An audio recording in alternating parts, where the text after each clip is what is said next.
Hello, everybody. Hello. Happy Wednesday, everyone. Um, yes, punch the like button. I would appreciate that. I would appreciate that for sure. So, if my ears are clear, I hear the sewer turtle is having hi Rachel, a a fundraiser, a petty stream fundraiser. So I thought, wouldn't it be fun to just, you know, point out the obvious and have a few fun games in the meantime while him and Will are actively screaming about the First Amendment that has nothing to do with anyone? His case isn't about the First Amendment, as we know.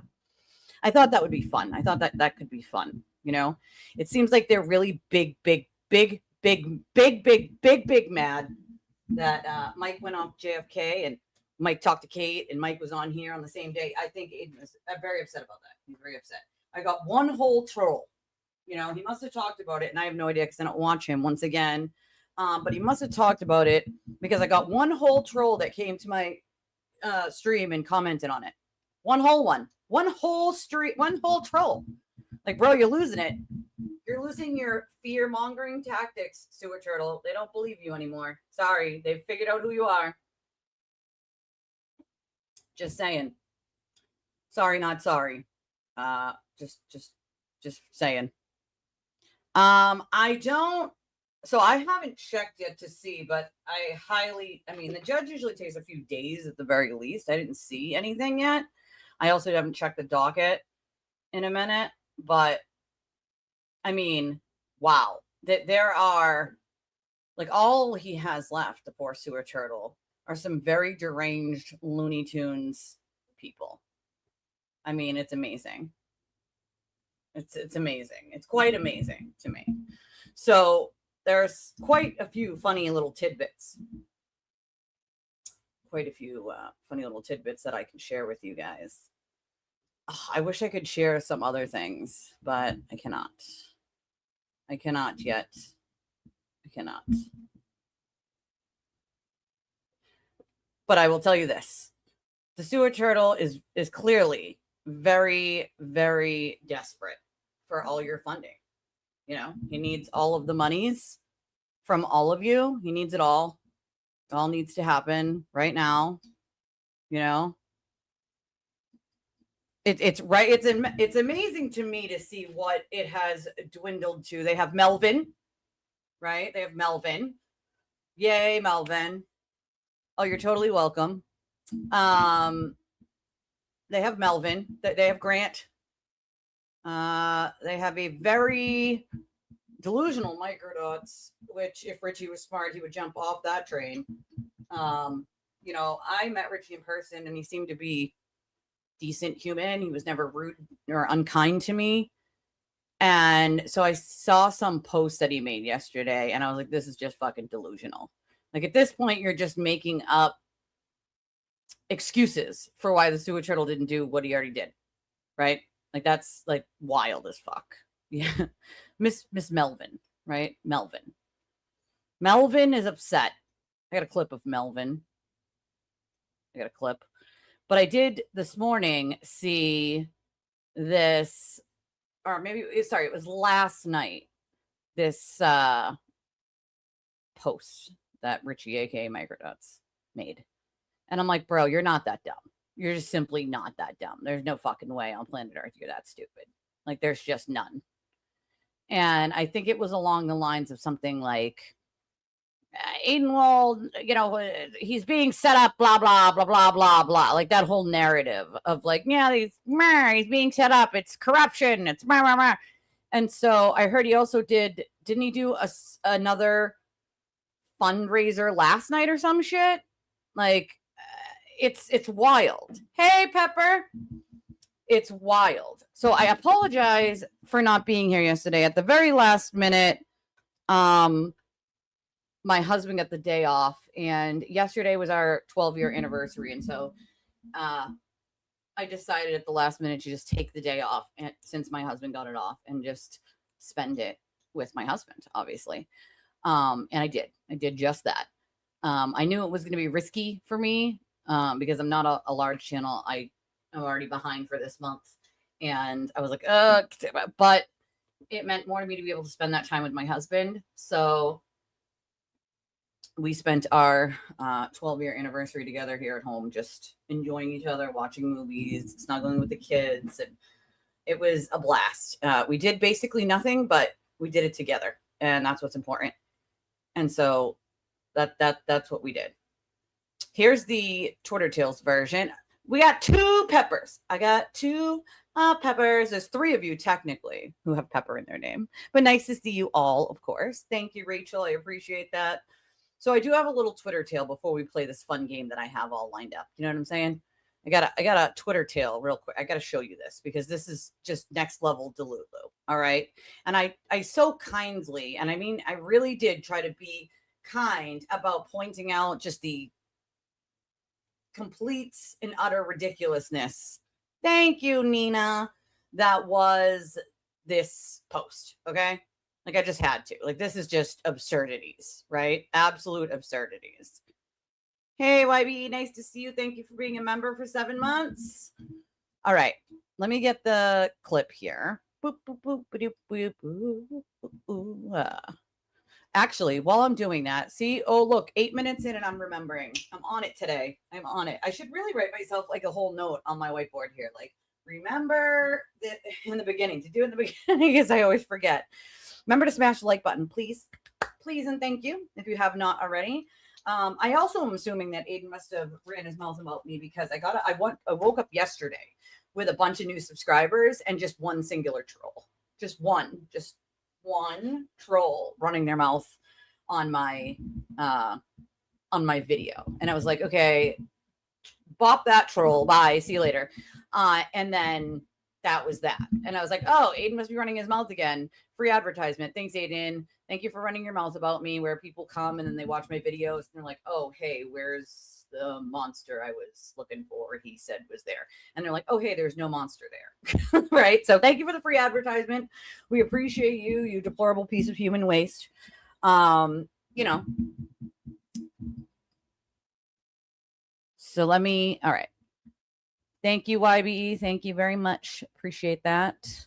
12 years is a long time. It's a long time. But he's the peanut butter to my jelly, guys. He's the peanut butter to my jelly. You know? He's the coffee to my morning. I love that man with everything I got and then some.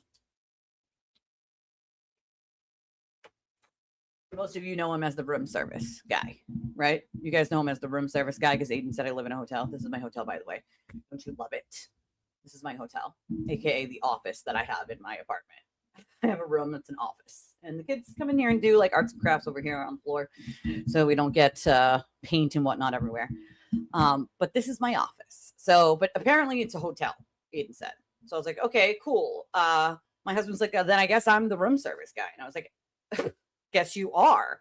That's where the room service guy was built. My husband was like, don't make me do it. I will buy a whole room service outfit and come in like a butler. And I was like, sir, I know you will.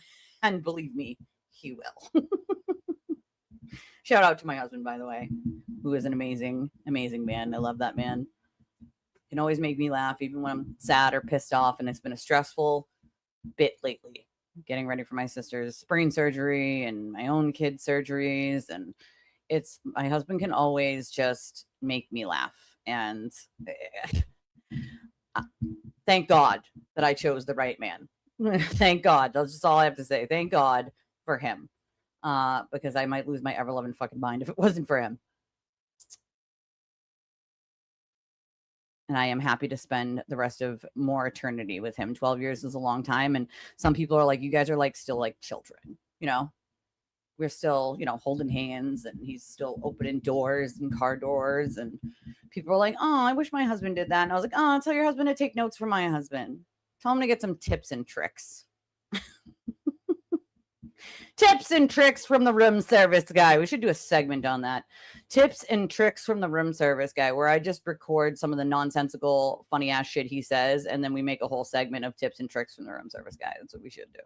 All right, I have this tweet That's just ridiculous. Yes, go smash the like button while I'm doing this. And I'm going to play the little clip here for Twitter Tales before we play it, before I show it to you. And, you know, the Sewer Turtle is having his grifting session right now with a petty, with Will the Glare, the Marble Cowboy, the Sasquatch. I mean, that guy from somewhere in Tennessee Tennessee doesn't want him either. So I don't really know. You know, Boston definitely doesn't claim him. Tennessee doesn't claim him. I don't know where he belongs in the sewer cult, I guess. But that's what they're doing right now. So we're doing a counter funny stream. That's what we're doing. They're doing a petty stream. We're doing a truth stream. So if you'd like to donate to our truth stream, we would appreciate it. We're a small channel. We only get by with the kindness of all of you. So we appreciate any and all support. Get yourself a membership. Get yourself a jewel. You can get jewels now with those on screen. Those are really cool. I kind of love those. Not gonna lie, they just kind of pop out of nowhere, and you're like, "Oh, that was cool." Then we have the regular donation options that are direct to the creator, which I always say do if you're gonna watch small creators, Mike, Brian, anyone really. Do the direct options. It's definitely more helpful to the creator because they get it right away instead of waiting a month and a half for YouTube to take their cut and pay out, you know? But we have a ton of options. We have Cash App, Venmo, PayPal, Revolut, Chime. We have an Amazon wish list. We have our Justice link at the top that works for any credit, debit, Apple Pay, Google Pay, all those things. All right. Let's get this tweet up so you guys can tell me how ridiculous you think this is. And then we're going to play a little game. I got a little game. I also have a couple little things I made. They're quite funny. And, you know, I took some time to do this last night because I was like, I need this.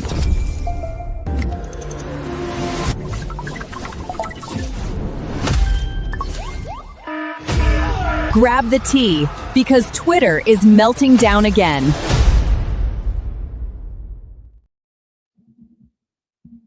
Okay, so I don't know who on the goddamn planet Earth didn't point out to this poor soul that in the long run, Aiden's going to make him look stupid. Now, make no mistake about this, okay? Aiden makes everybody look stupid. Why, you might ask? At least, why would he make everyone look stupid? And how could he possibly do such a thing? Well, I shall fill you in on that. I shall fill you in. Here's how, folks. What happens is Aiden lies directly to his audience face. And then he, you know, spins all these wild narratives about nonsensical bullshit-talky, and everyone on planet Earth, in his cult at least, buy it hook, line, and sinker. Now, the problem with that is that even people like Richie here can't quite figure out what the fuck is going on because all they hear is Aiden's constant, I'm a victim, I'm a victim, I'm a victim. Yeah, petty fundraiser, you know? Well, he doesn't know what the fuck a fundraiser is. All he knows is he needs people to give him money so he can pay Betero, you know, Tiny Betero. He needs Tiny Betero to make ridiculous motions that don't even coincide with what the court wants and that a judge doesn't understand. So, you know, he needs like 150 grand to pay for another one of those ridiculous things, you know? Absurd. You know how many people have been like, you really need to do like a fundraiser of your own for a car? And I'm like, yeah, I would love that. That would be amazing. And that would help my situation a million times over. But I don't want to do that. So, I mean, a fundraiser is you're raising money for a specific thing or a cause, right? No, I texted you. You didn't? Oh, wait. Oh my God. Wait, can I cover this? Hold on. It's there, but it didn't send. Didn't send. Fuck my life, bro.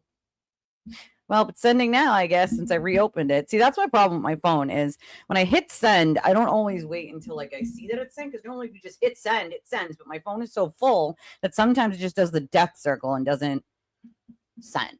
But I did. Yes, I did. Girl, yes, I did. It just didn't send all the way.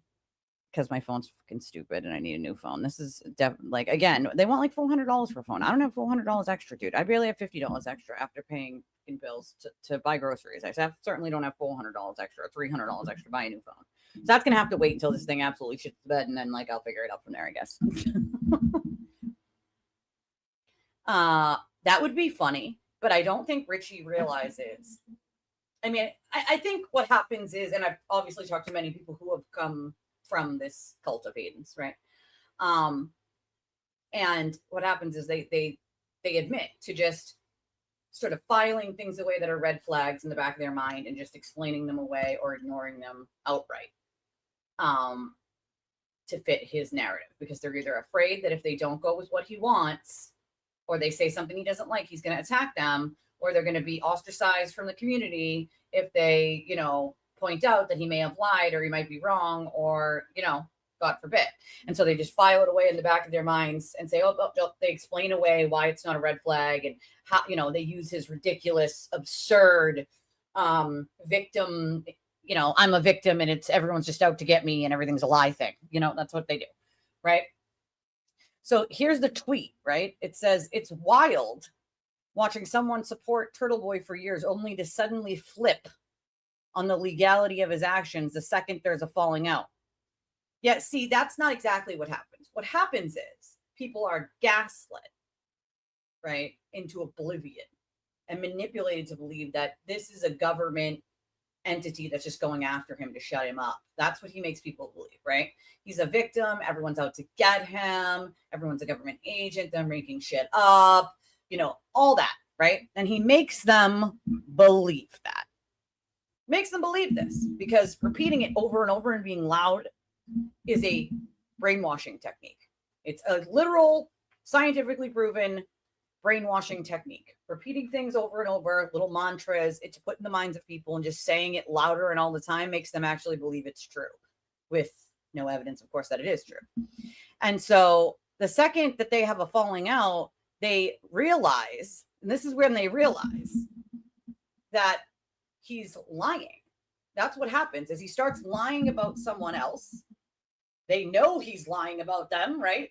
Making all these weird accusations and lies because they don't agree with him, or they don't support him anymore because they caught him in a bunch of lies, or they figured out that he was lying because public evidence reveals itself, right?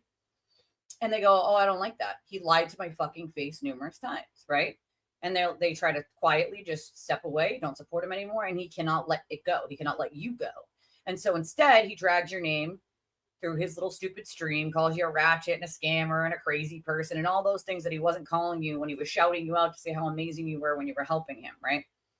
So people start to realize that if he can lie so blatantly about you to the face of all of these people who watch him, then what else did he lie about, right? And so this is when people take a step back and they go, "Holy shit, I'm going to have to look back. I'm going to have to look over all these things," right?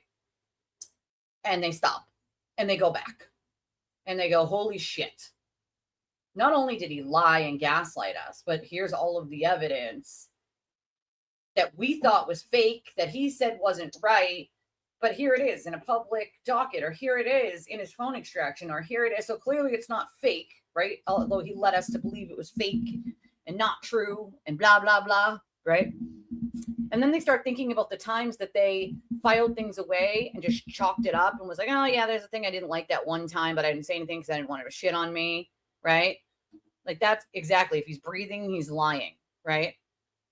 It's wild as fuck, right? So no, it's not a sudden flip on the legality of his actions the second there's a falling out. The falling out is him lying about them. Then they have to take a step back and say, well, if he's lying about me that blatantly and to that many people, what else did he lie about? And then they start to realize, like, holy shit, like, he's just a liar. Dude's got diabetes. He's getting on his stream and fucking lying constantly, right? So then Richard says, what's worse is the cognitive dissociance. They can't even see that weaponizing the law against an enemy out of spite is exactly what the Commonwealth is doing to him. Imagine saying that in a tweet about everyone else except Aiden, okay? They can't even see that weaponizing the law against an enemy out of spite is exactly what the Commonwealth is doing to him. Are we for realsies right now? Are we for real? Are we for real? I'm asking. I'm asking. How do you say that with a straight face while filing away in the back of your mind the fact that he admittedly and very publicly said that he tried to get charges on Lindsay as petty spite because she dare speak up about him. He tried to get charges and has still tried to get charges on Meredith out of spite, out of anger, right? He called the cops over a missing shoe and a key fob. He's called the cops several times and said, I'm afraid of Kate Peter. He's walked into court and lied and said he's afraid of multiple women and used the system as a weapon to punish people who stand against his lying, right? So imagine saying with a straight face and typing this with a straight face in like while being one of Aiden's little Jew boys. They can't even see that weaponizing the law against an enemy out of spite is exactly what the Commonwealth is doing to him. And in both cases, it's wrong.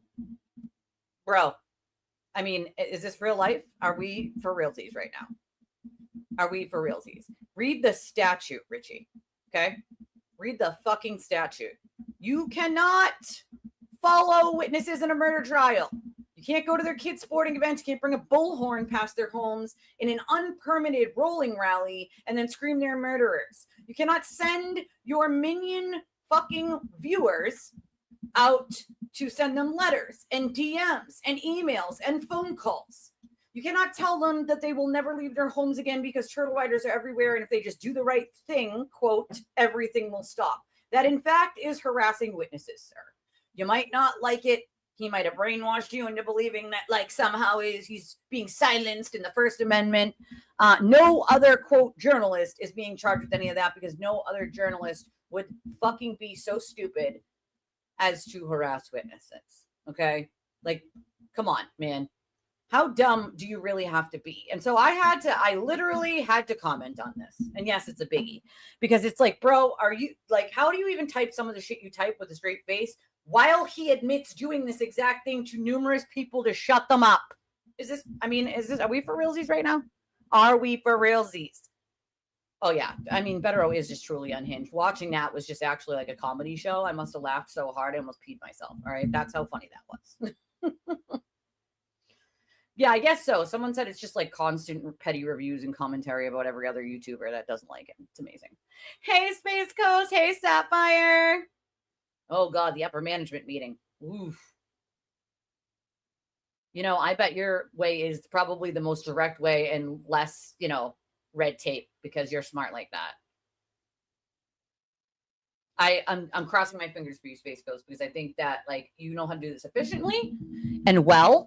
And I feel like you got this, my friend. You got this. You and Sapphire got this, my friend.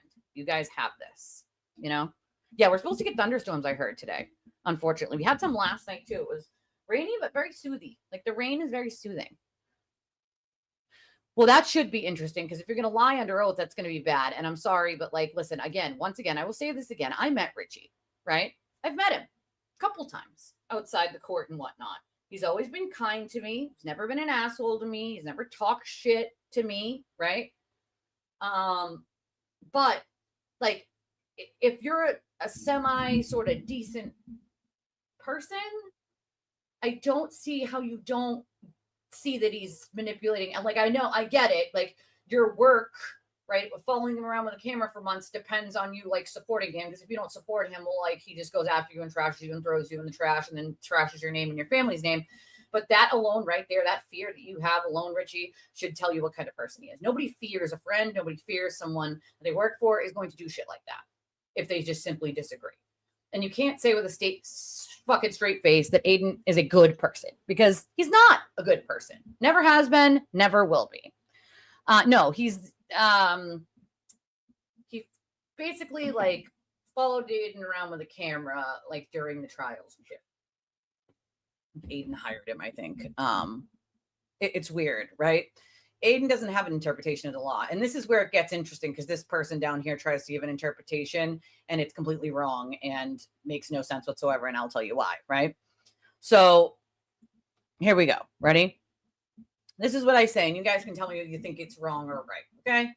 Because I respect your opinions. You guys know that I might not always agree with everything you say. You might not agree with everything I say, but I respect your opinions as my audience. I always do, and I always will. I love you guys. You know, I missed you yesterday.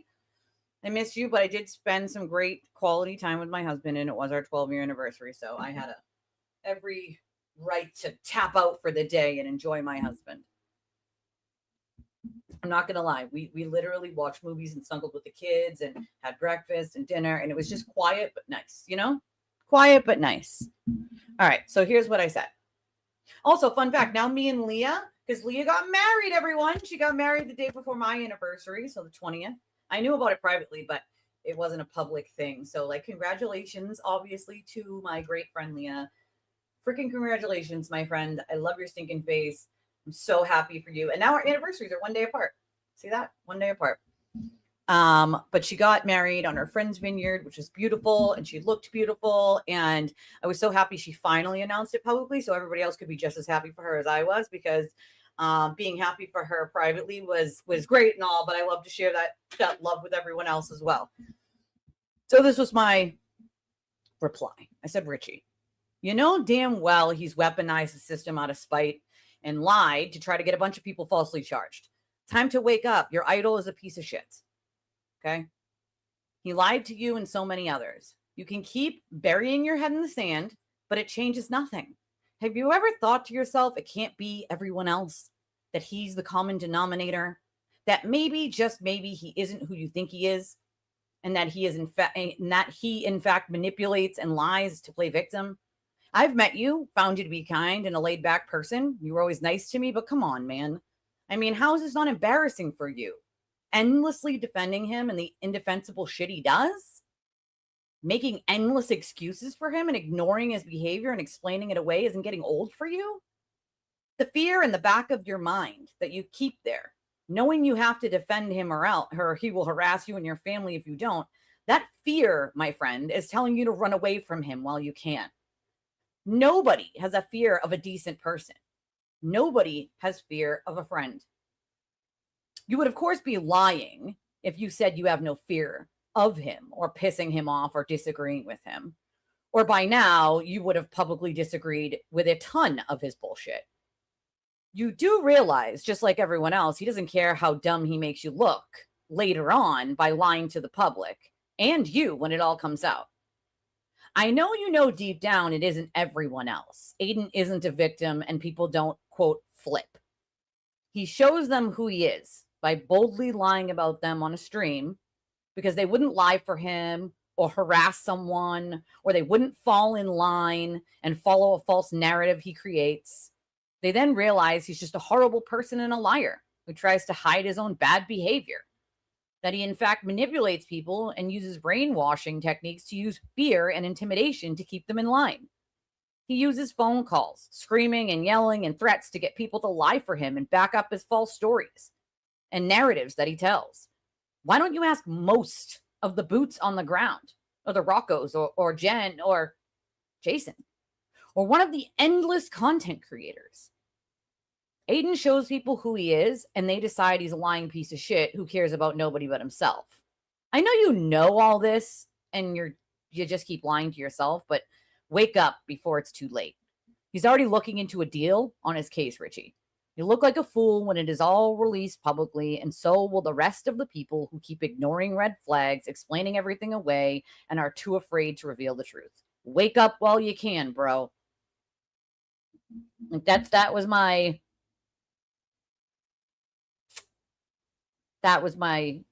response. So it's like, bro, I'm not trying to be an asshole, but like, come on. And then there's this unhinged nonsense of like, oh, we need to make sure the Turtle King tells the truth on the state police and how they're all about to get him, and we can forgive him. We need his truth to set, everyone free and expose it. Like, bro, you're unhinged. I said, buddy, Aiden isn't telling anyone about any corruption because, fun fact, there's no corruption in his case. I said, LOL. The fact people haven't realized yet is amazing to me. His truth is he lied to all of you. Unfortunately, for money and fame. He must come clean because it'll spark real change. Oh my God, I can't. No, but this is a psyop, says this person. Okay, it's a psyop. I can't. There's no. Okay, I can't even like. I can't. I'm just like, is this real life? Like, is this just? I'm wondering. And so Jason rightly points out, and in the case of Meredith O'Neill, weaponizing the law against an enemy out of spite sounds very, very familiar. I'm not here to argue with you, by the way. You've always been a good dude to me, and I have no issue with you at all. But it's hard to read that and not see that you're actually just describing him. And so everyone else sees it, right? Everybody's like, what are you talking about, dude? Supporting someone doesn't come with a lifetime immunity agreement. That's called a cult, not a friendship. But like, people are literally like, wake up, bro. Mike's like, no, that's what they're doing to him. People are wising up to the cult and the scam. Like, it's not. This person said it's called leaving the cult. Aiden's a rat. He put Karen in jeopardy several times, threw her under the bus. He can go pound sand. Thank God she got away from him. Bro, and then Monica said, bro, you can't be that blind to not see that every statement applies to him as well. Aiden weaponizes the court system and law enforcement against anyone he wants to go down. Didn't he push for witness intimidation charges? That very unconstitutional statute that he claims on someone else before, which is funny because it's been upheld as constitutional a million times already. Maybe he should quit being a disloyal dick, someone said. I can't. I cannot. I can't. It's ridiculous. It's nonsensical, obviously. But I had to point out, like, I don't know how Richie doesn't feel dumb writing this shit, knowing that's exactly what Aiden does. You know what I'm saying? Like, I don't get it. It doesn't make sense to me. How do you type all that and not go, oh shit, that applies to him too? It doesn't make sense. He cries when he lost his shoe. He sure did. Every day. I mean, to be fair, it would put me to sleep at night, thunderstorms would. You know what I mean? Oh, yeah, it's a short story. Listen, I had to just tell him what he doesn't want to hear, but that's the, obvious truth, unfortunately. Did they flip, or did they just not support him or his cause anymore? Exactly.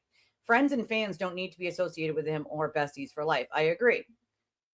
But that's exactly it, right? Like, probably promised much of the fame and fortune recognition to Richie. He seems to be chasing that fame too.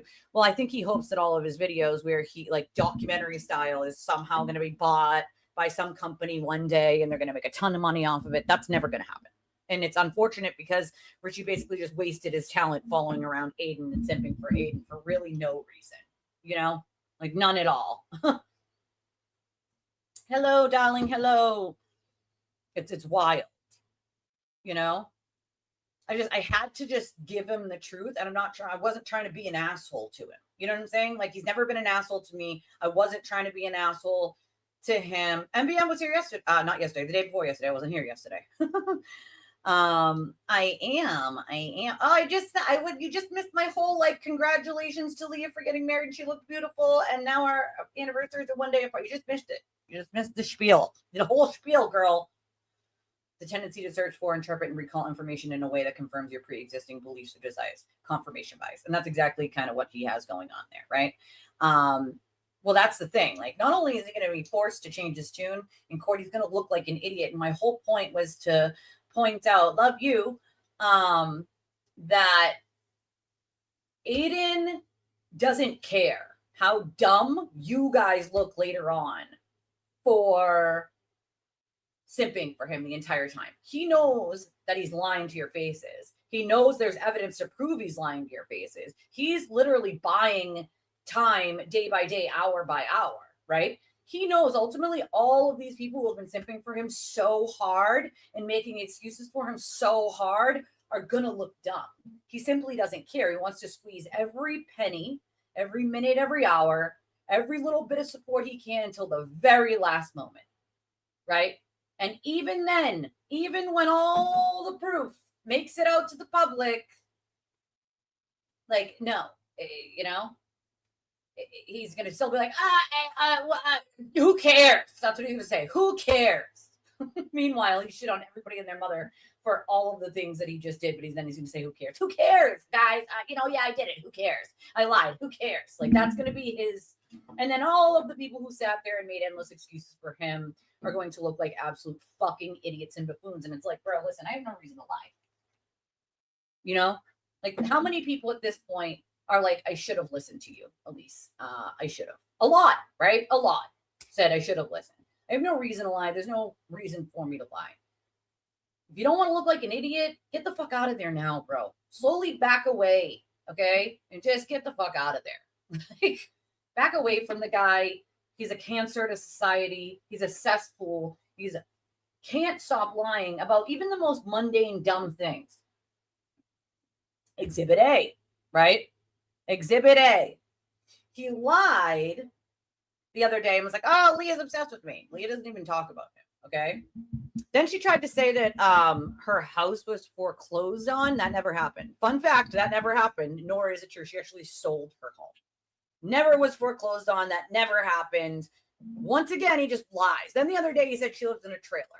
No, she has a house, and then she has a facility for her animals, and it's like 22 acres. Like, what the fuck are you talking about? Okay, again, Leah went like 1,000 miles away to get away from him and to get away from just here and made a life for herself. How the fuck would you know what she does or doesn't do? He doesn't, right? So he just makes it up and just says shit. So that people will be like, oh yeah, she's bad, horrible person. She had her house foreclosed on, horrible. Except that never happened, right? Never happened. Not a bus, a train. So that all, maybe, just maybe one day he will have to punch the buttons on the computer with a straw with his mouse. Just could be karma. Not hit by a bus, but a train. That would be karma.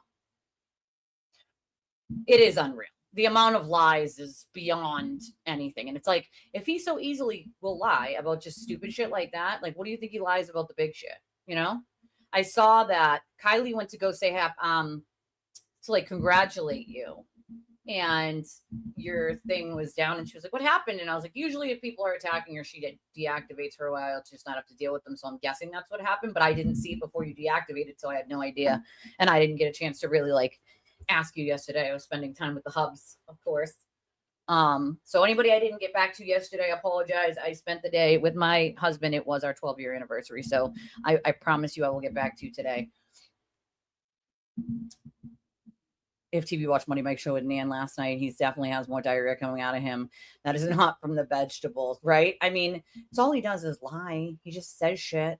You know what I mean? It's wild. It's fucking wild. It's just wild. I think Aiden also got very upset, right? Mike had Kate on. Later on that day, he came on here with us. And then he was on JFK. So Aiden is probably, and then that same day, of course, I think it was that same day, right? Leah got married. It was my 12-year anniversary. Nan and Steve posted a picture. That week, Leah and Meredith posted a picture that week. Like, he's not having it. And there are some other things that privately happened that I can't talk about right now, but like, he's not having a good last couple of weeks. Okay. Like, exactly. She sold her home. If you can check records that are public to see that, like, it's wild, right? Exactly. Good for all of these people that step away from him and move on. It's just wild to see how angry he gets over other people's lives. Like, talk about obsessed, bro. Like, listen, we can talk about shit, but I'm not like going to your home. I'm not just like making shit up about you, bro. Like, there's a lot of things people could do to make shit up about Aiden. I don't need to make anything up. Want to know why? Because he does enough bad all on his own that nothing needs to be made up. It's all the truth is there for everyone to see,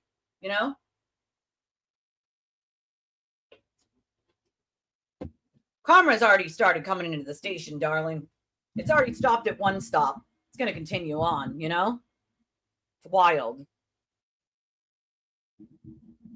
He doesn't need it. I don't think he does either, but I think he thinks he does. I think he thinks he needs the publicity and being behind him to do that. And it's unfortunate, It's unfortunate.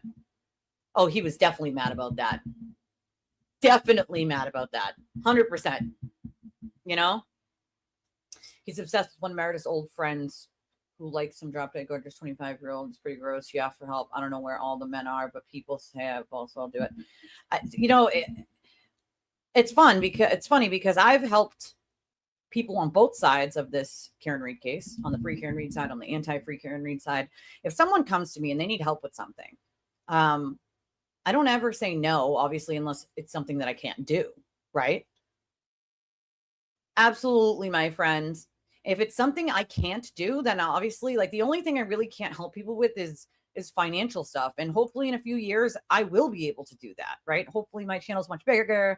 I'm bringing in plenty of money maybe in a few years, and I can do that. Speaking of which, don't forget about the raffle. We're coming down to the last days for that, guys. The last couple days to get your tickets for our raffle. Don't forget to get them. Do not forget to get them. And you can get them all the same direct options. Just tell me they're for spots in the raffle. Cash App, Venmo, PayPal, Revolut, Chime. We have our Justice Chats link that works for credit, debit, Apple Pay, Google Pay. You can also just make a donation to the channel. We would appreciate that. It's very helpful to us. But get yourself some raffle spots if you want, but let us know there for the raffle in the little spot there. Or Cash App's the only one that doesn't let you put like a sentence or whatever. So just tell me, you can either in chat or an email that they're for spots or a DM. It's funny, Claude, because a lot of that was already happening, right? Behind closed doors. Like, fun fact is, I've talked to Mike way back when Aiden tried to like set him up with the wiretapping of Lindsay. And I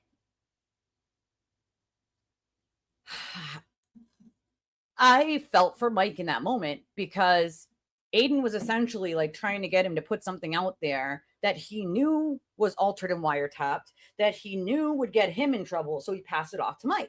So that if anything, he could say, oh, well, I didn't put it out there. Someone else did, right? Doesn't want the legal liability of that.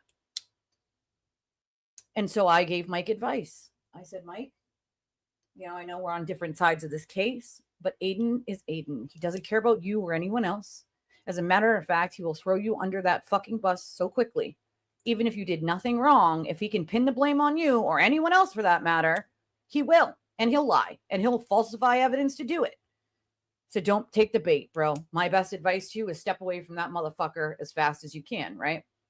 And a lot of people at that point talked to Mike, right? And unfortunately, some of the other people who talked to Mike then shared his private conversations publicly. They took screenshots and they posted them places. And it's like, that's just gross. It's gross. Gross. Gross.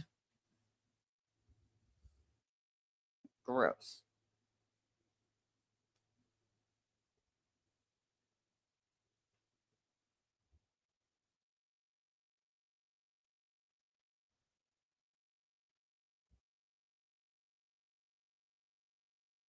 Oh my God, poor Aiden. I guess he was talking about me, I'm told. Poor little turtle. He thinks like playing old clips of when people didn't know he was such a deplorable piece of shit when people supported him, like old clips of us all supporting him is somehow going to do something. Like, sir, those are old. When we believed you and you were lying. And then evidence presented itself and we were like, holy shit, he's a fucking lying piece of human waste, right? And then I didn't lie for him. And so I was target number one because I didn't lie for him. So, I mean, playing old clips, Aiden, I don't know what you think that's going to do. Like, even your turtle writers at this point don't fucking care about old clips from forever ago. Old clips don't mean anything when everyone figured out your lies there, bud. It's just kind of not how it works. Like, I don't know what he thinks he's getting out of playing old clips of all of us. Like, bro, we're laughing at you, okay? We are laughing at you. It's ridiculous and it's nonsensical and we're fucking laughing at you, all right? Like, it's really that simple. Like, bro, I know you like me, Aiden. It's gross. I don't like you. Take your size C moves somewhere else, sir, all right? I found, I heard allegedly for entertainment purposes that you went to the store to find yourself some size C moob bras. And I spoke allegedly for entertainment purposes with the woman there, and she shared with me allegedly for entertainment purposes a little tidbit of the conversation, and I think it went something like this. Yes, of course, sir. Our size C moob bras are right over here. I mean, she was very nice, allegedly for entertainment purposes, Aiden. Okay. She showed you right where the size C moob section was. Okay. right where the size C moob section was. She brought you right on over. Okay. She's a very calming voice. Okay. Very, very calming. All right. Who knows? Probably, maybe not. I don't know. But that's not new, Nina. Well, it might be new to him, because I have like I said, like I still like before we even have Mike on the show, right? Like I've talked to Mike all the time, talk to Brian all the time.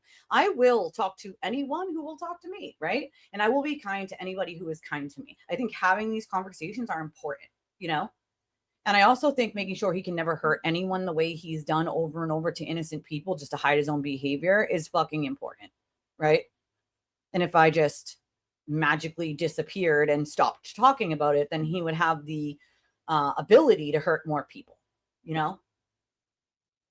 Aw, thank you, Allie. I appreciate that, especially coming from you because I know that you hate people. Girl, I was there once. Believe me, I get it. So I know that you hate people. So I appreciate that. Oh, it is. I know. Listen, as soon as I have the decision, you guys will have it. I promise. It is. They are. It's weird. Like, why be so bothered by everybody getting along and liking one another? That's kind of fucking weird, like that. It was beautiful. Oh, I bet that shit does break the bank. My grandmother hired the photographers for my wedding and I didn't want them. I knew they were going to cost way too much. And my grandmother paid for my wedding. And my grandmother was like my mom, obviously, as you guys know. And she passed when my youngest was about a month and some change old. But she paid for my wedding. And I didn't want to have a uber expensive wedding that my grandmother was paying for. So I opted to do a lot of DIY things. Like we made the centerpieces ourselves, which you would have never known, right? It looked like professionals made it. Me and my grandmother made them. I did a lot of DIY things that people wouldn't have known from my connections actually working as a dancer.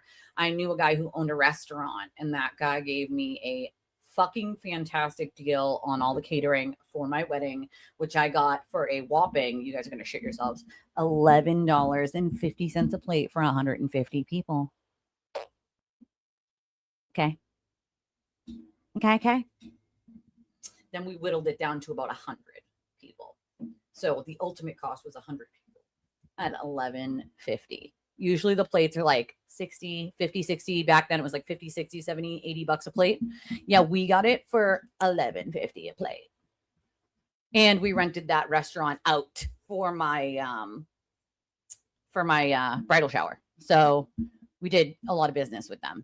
So it was just nice. I did a lot of things where it cost me less money to DIY some things or call people I knew to get a better deal. And so it wasn't as pricey as you would have thought, but I didn't want photographers. And my grandmother did, so she hired them anyway. Like, listen, if I wanted a glass ice swan at my wedding, my grandmother would have paid for it. But I didn't want all that fancy schmancy nonsensical shit. I just wanted a basic wedding with people that I care about.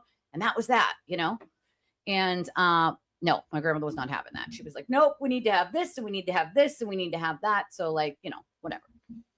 I miss that lady. She is my rock and I miss her so much. I know she's, up there watching over us. Oh my God. I can't wait for the trial.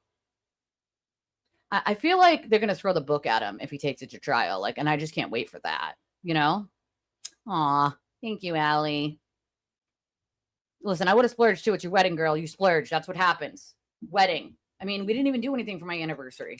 That's because we broke bitches over here. But we enjoyed ourselves, right?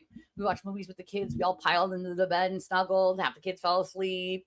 At one point, my husband fell asleep because I was rubbing his head. He just, we had breakfast together. We had dinner together. We just enjoyed each other. That's what we did. Love it. I wish I could have been there, though. That's the only thing. I wish I could have been there for you. It's the only thing that would have made your wedding better is me being able to watch you walk down the aisle. She's always shining. Always shining.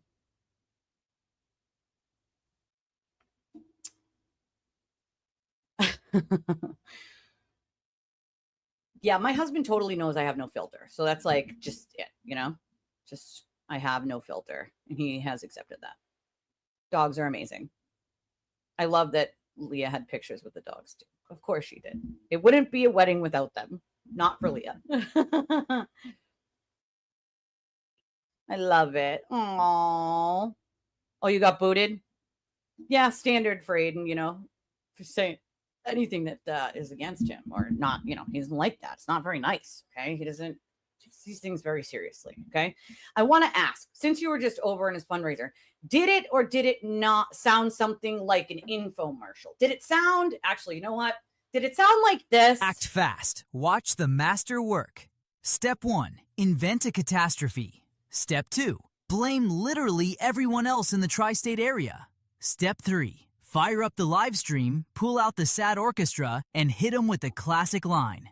The First Amendment is under attack. Does it sound like that? Does that possibly sound something like that? Maybe. I'm just wondering. Did it sound like that? People can talk about anyone they want, so. Oh, but then he boots you if you do, right? Like, interesting. I'm just wondering, did it sound like that? I'm asking for a friend. Did it sound like that? Just asking. Made out of wood. That's interesting. Erica Walsh. Oh, she's a sorry sack, that one.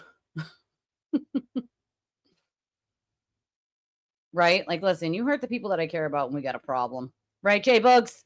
You come after the people that I care about and we got a fucking problem. I know you did. I love that. I love that you did that. Oh. Listen, a lot of people do that at the backyard wedding. I think backyard weddings are so cool. I love those. I love that. Oh, a tiny. Listen, it's on my bucket list. I want to go to like Vermont or Maine and stay in a tree house. I want to stay in a goddamn, like a luxury tree house. Like it's on my bucket list of things to do. I want to stay in a goddamn luxury tree house. Okay. I want to do that. I want to do that. Just hating humans. Yeah. Like everyone sucks. I saw. I mean, so cute. So cute. It sounded like that? Yeah, I thought it would. Hey, girl, how are you? Right? You done pissed him off. Oh. Of course they did. They have nothing else to do. They have nothing else to fucking do. It's just the gaslighting, Oh, the First Amendment. Donate. First Amendment. Donate. As a matter of fact, if you all want to donate to my First Amendment to point out the obvious about the sewer turtle, I'd be more than happy to have your donations for the First Amendment over here on my stream, because at least my First Amendment is being used in the proper way. I use it to warn other people to run the fuck away from a sewer turtle. Run away. Aiden be like, yeah, it's just, it's $3,000. We only raised $3,000. It's pocket change. That's it. It's just pocket change. Loose change. That's nothing. Loose change. It's nothing. Loose change. That's nothing. Loose change. Just loose change, That's it. Just loose change. Come on. Just, God damn it, you guys, $3,000. We only raised $3,000. It's pocket change. Sound about right? Sounds about right. I can't. Please call my mom and dad. Please call my mom and dad. They're mean to me. They're mean. I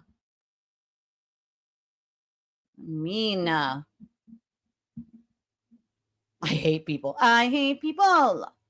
Ooh, a safari. That sounds like fun, actually. Although I'd be afraid that a fucking lion would eat my face. Okay? I'm just saying. I would be afraid. I would literally be afraid that a lion or a tiger or a bear. Oh my. Oh, it's over? Oh, okay. Well, you never know. I mean, should we see what nonsensical bullshit he had to say? Like, I think we got some clips here. Let's see. What do we got for clips here of this shit show of all shit shows? What do we got? What do we got? Baby, don't hurt me no more. I mean, Annie, where's Annie? Annie, can we have that clip again of where you brought Aiden over to in the store? Annie's so nice. She's like this, allegedly for entertainment purposes. She is just the most wonderful, cashier and worker at the store that Aiden went to allegedly for entertainment purposes. And she just was so nice, allegedly for entertainment purposes, to send me this clip of her conversation, allegedly for entertainment purposes, with Aiden. It's just like nice of her. Thank you, Annie. Let's play the clip. Yes, of course, sir. Our size C move bras are right over here. She's so nice. I mean, it was so nice of you, Annie, just showing him where the size C move bras are. I mean, it's top notch, allegedly for, entertainment purposes. Just God, Annie, that was just so nice. You're such a nice person, Annie. Yeah, 63 though, 63 though. Man, I want to know. It's pocket change. He says it's pocket change. Oh yeah, no, I'd have shit myself. Siberian tiger, no, thank you. I can't look him in the eye. Don't look him in the eye or I'll eat your face. Oh, of course it was. I mean, does he have any content these days? Does he have any content? No, maybe just a little. I donated 5 cents. Here's my 2 cents. It's pocket change, Eric. That's pocket change. That's nothing. Loose change. It's nothing. Loose change. That's nothing. Loose change. Just loose change to him, okay? It's just pocket change. How dare you guys not raise $65,000? This is my 2 cents, sir. You flock yourself. Imagine if they put a flock camera outside his house, what they would catch. Holy shit, shiitake mushroom. holy shiitake mushroom. Thank you for watching on YouTube, Richard. We appreciate you. We appreciate you. Thank you. All right, I know there were some clips. Let's find the fucking clips. Oh God, what is this? What? Oh, Jesus. I don't want to. Okay, Melvin's here. Melvin is here. Allegedly for entertainment purposes. This is Eskimo Joe with her. Eskimo Joe next to her here. Eskimo Joe here, allegedly for entertainment purposes, is so smart. He knows all the things. And if he just says all the important, really long words, it makes everyone think that he's smart and knows what he's talking about. So without further ado, allegedly, without entertainment purposes and for entertainment purposes, this is a joke. And this is a real clip. Just saying. Their operational security. If you are a HVT, a high value target, you need to learn about virtual machines and sandboxing. How a high value target is a CI for the FBI, and you're a high value target. Someone get the fucking tinfoil hats out, bro. Okay, everything that you're doing now on your computer, you can do in an insulated, what's called shell, through what's called a virtual machine. So you have one OS operating system running. You launch that virtual machine within the OS. It's just a window, and it opens a whole new operating system with independent, like walled off. Look at Melvin. She's like, what? Yes. I have no idea what you're talking about. I'm just going to read chat over here and just nod, and just, yep. Just, yeah, exactly. Yep. Conspiracy. Got it. Check. Born identity. We're in it. Understood. Everyone's out to get you. Okay.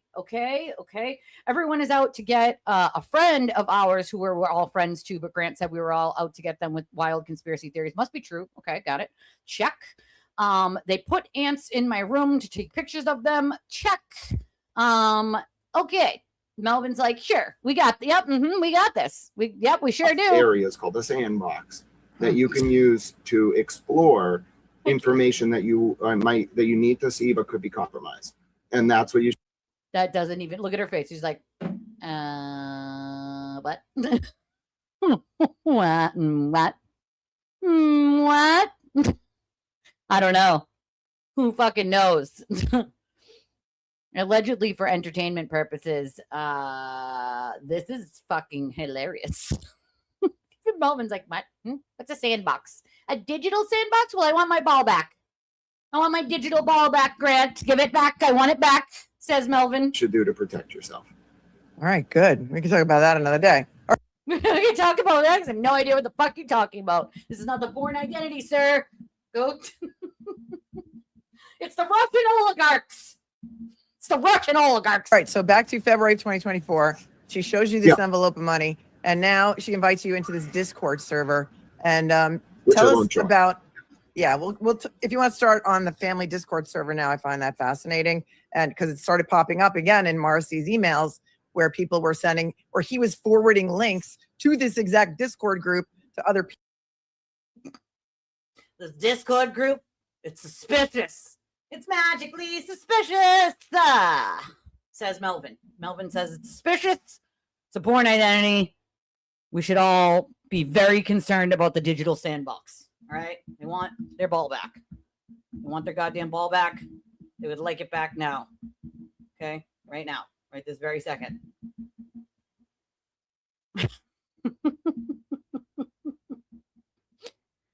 Oh, here we go. I love the Rust trial. I love this account. It says, since he's looking for people to shit on, time to reshare my favorite song. Look, there's a bird right there. He took a shit on my cushion, made it his own. Sat by the lamp like he owned my home. I said, excuse me, little bird. Oh, is this the bird song?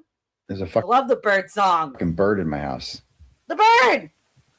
I didn't know what to do. I get him out. Get the fuck out, bird. Get the fuck out. Look, there's a bird right there. Yeah, burn it.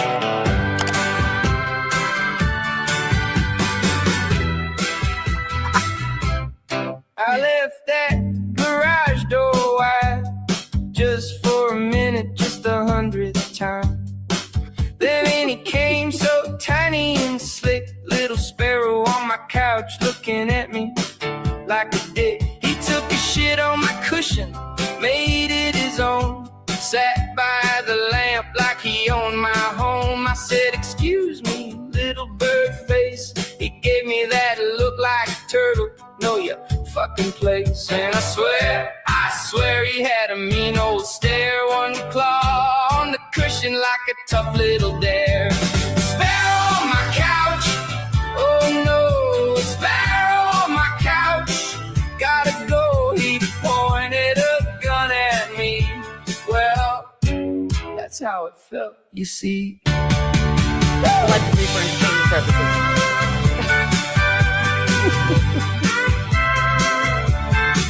Now I sleep with one eye shut.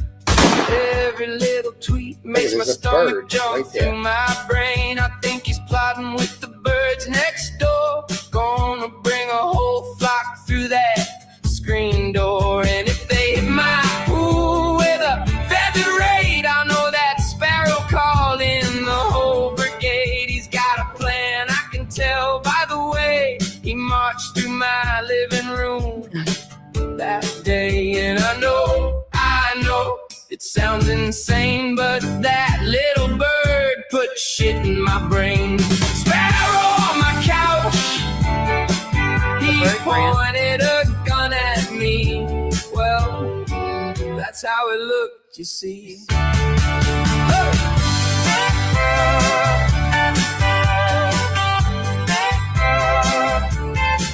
Now he's eyeing my chimney high like he wants to move in by and by. Maybe he's got squirrel friends. Squirrel. At the end of my wing, the story ends.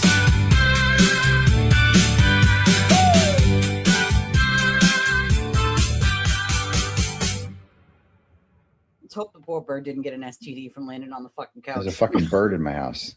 The fucking bird! Get the fuck out, bird! Get the fuck out, bird! He sounded like when he said, "Get the fuck out, bird!" Fuck out, bird! Rachel sends $25 and says, "For First Amendment!" Yes, Rachel. For First Amendment. Thank you, Rachel. I appreciate your donation to the channel. If anybody else wants to donate to the First Amendment because it's under attack, says Aiden, and his stream sounded a little bit about this, I'm told. I'm told that his fundraisers the last 2 or 3 days or so sounded more like an infomercial, kind of much Act like this. fast. Watch the master work. Step 1. Invent a catastrophe. Step 2. Blame literally everyone else in the tri-state area. Step 3. Fire up the live stream, pull out the sad orchestra, and hit them with the classic line. The First Amendment is under attack. It's under attack. It's under attack. If you would like to match Rachel and her $25 for my First Amendment, we appreciate it. We appreciate it. We would appreciate that very, very much. You know, Aiden says it's only pocket change. Loose change. Loose change. That's nothing. Loose change. It's nothing. Loose change. That's nothing. Loose change. It's just loose change. $5 or more. Oh my God, $5 or more. He does not have time to read turtle chats unless they're $5 or more. It's just loose change. It's not enough. It's not enough. God damn it, to being greedy people. Nope, they're still selecting a jury. Oh, parrots. I don't know if I could do a parrot. Just saying. I couldn't do a parrot probably because that would drive me fucking bananas. Imagine Aiden having a parrot. Can you imagine what that thing would parrot back? Holy shit. Where's my shoe? Where's my shoe? Where's my shoe? Where's my shoe? Stole my key fob. Stole my key fob. Stole my key fob. I was set up. I was set up. I was set up. Imagine that fucking thing. Murder. Imagine what that fucking thing would say, dude. You know? It would just repeat things that he does, like screaming, yelling at people. Do what I say in your house. Do what I say in your house. Like you, Turtle Boy famous. Turtle Boy famous. We can do this the hard way or the easy way. The hard way or the easy way. Imagine what that fucking bird would say. Holy shit. That thing would be just telling on him, left, right, and sideways, you know? Just fucking telling on him. Imagine. I can't. I literally cannot. I cannot. I know there's a clip. Oh, here's one. If it happens, we had a whole 26 seconds. How many times did he, you know, I feel like we need to do this. How many times do you think he said Karen Reed, John O'Keefe, or First Amendment while he was doing this ridiculous fucking morning petty fundraiser with Will, and then the other one the other day? How many times do you think he used those 3 statements? I'm gonna bet a lot. Oh, he danced at a pizza box. What's up? So you taught him the what's up. I love it. Oh, Pepe on top of Blaze. Oh my God, that would be so cute. I can't. But get your mind out of the gutter, people. Get it out. Oh, that is so stinky cute. I love when there's animal friends that are just like so oddly paired. I think it's the best thing ever. Best thing ever. Documentary. If it happens, like I said, if it's a hit piece on me, it's got to be a mockumentary. I think he's very, very upset that it's going to be a mockumentary. Probably the only way that those people who did that with him are going to fucking sell that quote documentary he did is if they sell it as a mockumentary and they get all the facts out to the people about what a horrible piece of shit he is. Right? Like that's the only way they're selling that shit. So he's like, if it happens and it's a hit piece on me, I'm gonna burn it all down. I'm gonna sue you. I'm gonna go to the judge, and then when the judge doesn't rule my way and I sue you, I'm gonna say stuff. You know what? I'm gonna say stuff like I this. object, Your Judgeness. Sewer Turtle said you are corrupt. Recuse yourself. Yeah, I'm gonna say that. Oh, Turtle Rider's gonna say that. That's what you're gonna say. And then, Your Judgeness, I might just roll on the floor and beg because I can't go back. I just can't. Can you please go? I can't go back. Can you please go? I can't go back.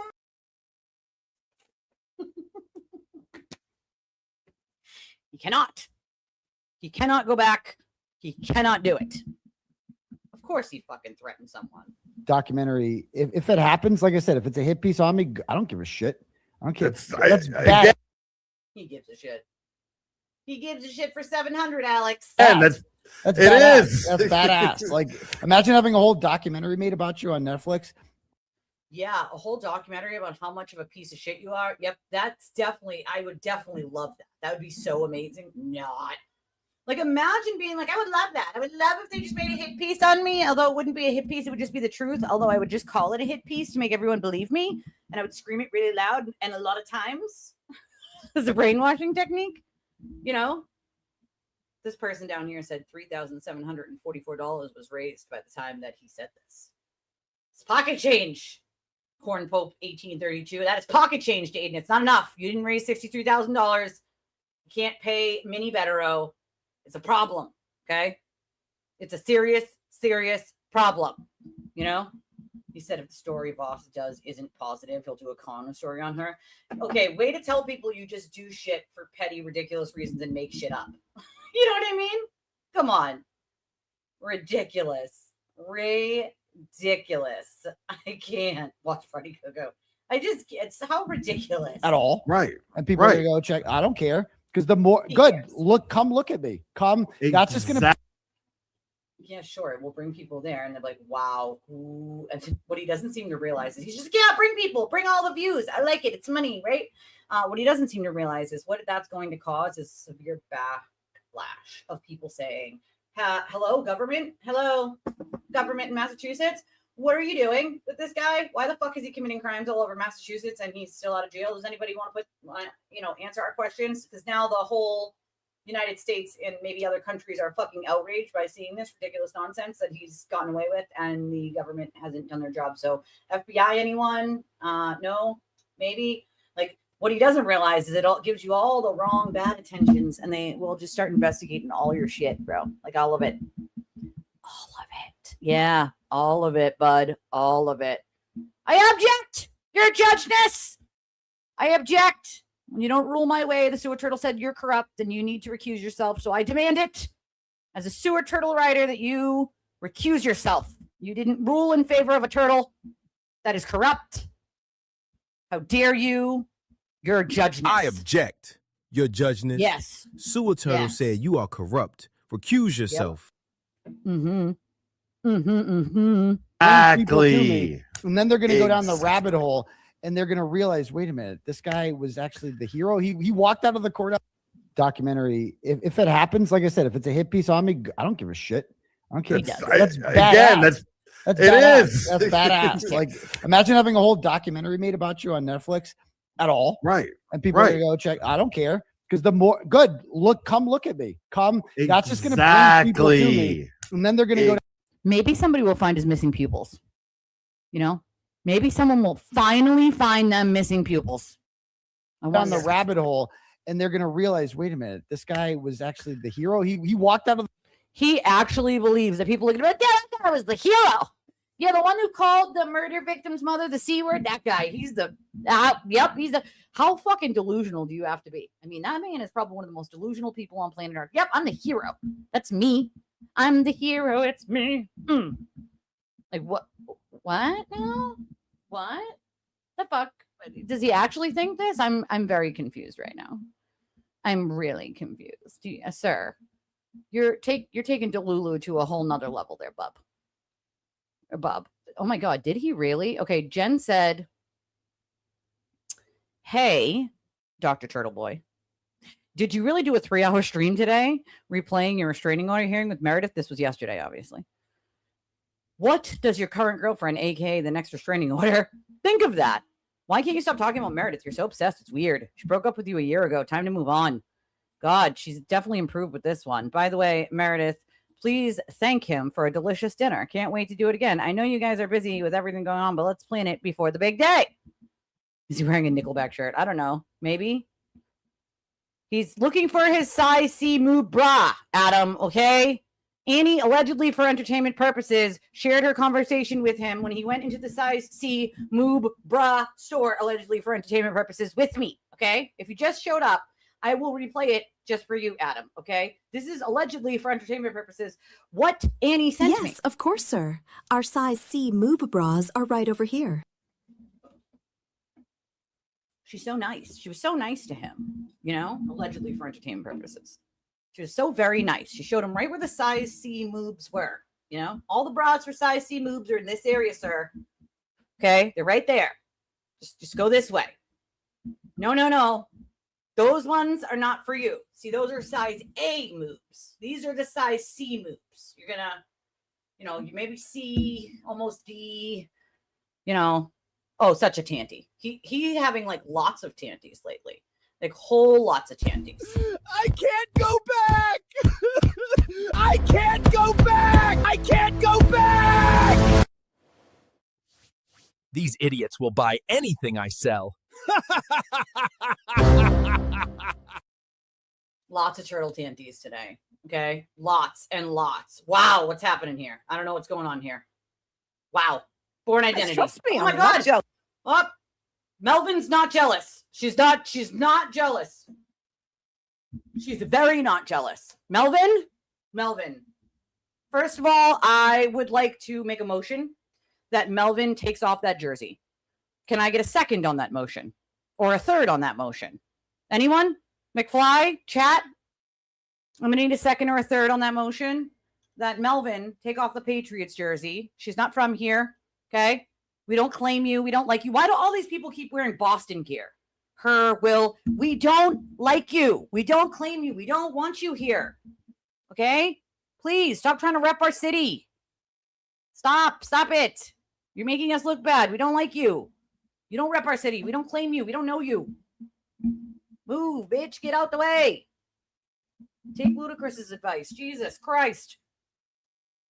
No second? Can I get a second on that motion to make Melvin give back the goddamn jersey?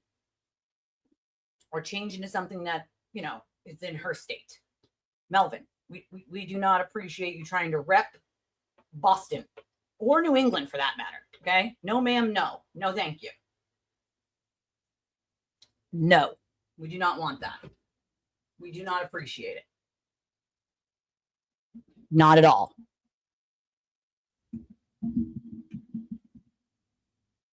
I would like all of his enemies to show up to his trial. A lot of us are going to be doing that. That's the fun part. We are going to be doing that. We're going to be there, and we're going to be there for sentencing for sure. For sure.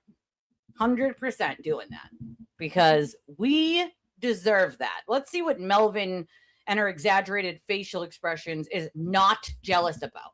Trust me, I'm not jealous. Oh, I'm not jealous. She's not. Nan Gallagher was invited on that show, everybody. Nan Gallagher. I'm not jealous. Not jealous. She's not. Mm-mm. Did anybody watch that fundraiser? It was broadcast on a number of different channels. Not jealous at all. It was a train wreck. Okay, I'm going to say it was a train wreck. Melvin, honey, no one, you don't even believe you. Okay, you and your exaggerated facial expressions don't even believe you. Okay, honey, stop it. Stop the madness. Okay, stop the madness right now. Stop it. Stop. Who are you lying to right now, Melvin? We know you like to put on the performative acts there for your whole sewer turtle and all. But fun fact, Melvin, guess what? The sewer turtle doesn't even like you. That's the fun part. He actually has told people how boring you are in private a lot of times. Yeah. And how he gets very upset that you don't go over his court documents. You might throw in a couple things about him, but you don't go over his documents. He doesn't like it. He doesn't like it, Melvin. He's not very happy about it, Melvin. Okay. And so you're going to need to get your shit together. Get shit together, sell it to the shit store, get it back, repackage it, and get your shit together. All right. Get your shit together. The cult needs you to do the things they need you to do. All right. We know you're just so not jealous of Nan, that you need to tell everyone how not jealous you are. I can't with it's this.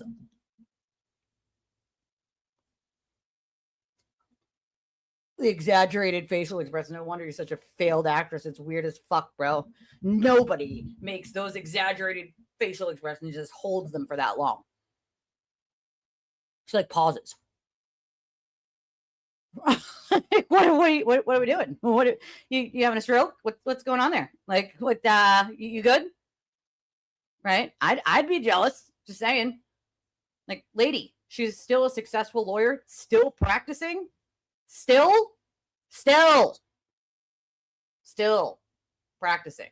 Right? Mind you, Melvin here hasn't practiced in over a decade, and when she talks law, it makes me cringe because 99.9% of the shit she spews is just bullshit.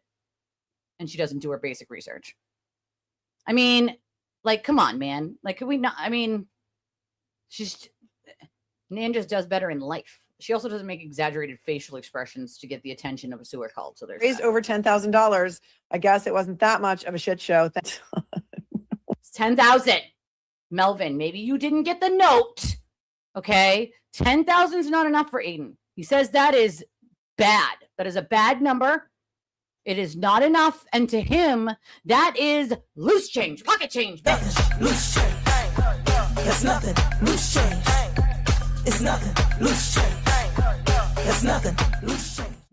That's what he says. That's what he said. Oh, thank you, Nick. Well, here's the thing. If you go to the Give, Send, Go page or whatever it is, it may have been up $10,000, but all of a sudden you can't see what the recent donations are. So you can't see how many people donated, and you can't see how much the people donated. And so, yeah, go on with your bad self. And that's amazing. Wowza. $10,000 is great. And she's upset. She's very upset about this, apparently. Why are we buffering? What's happening here? Oh, she's buffering. And I'm not jealous. Trust me, I'm not jealous. She's not jealous at all. Maybe one person donated 9 and a whole bunch of other people donated 1. We don't know because you can't see anymore. Oh, I'm sorry. You want this thing called transparency? Oh, you mean like when I read my donations out loud so everybody knows that like I got it? Oh, like like when Aiden makes them up that he doesn't actually get to force other people to donate because it makes it look like other people are donating so that other people will donate. Like is that what you're talking about? Or you mean like not showing receipts of where the funds are going for years and years and then buying a house while saying you desperately need defense fund money? I mean, like that, Melvin? That would be kind of like transparency, right? Like that'd be a scam, right, Melvin? A grift, yeah? If you're saying you need, your legal expenses paid for and you can't afford it, but then you buy a house. Yeah, I know. Melvin, you did civil law. I mean, it would be very stupid of a civil lawyer to say that wouldn't be a scam, right? I mean, that would just be embarrassing, Melvin, wouldn't it? I don't think I'm gaslighting anybody. She's upset. She's not happy. Okay. Melvin said she is not jealous. Okay. She's not. It's not a thing. All right. Oh shit. Well, there goes another complaint to get against Ethel's show, I guess. Well, privacy complaint. Well, here's an idea. Don't show people's private stuff and then you won't get privacy. There's that. Okay, there's that. There is lots of that. You say Bonnie just posted a clip? Is that what's going on here? Hold on. We are embedded here in Canton, Massachusetts. This is Muppaville Weekly News on the scene of an early morning raid. Early morning raid. Key fob. Temperatures across London appear to be dropping at an alarming rate. No, we don't care about that. Operational security. If you are... Oh, that's the sandbox. Oh, wow, what's happening here? Sir? You're going to need to put those moves away. All right? God damn. I detect a lie. The lie detector is detecting a lie from Ethel here, folks. She is saying she paid her sister's electricity bill. Now, why would you pay your sister's electricity bill? She has a pretty good job at the courthouse. That doesn't make any kind of sense. You live in Mummy's house. That's weird. Me, I didn't. Doesn't matter. You know what I did with my money? You know the very first fucking thing I did with my money yesterday? The first thing when I got home. First thing. Oh no, I did. I was here at court. First thing I did, I fucking Venmo TT money to cover her fucking electric bill for the month. Oh, she Venmo'd her sister to cover her electric bill, even though her sister has no kids and works a great job. Makes no sense, but okay. Because I fucking want my sister to have some fucking breathing room. The first fucking thing I did with my money. You couldn't send out the stuff that people bought from you for months and months. You want people to believe that? Come on. Fuck you, you losers. And I'm only saying that because I'm in the middle of this and I'm arguing about it, but I'm not saying that to fucking toot my own horn, although my sister probably would have done it for me anyway. Right. I'm sure she would have. I think she's upset. She sounds mad. Aiden was egging his audience on to find out where Crawford lives. Is some fucked up shit. Well, fun fact, I would love for Aiden. You know what, Aiden? He wanted to play old clips, guys, right? Of back when people supported him, like me, and way back, 3 years ago, right? Where's the clips of the voicemails we left, Aiden? You don't want to play those for the class? You don't want to, you don't know? We don't want to play. I mean, I would, you know, a call back would be nice. I mean, if you're not a coward and all, like, or a bitch, like you called John, I mean, phone's opened.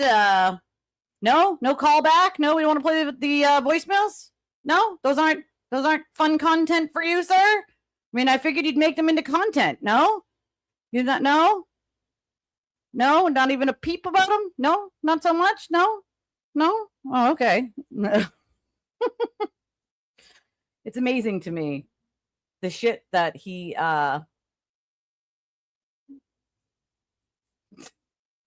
look at the moobs. Just check out the moobs. I mean, again, the lady at the store was so nice. She showed him right where the size C moob bras were. You know, maybe he's got one on under there. I don't know. It's a possibility. You know, it's a possibility. I don't know. Uh-oh. Oh God. Why are people still talking about fleshlights? God damn it. I can't. Interesting. If these two ever start doing Roblox together, my life will be complete. What is spearfishing? It was a movie. It's a movie Manic Monday, you know? Why escape Peter's secret Discord server with connections to the Norfolk County DA, which, again, that's just bullshit. You just throw that in there as if, like, the Norfolk County is in the Discord. That's not a thing, bro. Such a smoking gun in the context of the Karen Reed and Aiden Turtle Boy investigations. How can parents protect their children on Roblox? Like, what is he for realsies right now? Like, what? You don't even have kids, bud. Like, what?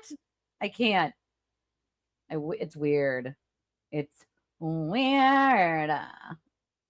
So, Scott, to his credit, on right? I'm sure your sister wanted everyone to know that she's a broke bitch. You know, at least people know I'm a broke bitch. Fuck, like. I'm sure your sister appreciated all that. For those of you out there that gave to Turtle Boy's fundraiser last night, said Scott, thank you. It was an incredible fundraiser spent on mocking fellow YouTubers. I mean, I was thinking maybe someone fighting for their First Amendment would use the time to tell the world how the, quote, corrupt government is trying to take away free speech. Instead, I tuned in to see that same person using their platform to try to demean others so they will stop speaking.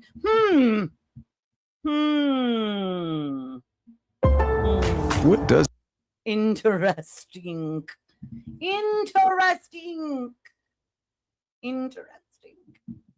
It's quite funny. Oh, what's happening here? Whoa.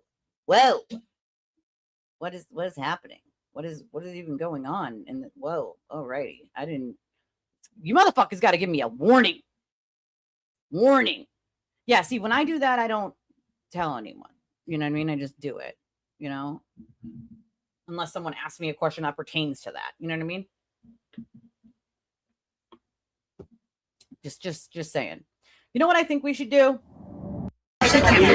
Bombshell tonight. Is like, because he always threatens to come to people's houses after it's over and all.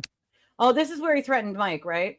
I would love for this movie bitch to show up at my home where I live. I have many boxes of chiclets ready to hand him over. Many boxes of chiclets. Allegedly for entertainment purposes, I would just replace his teeth with chiclets. Just here's a box of chiclets, and you can just, like, you know, replace them. You just put chiclets in, you know, allegedly for entertainment purposes. I would love for him to show up at my home. My husband would love that, as a matter of fact.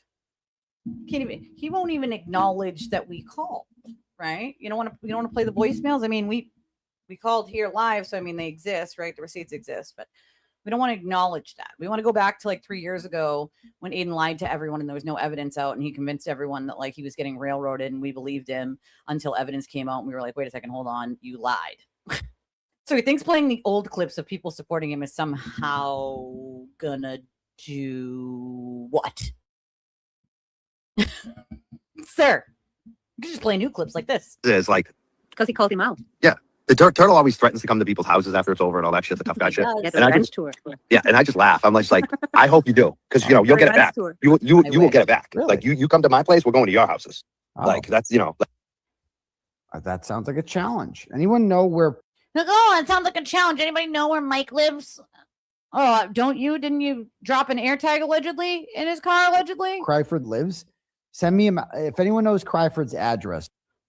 So what he does here is like does the whole like dog whistle thing. Like, anybody know Cryford's address? Give me his address and I'll just head on over there. Aiden, no, you're not going to fucking Mike's house, you coward. Stop it.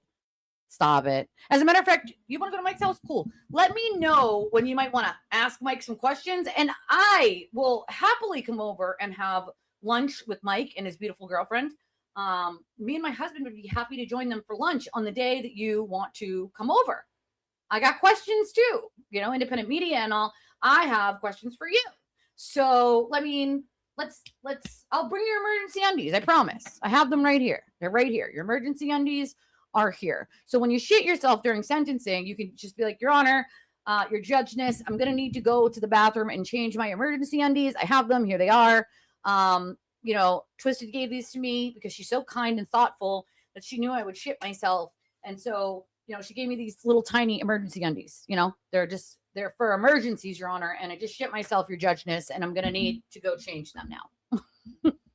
But give us a heads up, because if you're not a coward and all, you'd do that. You'd say, yeah, I'm going to, I think I might head out to Mike's on Sunday. And I'd be like, cool, let's meet. I would love to have lunch with Mike and his beautiful girlfriend and me and my husband. We would love to head over and hang out with Mike and his dogs and his girlfriend. That would be fun. I think that would be fun.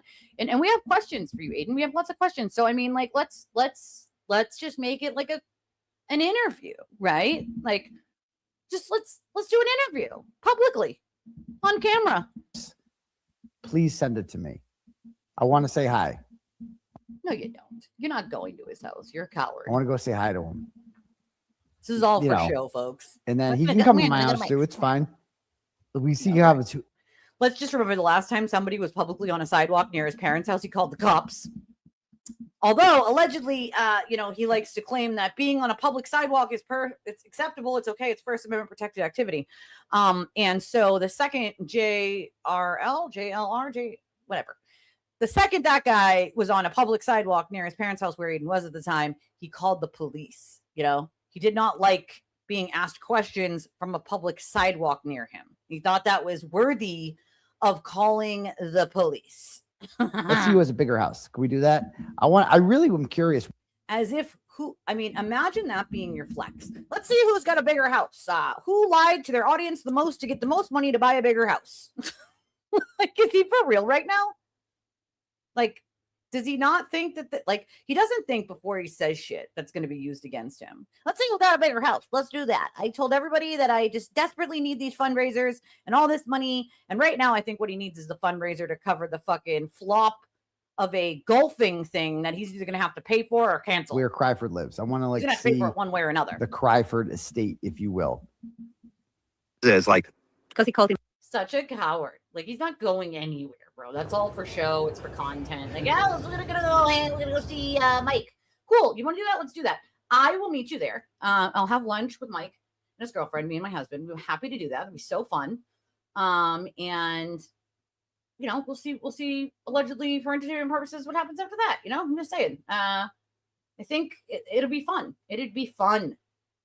It would be fun. I think we broke the interweb again. Last time me and Nan broke the interweb. I feel like Mike broke the interwebs.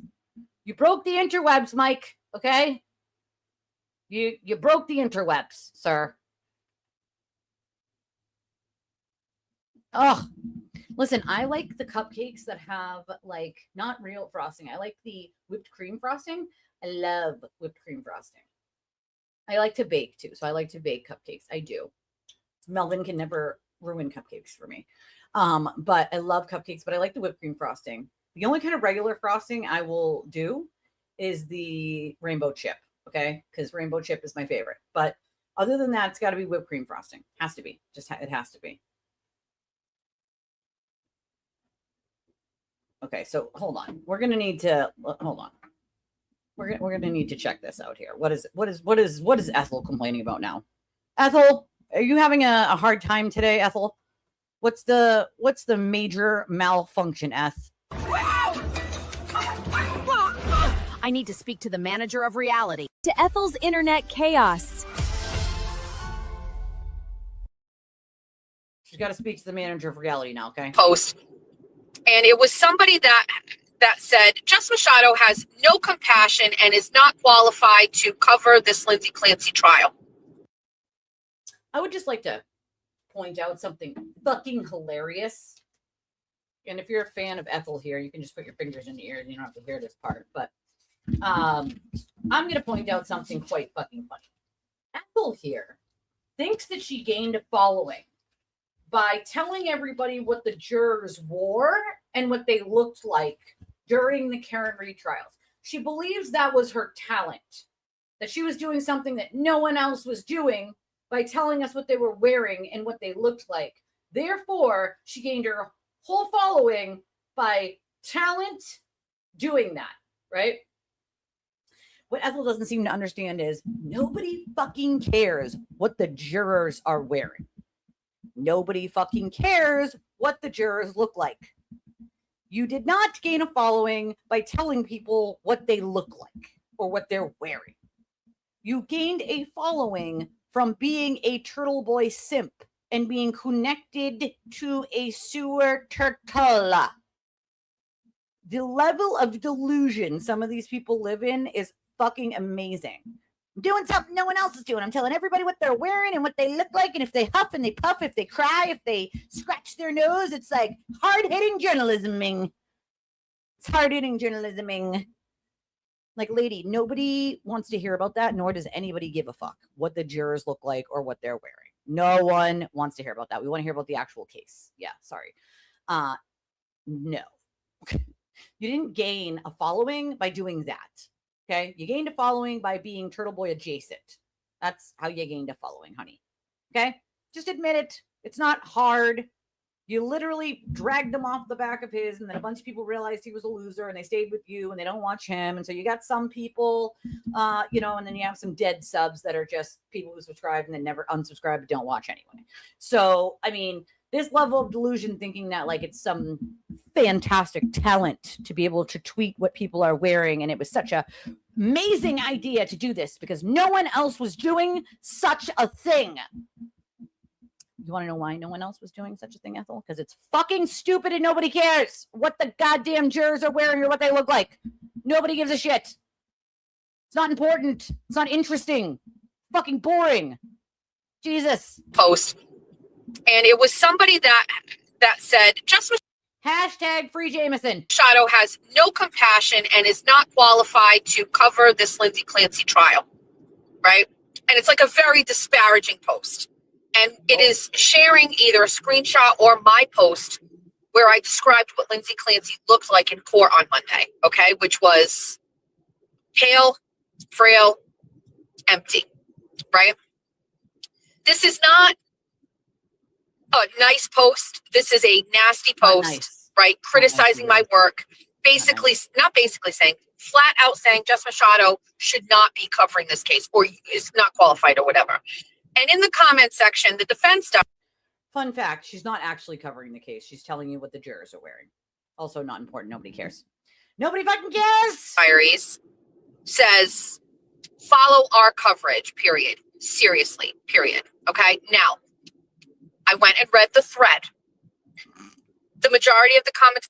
So wait a second. Another place went on in the thread and was like, follow our coverage, not this wackadoos who's telling you what the jurors look like. On the thread are disparaging towards me and not nice about. G Money, are you here? Did you see this morning? I need your input on this. Did you see this ridiculous? Was this morning or was this yesterday? I don't fucking know. I don't know. Did you, G Money? Did you see this? Me noted. But the defense diaries going in and commenting on that. Oh, it was the defense diaries. Oh, she didn't like that. Bob, she doesn't like it. Bob, Stop it, Bob. Was disgusting. And it was disgusting. Fun fact, Ethel, Defense Diaries is part of, turtle adjacent people. You're no longer a turtle adjacent person. So now everybody who's now turtle adjacent says you suck and are bad. Even if they didn't think that you sucked and were bad before, now you do, because you were in a cult and that's what you did to other people. It's called karma, right? It's called karma. And then people like you get all mad when I make friends with people like Mike or Brian that you don't even know how long I've been talking to any of these people. Fun fact, does anybody remember, some of you who were here, did you see this morning, G-Money, this ridiculousness of Ethel, or no? Or was it this morning, or was this yesterday? I don't even know. But she doesn't, in her brain, it doesn't click. It doesn't go, oh, shit, I did that to people. I did that to people. I mean, it's just, not for nothing, but I'm not a huge fan of Defense Diaries because, I think, again, they pandered to a turtle. But what I will say is I agree with them on this. Like, why the fuck would anyone follow coverage of somebody talking about what the jurors are wearing or what they look like or whether they itch their nose or sighed or fucking cross their legs? That is not journalisming. That nobody gives a shit about that. She fully believes, and she has said it many times, that she gained her audience by doing that in the Karen Reed trial. No, honey, you gained your audience from a turtle, okay? You didn't gain an audience because you were saying what the jurors looked like in the Karen Reed trial. Nobody gives a shit what they look like or what they are doing, whether they took a breath or they laughed. No one cares. It's wild as fuck, bro. Most of the people who say weird shit about me, I just block, so I never even see it. It's like, why don't you just block the shit, bro? It's like peace of mind. You know what I'm saying? Yeah, some things get through here or there. Somebody will comment on it, and then all of a sudden it'll pop up in my thing. But I can handle idiots. I don't get it. Well, that's what I'm saying though. It's not because people wanted to know what the fuck the jurors were wearing. Nobody cares what the jurors are wearing. You know what I mean? But she has said many times, I thought, for doing it in a different way, a way that no one else thought of. It was different, talking about the jurors and what they were wearing and what they were doing, and people wanted to hear about it. And so that's why I got to gain a following. No, that's not. It's because we're turtle adjacent, darling. And it goes right over her head that she's wondering why all these people are shitting on her. And she says it's disgusting. Ethel, is it ever going to enter your brain that you did those exact things to other people? What about the hit piece that you wrote on Lindsay Gattani, right? That Aiden begged you to write, that you left many court documents of her side out of it. You never called her, didn't ask her a single question. And then when people like me and other people called her out for that, what was Ethel's excuse? I don't have her number. Meanwhile, 3 days ago, she posted a document with Lindsay's number on it that she didn't redact, including her address, right? So you do have it, number one. Number two, you never tried to get in contact with her. Also, Aiden has it. Obviously, Aiden had her number, right? She never bothered until people called her out and were like, journalism? Did you ask her side of it at all before you wrote this ridiculous hit piece with a bunch of inaccuracies in it that simply things that were just simply not true? No, I don't think you did. I don't think you did. And she didn't, of course, right? She didn't. That's not journalism. Those are hit pieces for a turtle. Why'd you do them? You did them to gain a following. You did them so he'd stop attacking you and he would defend you so you'd gain part of his following, right? That's what you did. Let's be honest about what you did there, Ethel. She does think she's reinventing the wheel. She smashed all the glass ceilings, G-Money. All of them, all of them. She believes all of her views are people who actually watch her and that none of them are hate views and people just pointing and laughing at what a shit show and a clown fucking car it is, right? She doesn't get it. She does not get it. Cool, you got some more views than normal because people are watching a train crash, right? I don't want that kind of money. That's blood money. I don't want that. I don't want that kind of money. Don't want that kind of audience, right? You want it just because it brings in dollars. Well, you go right ahead. You can have that. I fully believe in karma. I believe in the universe. And it's wild to me how some of these people are like, well, how in the hell can people be so rude and mean? Meanwhile, they spent the last 3 years shitting on anyone Aiden said he didn't like with no evidence other than Aiden said so. They had never done anything to any of these people, right? I've never met Will, the baker, none of those people have ever met me or ever spoken with me. But they have no problem, just like Jess, jumping on that bandwagon of talking shit simply because the sewer turtle told them to. Said I'm bad. So jump right on there, right? I'm not posting people's court documents. I'm not out there making up stories about people like you did, Ethel. I'm not sharing people's private text messages and emails, even if I don't like them, right? I'm not doing none of that shit. So if there was like heavy criticism on me doing something like that, I could understand. But I'm not doing any of that, right? Because that's not how I roll. I just don't roll that way. So it's weird that she just somehow is like completely like, I just don't get it. Why are people so mean? You were in that same cult, darling. And it seems like you still need some deprogramming. I'm going to tell you why. It essentially was an unsaid statement to the poster. If you are unhappy with what Jessica Machado is doing, follow us instead. Okay? Okay. And I took a screenshot of it and I inboxed the defense diary. Fun fact, I'm not going to be tweeting what the jury is wearing, but we are covering the Lindsay Clancy case. We are doing that. We're just not tweeting what they're wearing. And I wrote, this is not nice. And then it's not nice, you guys. Ethel said it's not nice. You know what else isn't nice? Stalking Jameson, Ethel. Hashtag free Jameson. That's not nice. It's not nice, Ethel. I left my laptop. Now, I don't really see my messages on X. On my computer, I do. And I sat on my computer and I decided to write a thread. At no time did I see their response. But I wrote a thread and I wanted to talk about my experience and why I'm qualified to cover the fucking Lindsay Clancy case. Wild. Now, to their credit, and I don't know who it is, I'm assuming it's the husband. He messaged me back with some sort of like clarification, which he actually posted under the thread when I called him out on it. And he said, I meant like as a supplement to your coverage. No, sir, that's not what you meant. We're witnessing his backtracking, and it's fine. You can do it, whatever. But don't think that I'm not going to call you out on it, okay? Because we're coming off of a month and a half of getting dragged on the internet that you are very keenly aware of. You know, because your message to me privately mentioned the pile-on. So we're 100% aware that you know what happened. That statement was not in response to somebody that said, I don't know, who should I be watching for the Clancy case? And you go in the comment section and say, watch us, seriously, watch our coverage. That's not what it was. You didn't comment. In addition to live tweeting, you can watch our commentary on live stream. You didn't do that either. You didn't even say, we like Jess's reporting inside the courtroom. If you're looking for additional commentary, you can do this. What you did was you literally commented on a shit post about me. Watch us. Seriously, watch us. And you know what it meant, and I knew what it meant. And that's why it hit everybody that way. Now, defenders of you and haters of me are going to tell you that it's not that. And I don't really, and that's why I'm not even going in a back and forth with anybody over it. I know exactly what you meant when you put that there. Yeah, everyone else did too. If you don't want to listen to Ethel talk about what the jury's wearing, follow someone else. It's not that hard, Ethel. I mean, that's what was meant. Okay. I love this comment. Salty said, TB sitting there looking like an annoyed husband who randomly says, yeah, so you think he's listening. They're both pathetic.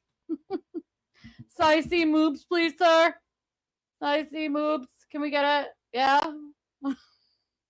Oh my God. I can't. Okay, you know what? Let it go. I have. This is what I'm doing. All right. Oh, me too. It's wild. Like it's weird. It's weird as fuck. Okay, hold on. I got an idea. Hold on. This is what we're gonna do. This is what we gonna do. What we gonna do. What we gonna do. Yeah, yeah, yeah, yeah, yeah. All right. Let's see here. I heard this morning that they didn't have much content for their fundraiser petty stream thing. So I heard that they just started restreaming Mike and JFK, right?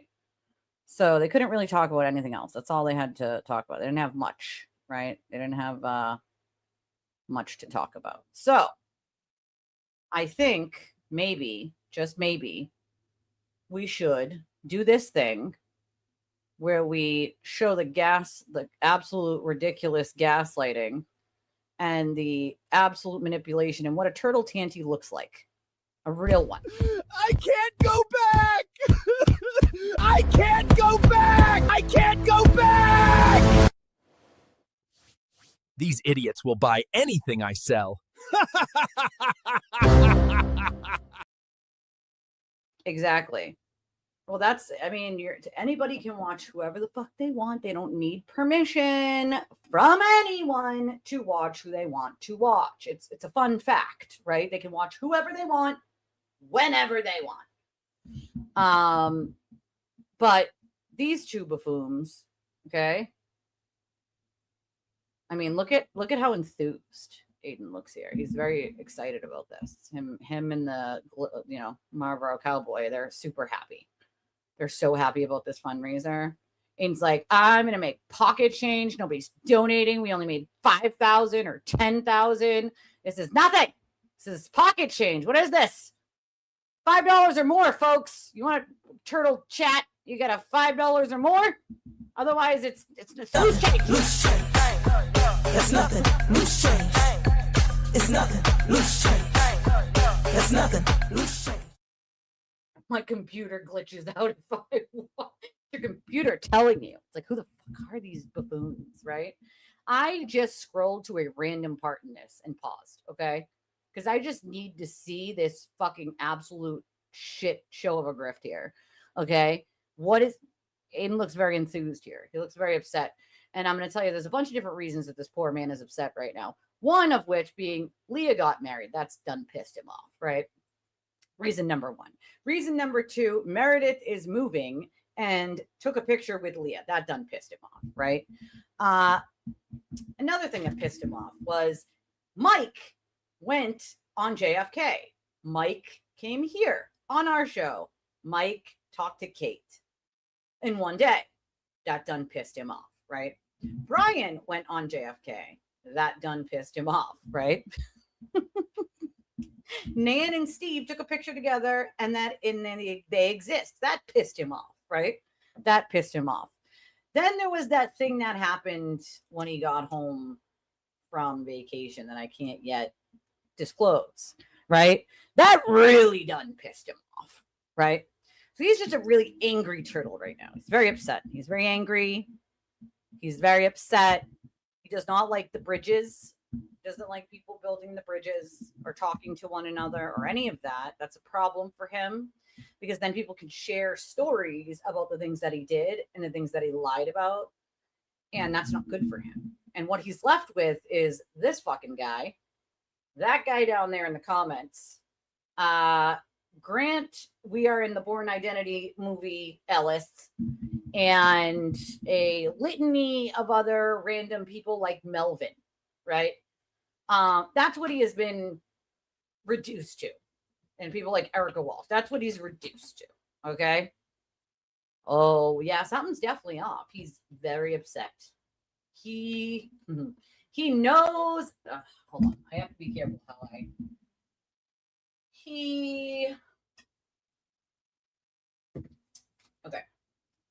he knows that his grifting is about up. Time's about up on that. Train's already pulled into the station. He knows he's dealing with a multitude of lawsuits, which will drain him. But there's other things that are going to drain him before that. And so now he's running on pure fumes. All the money he's got in his bank account and his savings, it's got to, he's got to be paying his bills with it because he's not making as much in turtle chats as usual. Although he is still making a pretty penny, not as much as he's used to, right? He knows he's going to have to start dipping into his own money soon And he knows that his bank accounts are going to be emptied. And that is making him a sad turtle. I mean, look at how miserable he looks. Look at how miserable he looks. You know? Oh, he hates that. He hates when we tell him he has no control over any of us. Fun fact, he doesn't have to have control over anyone. The second that you don't allow that man control anymore, he doesn't have it, right? People get afraid and the fear, it's the fear. He preys on the fear and intimidation tactic of, if you don't do what I want you to do, I'll write a blog about you. I will lie about you. I will say all these bad things about you. I'll dig up your past of an arrest from when you were 18 or the time you were evicted or when you lost your car and it's like, okay, 85% of America doesn't have $400 in their savings account to account for an emergency. I fucking don't. Okay. I don't even have shit in my checking account, never mind savings account, right? Everything in my checking is going to, as of right now, every single penny that I have and my husband has is going to rent on the 1st. I have no extra dollars and no extra cents. Hence why we stayed home yesterday, right? And didn't celebrate our 12-year anniversary out somewhere, right? Because we got bills, right? So that's normal. Most people don't have it. Say you lose a job, or like me, this is my job. So if I don't make, a certain amount every week, right? Like I'm behind, right? I took yesterday off. I'm already behind because I missed a day last week because I was sick, right? So like I'm behind, like real behind.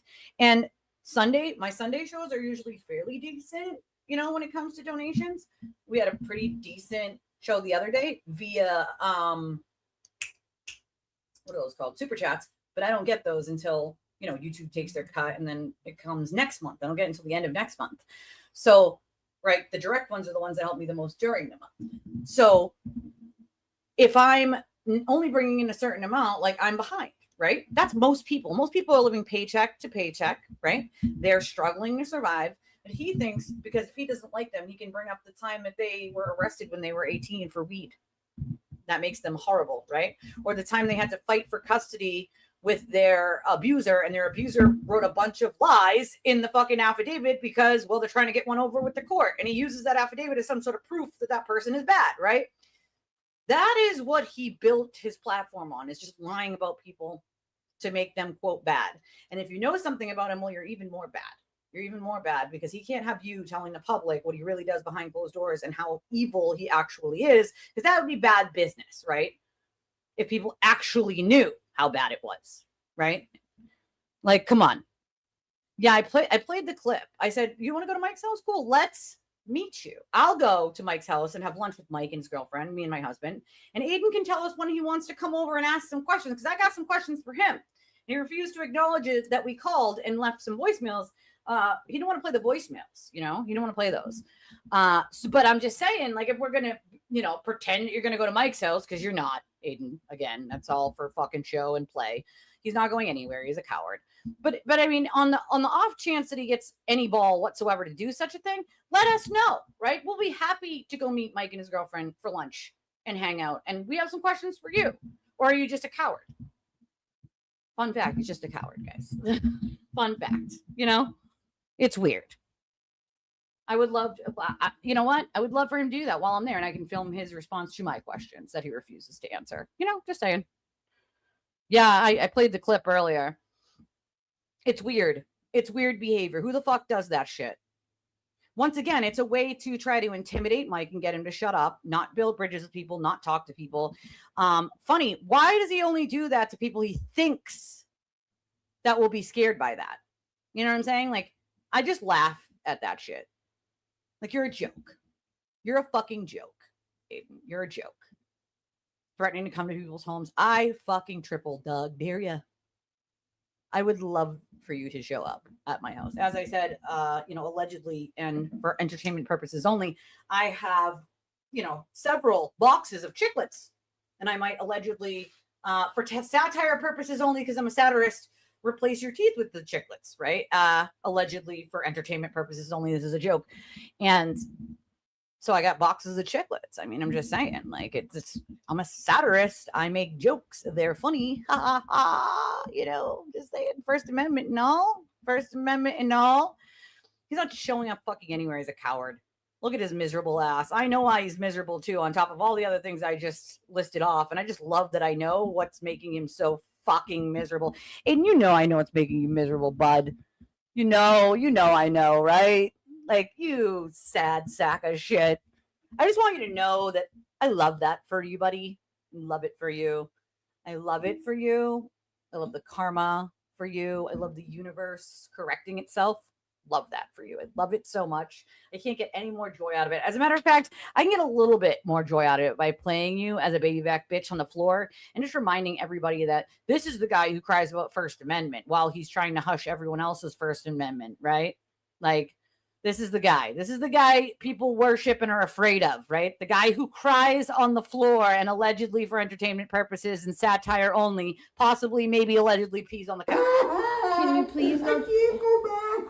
Can you please go back? Yeah, I literally can't. He can try to claim that, but unfortunately, he has this thing called a pattern of behavior.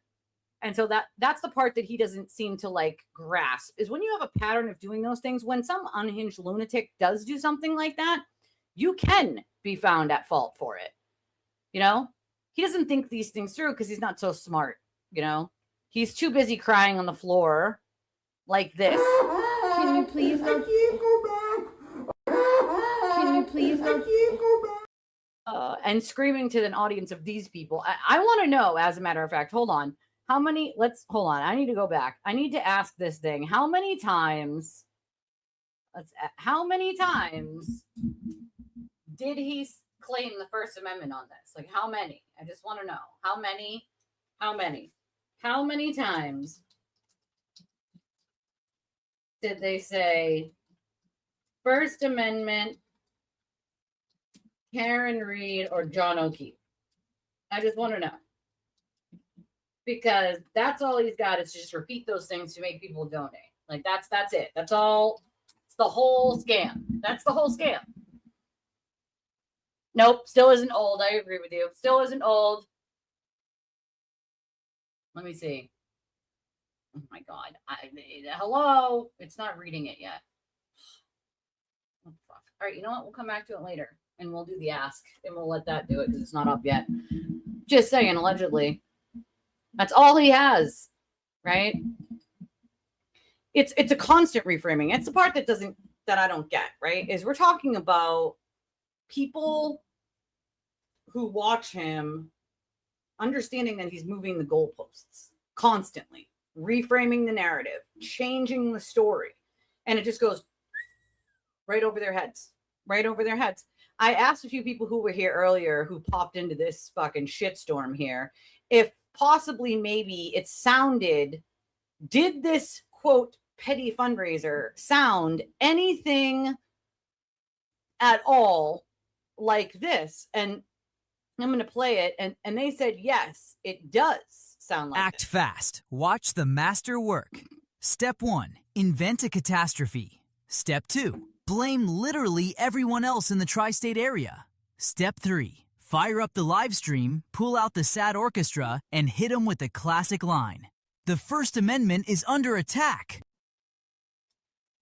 Did it sound like, did the whole stream sound like that? It's under attack. Donate.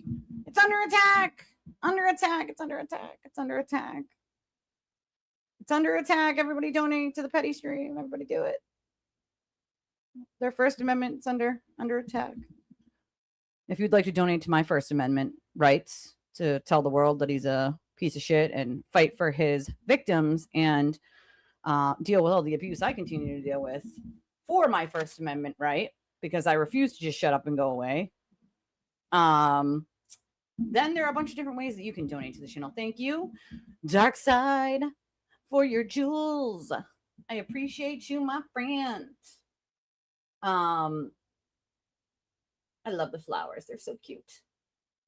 Yeah, if you'd like to donate to this channel for my First Amendment right, like Rachel did earlier, there's a bunch of different ways to do that. We have Cash App, Venmo, PayPal, Revolut, Chime. We have our Justice Chat. It's a link pinned to the top there, and it works for any credit or debit card. You don't have to have PayPal. It goes through my PayPal for it to be secure, but you don't have to have PayPal, just a debit or credit card or Apple Pay or Google Pay or one of those options. We would appreciate it. on this wacky Wednesday. You know, we're a couple days behind, I'd say, because I did take yesterday off to spend my anniversary with my husband. The last minute he got the day off and switched with someone, and so last minute I was like, you know what, I'm gonna too, and I can't afford it, but I want to spend the day with my husband, and so I did. So we would appreciate it. We only get by with the kindness of all of you. So if we don't get donations, then we don't make anything, right? Like, then that's my paycheck. My paycheck is whatever gets made here during the day, you know? I actually did that when I sent some over to Mike. Is I had all these jewels that they were giving for free when they first started the jewels, which I guess are still in people's accounts. And I didn't know I had them until you guys said something. So I checked, and then I was able to finally do it. It wouldn't let me do it from my computer. Then it wouldn't let me do it from my phone. And then one day I did it, and boom, it popped up, and I was like, yes. And so I was able to give my jewels to Mike. They were free for me, but they'll give him a little bit of money. I don't know how much they're all worth. But I think there was like 500 jewels they gave me. So I think that's like $2.50 for him. Something like that. Yeah, it's like $2.50. But hey, they gave me jewels. I gave them away. You know? I did. I mean, I wish we could have done something, you know? Oh, the floating heart. Thank you, Dark Side. I wish we could have done something, you know, like something like go out to dinner or go do something fun, but like everything's expensive, you know? It's expensive, man. It's fucking expensive, right? And rent's on the first. I can't afford it. I cannot. We just had the whole fucking hot water heater debacle and the fucking all that nonsense that was super not fun to deal with. So, you know, it's, you know, expenses pop up out of fucking nowhere, and you're like, God damn it. Like, my sister wants to take the kids to, like, I can't remember, she said Six Flags or Canopy this weekend. And I'm like, Jesus fucking Christ. So she's like, oh, you got money for the tickets for the kids? And I'm like, oh my God, that's going to cost like over $100. I don't know how I'm doing that, but I guess I'll see how much I make this week, you know? I'm not going. My sister's going. That's too much for me and my husband to go. Plus I can't go on certain rides because my heart, and I can't fucking walk that whole park like that. My legs would turn into jelly. Just facts. So I prefer to do something else that, like, there are places where I can just rest for a while if I really need to. Something more low key with my husband, and maybe we'll do something this weekend while the kids go with my sister. But I think everybody deserves an anniversary, and the room service guy definitely does. He's a good room service guy. You know what I'm saying? He's a good guy. And 12 years is a long time to be with your significant other, you know? I saw everybody's nice comments on my X post. Thank you guys so much for those of you that saw it on X and said happy anniversary. I appreciate all of you for that. I read them all to my husband. He was feeling the love too. And that was really nice of you guys to say happy anniversary. So we saw them. We appreciate all you guys for that. Yeah, I didn't know I had the gems either, Dark Side, until you guys said something. And then I was like, oh shit, I had free gems. I didn't even know those existed until you guys said something. So I was happy to give them to another small creator. I know what it's like as a small creator to fucking just survive day by day, never mind, you know, week by week. So I was happy to give them to someone else, you know, and make sure that they, I was happy to give them to Mike and share them, you know, and I have saved up, as I do, my Google Play points so that I can donate. I usually do $5 at least at a time to either Mike or Brian or another small creator. And so I think I'm back to Brian now, because I think I did Mike last on that one. So I try to do like a revolving door of when I have the Google Play points. I do these little things that pop up on my phone. Everyone, by the way, if you have a Google phone, you can download it. It's Google Opinions. It's the Google Opinion app, and basically what happens is it'll send you a Google Rewards, a Google Opinion Rewards app. And what happens is you'll get like you'll search something on the interwebs, and all of a sudden your phone will give you a thing about something you just searched. And it'll ask you a bunch of questions about why you searched it. Are you looking to buy something? Are you just, you know, looking, whatever. And then it'll give you a certain amount of cents or dollars in Google Play balance. I've gotten as little as 10 cents and as much as like $1 for doing like a 5-second survey. And then a lot of the time too, if you keep your GPS on, if you drive past certain stores or you pull into the parking lot of certain stores, when you get home, you'll have 2 or 3 of those. And so it adds up quickly to some dollars in Google Play points. And you can use those if you have a Google phone for super chats. So I saved those, I saved those. Oh, thank you, my friend. It's nice to see you. I was just catching up this morning on watching you and Mike yesterday because I didn't get to watch it live. So I was just catching up this morning, and my little was like, "That's Nan." I was like, "Yes, it is, girl. Yes, it is." Thank you, Space Ghost. Thank you. Oh, happy belated 12. It's been 12 years. This year is 12 years. That's a good question. I don't. Dark Side knows. I think it's just send. I believe. I did it once. I did it the one time I had them, and I did them for Mike. I did them on the computer, I believe. And I think it was just like you click on them on like which ones you want to send that add up to that amount, and then just send, I believe. Thank you, Ruthie. Yeah, it's been 12 years, and he's still the peanut butter to my jelly. He is still the coffee to my morning. I love him dearly, and we're like little kids still, if it makes any difference, I know, I saw that. You're going to be seeing Brian at 6:30. I'm like, I'm glad you're back, and not letting people silence you or push you out of being a guest on people's channels. I think people like to hear your opinions. I like to hear them. And so I am happy that you're not allowing them to sort of stop your sparkle, my friend. You know what I mean? Like, fuck them. Like, fucka a thema. Fucka a thema. What the hell?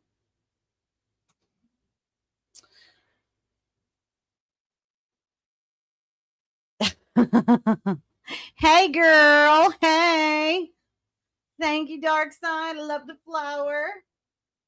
Don't let them kill your spark, my friend. All right, fuck them. I'll break the interwebs again. I don't give a shit. I'll break that shit every day if I need to. As long as what's coming out of my mouth is the truth, I could give a fuck less. Aiden's just angry. He's an angry troll. He's got lots of things going on that he's not talking about publicly, which I find quite fucking funny that he's trying to keep it so hush hush. But I need to see what kind of shitstorm this was, what kind of shitstorm this was. Also, I mean, for those of you who weren't here, I will allegedly and for entertainment purposes, Aiden allegedly for entertainment and satire purposes only, might have visited a store, and he was looking for something very specific at that store. And Annie was the lady who helped, Annie was the lady who helped. Annie, are you okay? Can you tell us? Are you okay, Annie? So Annie helped him. And so, like, allegedly and for entertainment and satire purposes only, Annie might have sent me a little clippet of that conversation when he walked into the store. And so allegedly and for entertainment and satire purposes only, I will play this for you. Okay? Yes, of course, sir. Our size C move bras are right over here. That was very nice of Annie, allegedly for entertainment purposes only. That was super nice, Annie, for you directing Aiden to where the size C moves are. We love that you're so kind to that terrorist of the interwebs. We appreciate you sending him to the size C moob section. I'm sure he appreciated it very, very, very much. I love all the loves too. I love all the love. Oh, true that. I read for pleasure because I'm a reader. I just like reading. I'm a weirdo. I am a nerd. I'm a freaking nerd. I like to be a nerd. All right. Let's check out some of this fucking shit show. Nonsensical crash train. Happy poop. Thank you, Dark Side. Gotta love it. Gotta love it. All right. Let's see. Ooh, you know what? I also had something else. Hold on. Where is it? Two pool books. Oh, shit. Did you or did you not buy pool noodles? Did you or did you not hide behind the pool noodles and then measure Jameson's pool. That's very Ethel-ish. Can't be hiding and whatnot. Where is it? Oh, wait a second. What happened here? What happened? What happened? Okay, you know what? Allegedly and for entertainment purposes and satire only. I think today what we're going to do is we're going to allegedly for satire and entertainment purposes only. We are going to just raise money so we can help the legal literacy fund of Bettero and buy him an attorney, because he's an attorney, a book on how motions work, allegedly and for satire purposes only. He needs to be legal. He needs legal literacy. He's not literate yet in the legal world, and he doesn't quite understand motions at all. Harold has a hard time, and so allegedly and for entertainment purposes only and satire, I think we will raise money to buy him a book on how emotions work. That's what I think we're going to do. I think that needs to happen. Thank you for the gold coin. Thank you, Casey. All right. I had to throw that out there. Legal literacy is very important. Okay. It's super, super fucking important. Oh, it's very entertaining. You want to know what else is super entertaining? It's phone extraction. It's 48,000 pages and it is fucking entertaining. It is so entertaining, as a matter of fact, that when he lies, I'm like, oh, that's in your phone extraction. Can't wait. Can't wait for people to see that one. Cannot wait. Cannot wait. I cannot wait. All right. Let's see. I just literally scrolled to anywhere on this, just so everyone is aware. I was like, you know what? I'm going to scroll. I literally paused in this spot by accident. He looks miserable. Why are you so miserable, buddy? Oh, I know. You want to tell the world yet? You don't want to tell anybody why you're so fucking miserable? I can't. It is so entertaining. Oh, it's so entertaining. Also, you missed our whole showing of Melvin not being jealous of you, Dan. She was not jealous at all. Melvin was not jealous, okay? Not even a little. Not even a little. Not even a little.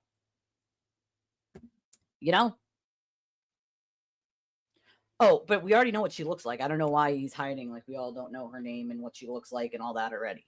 Like, he already did that a long time ago, like a dumbass. So it's like, bro, like, I wonder if she, like, just isn't at his house when he does these, or if she's sitting there watching him. And it's like, bro, how do you sit there and watch that level of gaslighting and then not realize he's lying to your face? Okay, ready? So, they replay JFK. So I figured it would be funny to see their ridiculous, petty, and gaslighting, lying nonsense. So let's see. Oh, yeah, she's not jealous. She's not jealous. I'll give you the timestamp later. She's very not upset or jealous. And her and the Born Identity Grant are very serious about digital sandboxes. They want their balls back.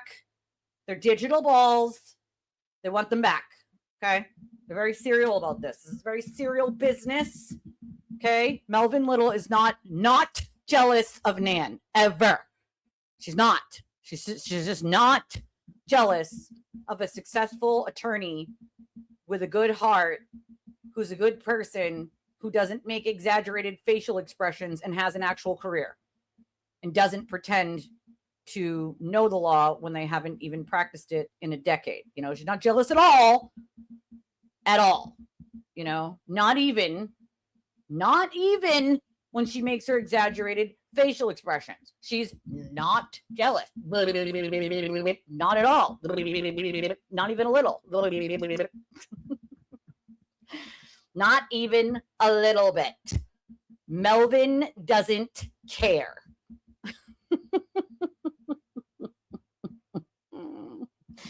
She's not upset about it at all, I love when she tries to say shit like that. Like, I'm a girl's girl. No, you're a turtle girl.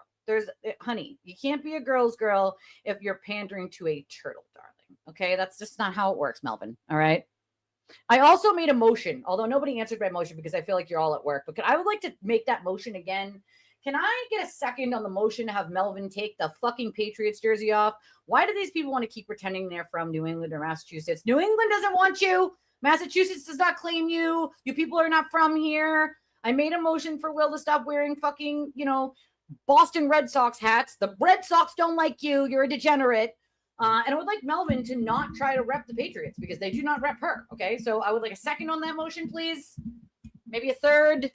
I'd appreciate it. Thank you. Yeah, never. Why would she ever falsely speculate on your sexual partners or your life or anything that Aiden says just because Aiden said so? She doesn't do any of those things at all, ever.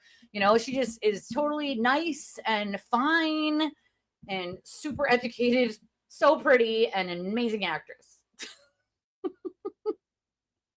Just amazing. So amazing. She's amazing. She's shown herself. It's not even that she's changed. It's that she showed herself to the world. You know what I'm saying? Like, she showed herself to the world. That's what happened. Is the pandering and all the lying. Like, it just comes out more because everybody knows it now. You know what I mean? Like, Okay, I get a second on this motion for these people to not wear Patriots gear at all. Like, we don't like you. You're not from here. Boston does not claim you. New England does not claim you. Stay where you are. I don't even think your states want you. They're embarrassed. You're embarrassing. Jesus. Don't be jealous. They're not jealous. They're very not jealous. Yep. She also does not use a heavily guarded filter at all. Not even a little bit. Not even a little.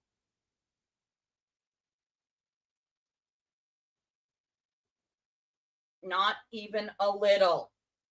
It's not catfishing at all. She looks exactly the same on camera as she does in real life, just like I do. Fun fact, I look like this. Fun fact, I look like this, although my face might be a little redder in person from the rosacea and the psoriasis. But other than that, that's about it. Yana.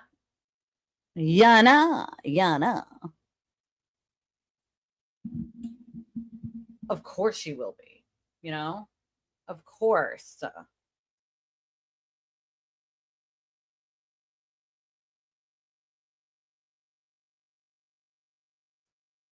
Oh my God.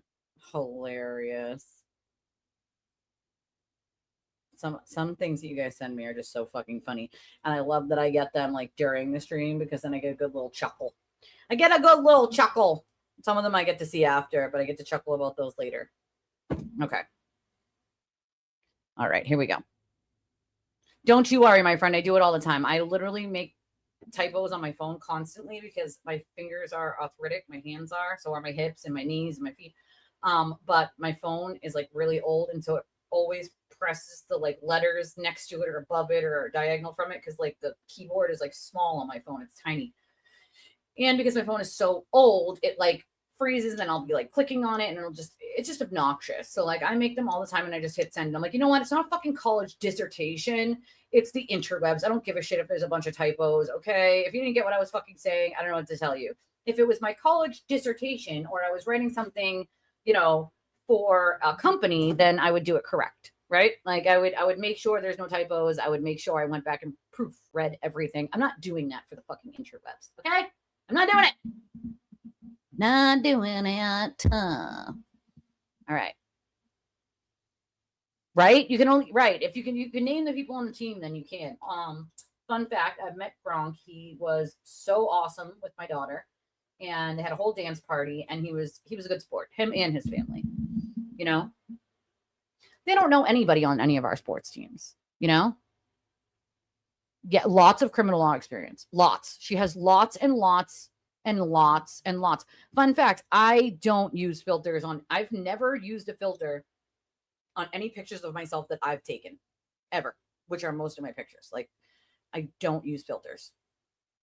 I'm just like, I'm fucking almost 40. What do you want me to look like? You know what I mean? Like, lots of criminal law experience. She might still allegedly, for entertainment purposes, be practicing. Oh, Nan's driving. She's driving. No worries. She's a bubblehead. It's a bubblehead. JFK is planning a live with Jess and asked Nan if she wanted in on it. I immediately thought Jess would be jealous of Nan. Well, yeah, Jess is a mean girl. I think that's what they meant. I'm not quite 40 yet. I'll be 40 at the end of the year. I'm 39. I'm almost the dirty 40. You know, almost. Not quite, but almost.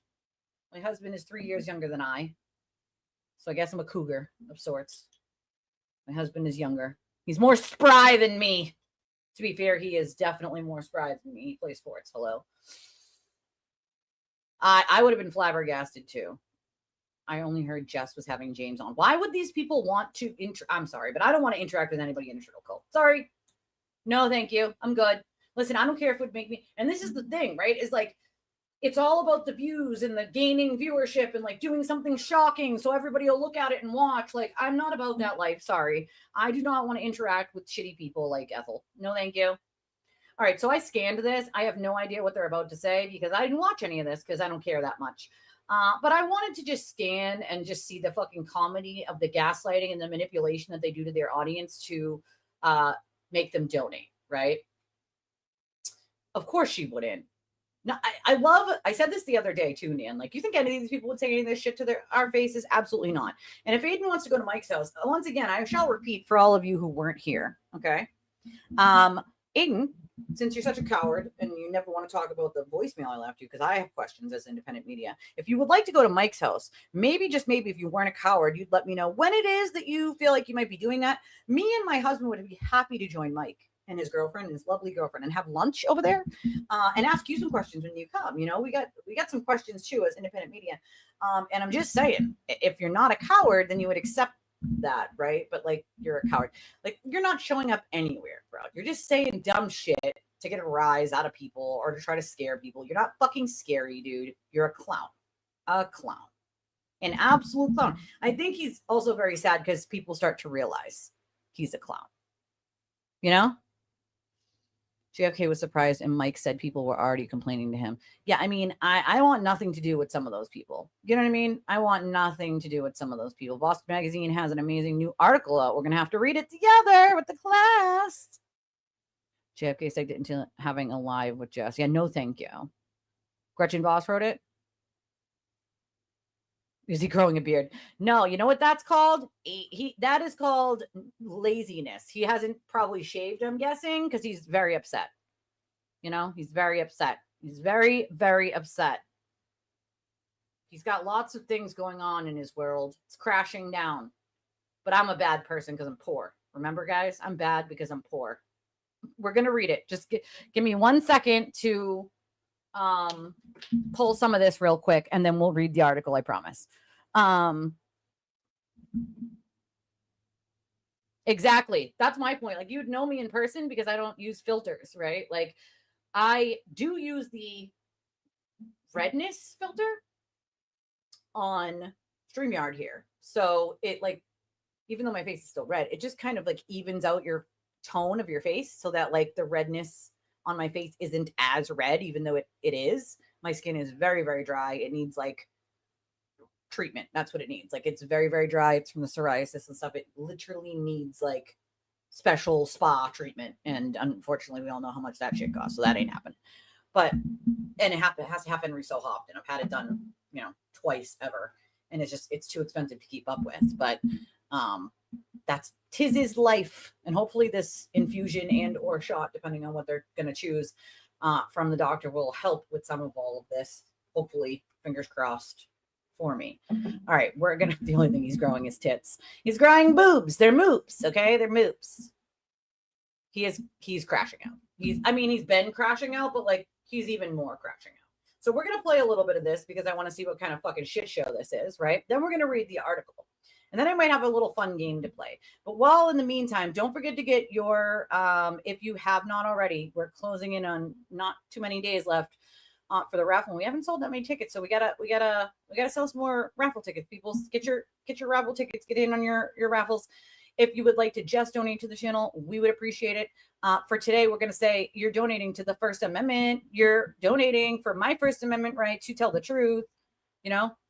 Aiden sounded like, Mayor, First Amendment, Mayor Karen Reed, Mayor, donate to me. I'm important. Mine's like, hey, if you like my First Amendment because I can say things and he doesn't like it, then please donate to my channel and love me because I love you. Love me because I love you. Love me, love me. Say that you love me. I might just get ice cream with the donation tonight. Maybe just treat my husband to ice cream for our anniversary. Ice cream anniversary. Ice cream anniversary. We actually, my husband did buy us ice cream last night. It was supposed to be like a fried dough sundae that we were going to share with the kids because it's huge. And he got 2 Shirley Temples for us. None of the kids wanted anything else to drink. So we got 2 Shirley Temples, one for me and one for him. The kids apparently did not want Shirley Temples and they didn't want anything else either. They just wanted their water. So we were like, oh, okay, girls, whatever. So we ordered this big ass sundae for all of us to share because there's no fucking way one person, 2 people, or even 3 people would have finished it. Thing's enormous. And the DoorDash guy shows up, right? And of course, it closed right after this. Okay, the place closed. And the guy comes and he has spilled in his car both of the Shirley Temples all over it, inside the ice cream, on top of the ice cream. So he tries to hand my husband the empty cups that are covered in the Shirley Temple. And my husband's like, what do you want me to do with that? And he's like, oh no, it's fine. It's fine. Like, no, buddy, it's not fine. not even close to fine. You ruined my sundae, which has fried dough underneath it, which now is going to taste like Shirley Temple and ice cream, chocolate ice cream. Weird. No, thank you. And now we have no Shirley Temple. So that was ruined. And then the place was closed. So the only thing we could do is get, DoorDash credits for maybe next time, which is obnoxious. Like, you ruined my anniversary ice cream. I was going to share it with my kids. All right. It's not very nice, Mr. DoorDash, man. Okay. Fuck shit up. You fucked shit up. God damn it. You fucking shit up. Pistachio Ben & Jerry's. Ooh. Amazon, Whole Foods. Yes, here's the one thing about not having a car is like, I can't just go and like grab something. If I want it, it has to be delivered or DoorDashed or like Instacarted. And like the fees on that alone are fucking absurd. They upcharge every item. Like every item is more money. Then they give you the tip, then the fee, then the whatever else fee. It's ridiculous. It's like I might as well just not bother. You know what I mean? Because it's cost 3 times the amount and I can't. Who can afford that? No one can. Ooh, raspberry gelato. See, I like myself some good, or I think it's Shaw's maybe. They have an amazing coffee Oreo ice cream. I also like the mint Oreo ice cream. Is delicious. Delicious. But you got to buy bananas, fresh bananas with it. You got to slice up the fresh bananas. You got to have cherries. I have cherries here at home. I don't have any whipped cream, but you got to get whipped cream, cherries, hot fudge. You have some hot fudge in the fridge. And then you got to get the ice cream with it. Every time we get ice cream, the kids just annihilate, And only one of my kids are lactose intolerant, and my husband is lactose intolerant. So, like, they can eat it, but they're going to poop later, right? Their stomach's going to poop. But, like, I always ask my husband when he eats pizza because he likes pizza. Like, babe, you're gonna, your stomach's going to hurt later. It's totally worth it. It's pizza. So it's the same thing with ice cream. Totally worth it. It's ice cream. Thank you, Mishi. I appreciate it. Thank you very much. I actually have never actually had real gelato. Fun fact. Never had real gelato before. All right, let's check out some of this nonsense so we can read the article. That's exactly why you should exercise that right. When you don't exercise that right, it becomes stagnant. I'm exercising my First Amendment right to say you are both lying pieces of human fucking garbage. No, I'm not a flan. I'm not a fan of flan, unfortunately. My husband doesn't like it either. Other people do. I just don't have the taste buds for flan. I don't know why. I've tried it a bunch of times, and I think maybe it's just got to be made right. Maybe it's just the way other people made it, and I just didn't like it. I'll always try something more than once, just in case it's like, you got to make it a certain way, or someone makes it a better way, I also want to get some, like, one of these days is a fried pickles. Oh, fried pickles. I haven't had those in years. Fried ice cream. Oh, fried ice cream. Fried Oreos. So good. Fried Oreos with ice cream. Oh, that sounds so good. All these things are on my bucket list. So I'm guessing Will here is talking about the First Amendment. You got to exercise your demons. You got to exercise the First Amendment. Right? What is that tape? Like, is it tape? Can someone ask me? Also, can someone tell me why Aiden holds his mic like this? Sir, it's not a dick. Put it down. All right? Sir, It's not a dick. You're not giving it a Texas twister. Put the fucking thing down. Like, why is he holding it like this? Because you guys would hold it like this. I don't know what's happening. You hold it. Like, why in the actual fuck, sir, are you holding it? Do you not have a stand? I mean, you make like 15 grand a month at least. Like, why the fuck are you holding it? It doesn't have a stand like everyone else's. I'm confused here. Most people have this thing, right? Mine has an arm on it, right? You can move the arm everywhere you want it, above, behind, below, small, right? It's, yeah, I'm just saying, look at the way he's holding the fucking thing. Like, bro, you're not giving it a Texas twister. Like, why the fuck are you holding your mic that way? And I'm wondering to myself, like, someone said that's the way it's supposed to look, but it looks like Will's you is in duct tape. Is that duct tape? I mean, I don't know what's going on there with his mic. Like, I don't. These people made enough fucking money, okay, that they could replace it. Like, listen, I use standard equipment, right? Like, I don't have fancy equipment. I have very standard, very cheap equipment because that's what I can afford to work with, right? But if my microphone fucking needed duct tape, I would probably get another for another $40, right? I'd figure it out, right? If my microphone needed to stand so I didn't hold it like a dick and try to give it a Texas twister, I would probably get a stand for it, right? Both of these idiots are still wearing headphones, like big ass headphones. Aiden's are still wired, right? At least Will's are wireless. Meanwhile, I have earbuds, right? Little tiny earbuds. They're pink. They're very cute. What the fuck are they doing? What are they? Also, fun fact, that little thing in the back, the quote award that Aiden has there in the back with the green on it, that is actually just a copy that he printed out on the computer himself. Isn't that fun? The real one actually is still at Brett's friend's house. Brett is the one that Aiden made pick it up so nobody would know that Aiden was Turtle Boy. And so Brett picked it up, but it's still at Brett's friend's house. Aiden never actually got it. And it's best blog, by the way, not journalisming or anything of the sort. So Aiden decided to like just make his own on the computer and print it out. And then he framed it. Like, how pathetic do you have to be to do that? Well, he did that. That happened. That's what's behind him. Like, what the fuck? What is happening? I'm not understanding.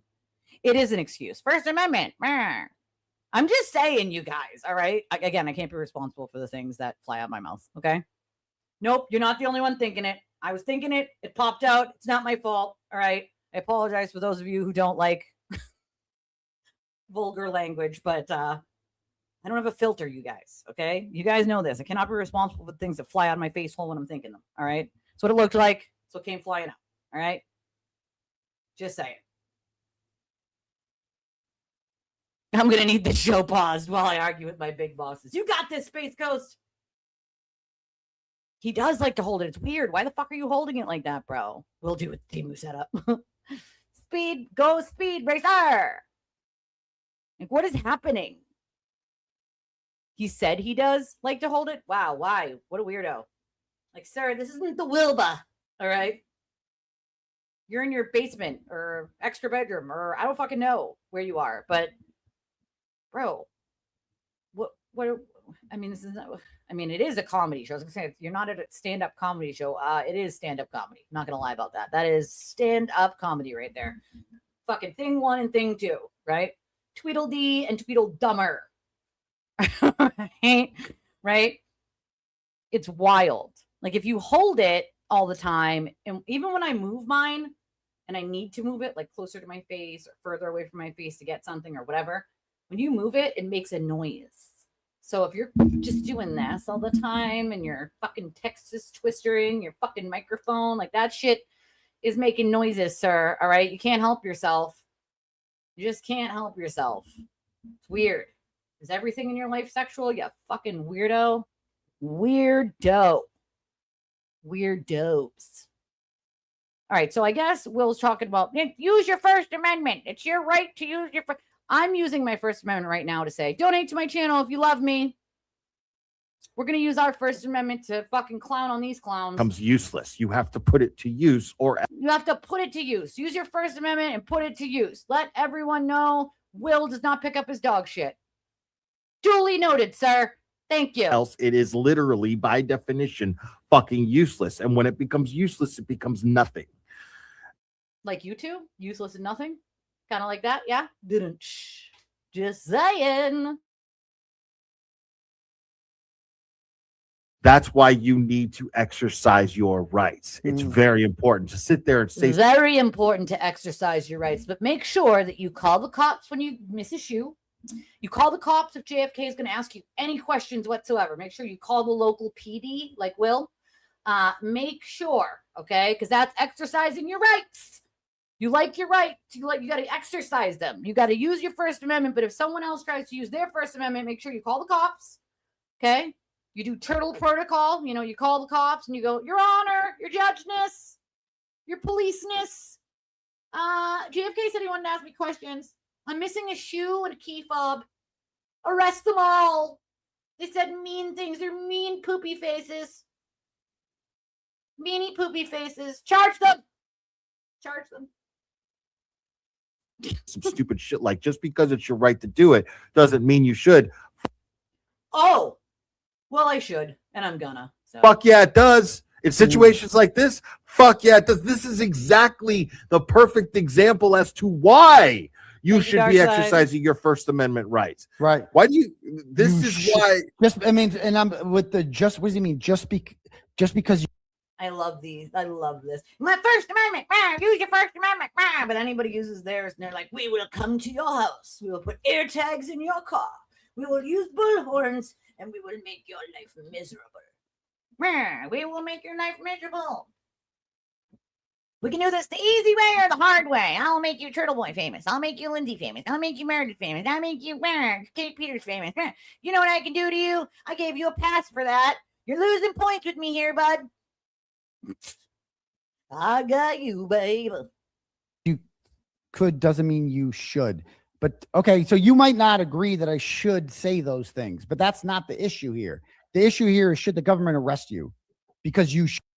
Well, sir, the government didn't arrest you because you just said things, right? The government arrested you because you did an unpermitted, which you need a permit. If you're going to do a rolling rally, fun fact, you have to get a permit and pay for that permit and tell them where you're going to go and where you're going to stop and all that, right? So, yeah, he did an unpermitted rolling rally past witnesses in a murder trial's home and stopped at their homes to call them murderers on a bullhorn. That is not exercising your First Amendment, sir. That is harassing witnesses from a murder trial. Then went on to press play on his own YouTube presentations several times to say, yes, I want to taint the jury pool. Yes, my intent is to taint a jury pool. We're getting to your potential jury pool, Mike Morrissey. Ha, ha, ha. That right there is not covered under First Amendment there, bud. See, that's what YouTube buffoons don't seem to grasp. You know, grasp it. They arrested you for committing the crime, not for asking questions, for stalking and harassing witnesses in a murder trial, and your intent being to make their lives miserable until they did what you wanted them to do or say what you wanted them to say, which is essentially asking them to change their testimony or else. You're cooked, bro. It fits the statute perfectly. You're screwed. No amount of gaslighting to this idiotic audience is going to change that. Yeah, he loves to forget that you need a permit, you know? Stinky can of tuna. Well, it could be vigilante justice, but I mean, they could have hit him with a bunch of other charges that I would have. Criminal harassment, cyber stalking, with other people. I would have charged his ass with extortion and blackmail. You know what I mean? Oh, yeah. The first thing he's going to do is they're going to take, that's what he does. I guarantee you he says it during this. I obviously haven't watched it, but yeah, they're going to take me away from my children. They're trying to take me from my children. Trying to take me from my children. You guys, they're just trying to steal me from my kids. My kids, they're gonna arrest me and take me from my children. He loves using his kids when it benefits him to make people feel bad, you know. I have a $25 donation. Thank you so much. I'm not going to read your real name, darling, because, you know, you can identify yourself in chat if you want, or you don't have to, but I don't want to read your real name because I don't like reading people's real names. I only like to read your chat names because you don't need the turtle cult harassing your life. But this person sends $25. There's no little note. Thank you. I appreciate you very much, my friend. It's always a help to the channel. We appreciate any and all donations. We are a small channel and every little bit helps. Let's see what other ridiculous gaslighting statements he makes before I read this article. Right. Because you say I shouldn't. Why shouldn't I? Well, number one, your attorney should be telling you that you shouldn't because it could fuck up your cases. But I'm going to guess that, Bradle gave that 1.5 Betero stars and didn't tell you. Ineffective assistance of counsel. They were like, yeah, just keep saying whatever, Aiden. It's fine. It's cool.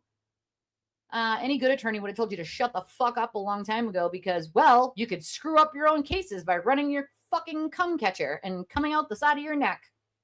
Nope. Can't help himself. Should, in a free society, be able to do whatever I want as long as it's legal. I should. Well, sir, it wasn't legal. Cyber stalking is not legal. Harassment is not legal. Going after witnesses in a murder trial, also not legal. Going by their homes to their child sporting events, sending them emails, phone calls, text messages, burner accounts, illegal. Fun fact, that's illegal. It's a felony. It's a felony, Aiden. A felony. Felony. Again, the fact that people subscribe to his bullshit is so funny to me. You want to fucking get a subscription, dude? Get BoxyCharm, right? Get Ipsy. Get FabFitFun. I haven't had FabFitFun in 3 years. I would fucking love a FabFitFun box. I love those. I bought myself one for my birthday like 3 years ago. I freaking love FabFitFun. You get to pick what you want in your boxes, and it's always something you can either use or gift. And I love that it comes with kitchen items and decoration items, and sometimes slippers or robes or all sorts of stuff. Towels, speakers. I love FabFitFun. Get yourself a subscription to FabFitFun. Do not subscribe to #FelonFlix because that's what the fuck this is. This is a whole ass subscription to FelonFlix, folks. Do not subscribe to this bullshit. Please, you're smarter than that. Could be able to do that, right? And so that's all I'm doing out here is I'm saying, and what did I say that was that? Motion granted. Felony little it is. What did I do? Writing it down. I was outraged. I'm clearly not doing this. I clearly am doing this because I was passionate about it. I'm really mad about what happened to John O'Keefe and Karen Reed. I'm outraged more so because the government is covering up for these scumbags. And if the government is not going to So throws that in there, guys. He just throws a little bit of, I'm outraged for Karen Reed and John O'Keefe. No, he's not.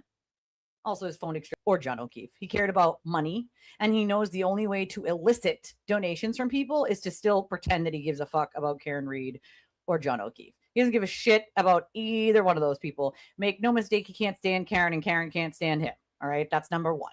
Number two, he never gave a shit about John O'Keefe, ever. But he loves to invoke his name because it invokes donations. That's why. Okay? He's not outraged. He doesn't give a shit. He never cared.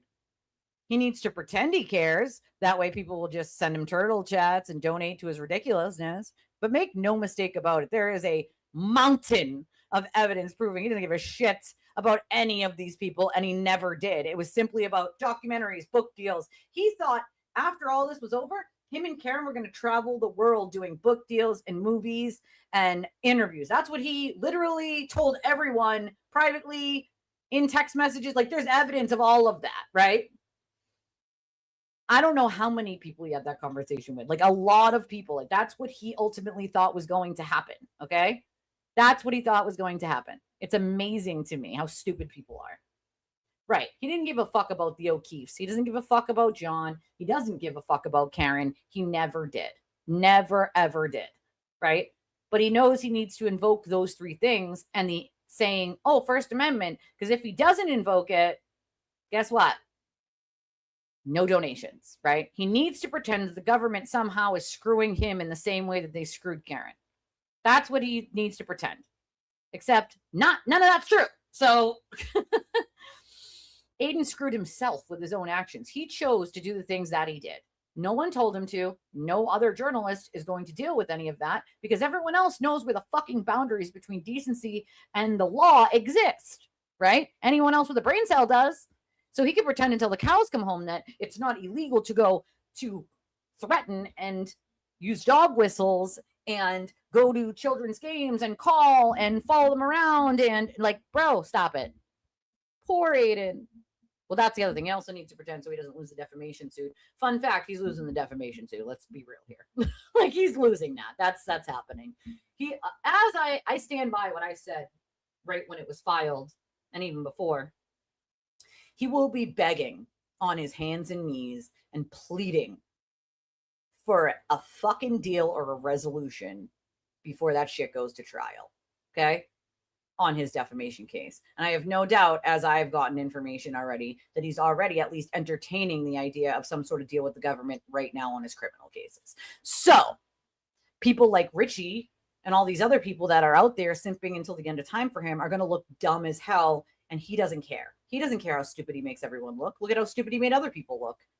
He doesn't care. As long as he can get one more penny, one more view, one more minute, one more hour out of it, he's going to keep lying and lying and lying. Look at how long he lied about the Karen Reed wiretap.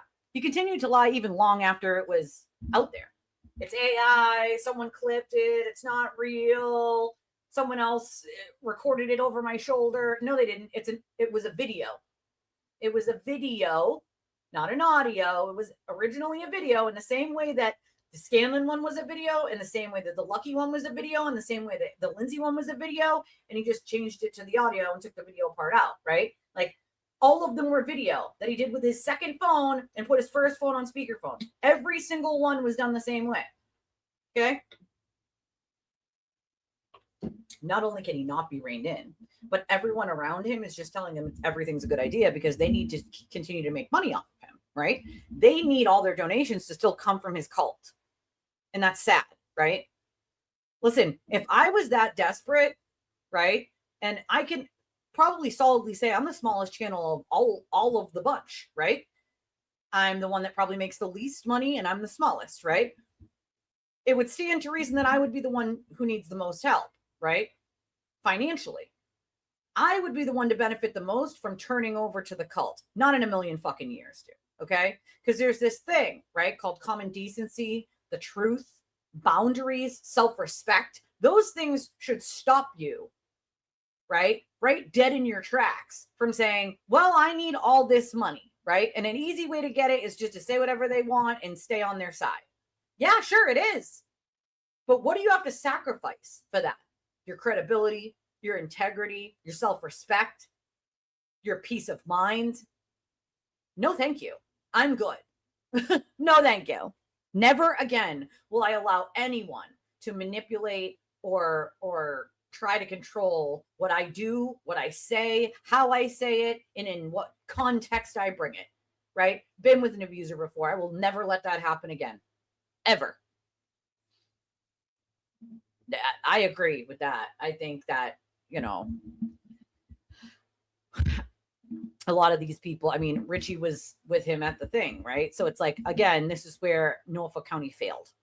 And that failure is on the back of Mike Morrissey.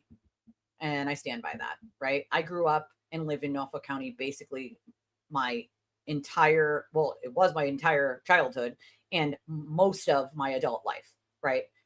I have dealt with the cops there, the DAs there. As an advocate, I've dealt with the government entities there and all of that, right?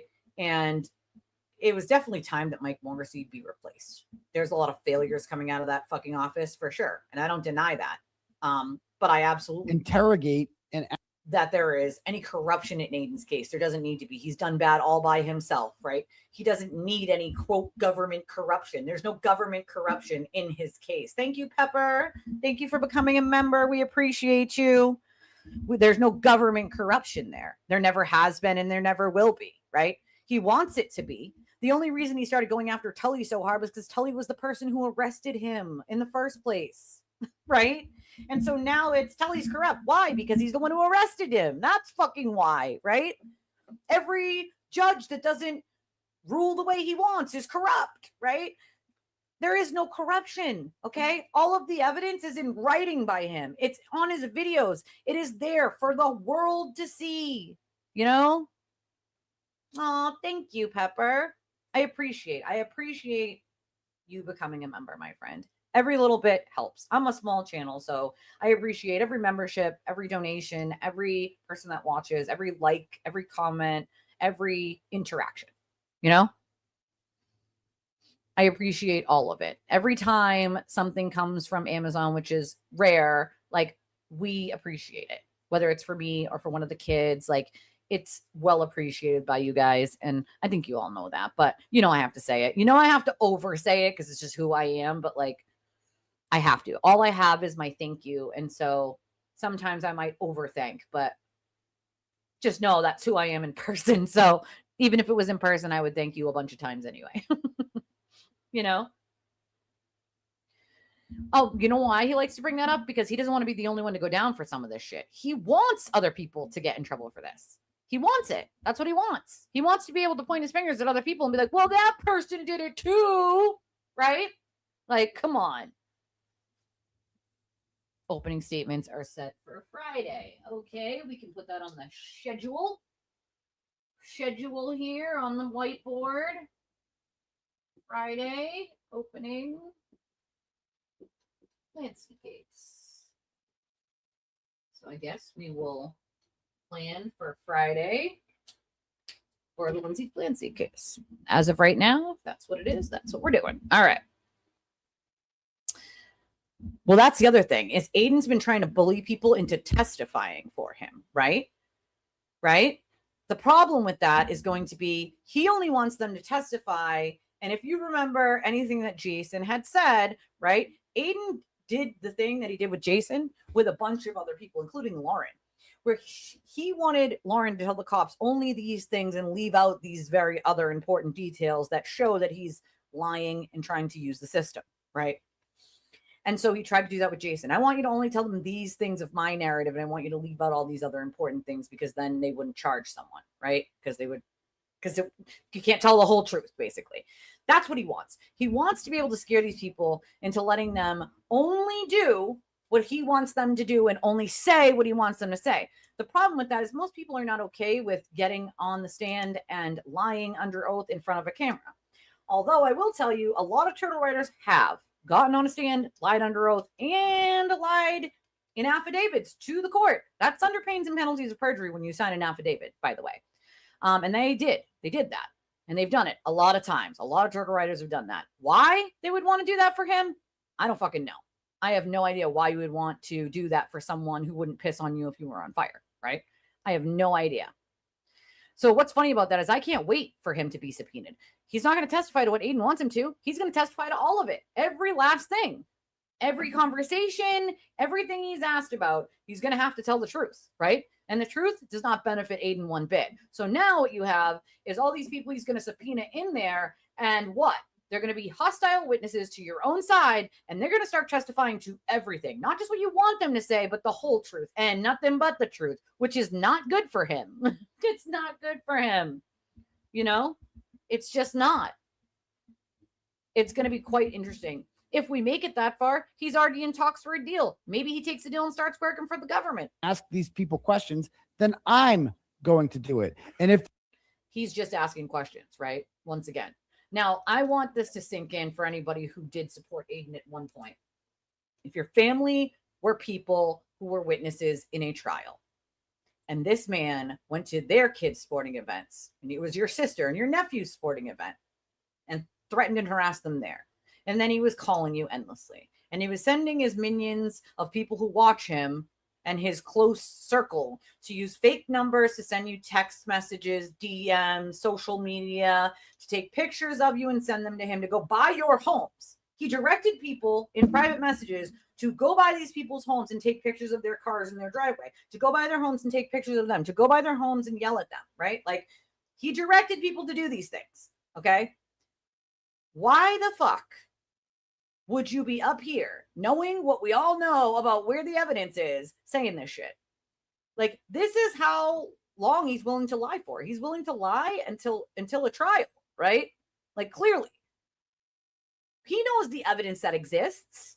He knows what he did, but he's still willing to lie and just sit there and pretend. Thank you, Dark Side, for the floating heart.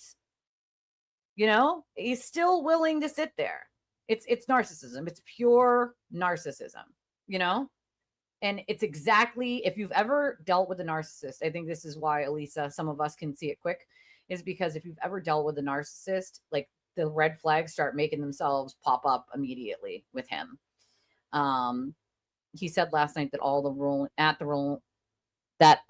the rolling rally would testify if it takes. So if those dummies are subpoenaed, if he subpoenas those people from the rolling rally, all they have to do is say that they're pleading the fifth, because they are then implicating themselves in a crime. So they're not going to testify. What they're going to do is they're going to get there either with themselves or with their attorneys and say, I'm going to take the Fifth Amendment to not testify because I would be incriminating myself, right?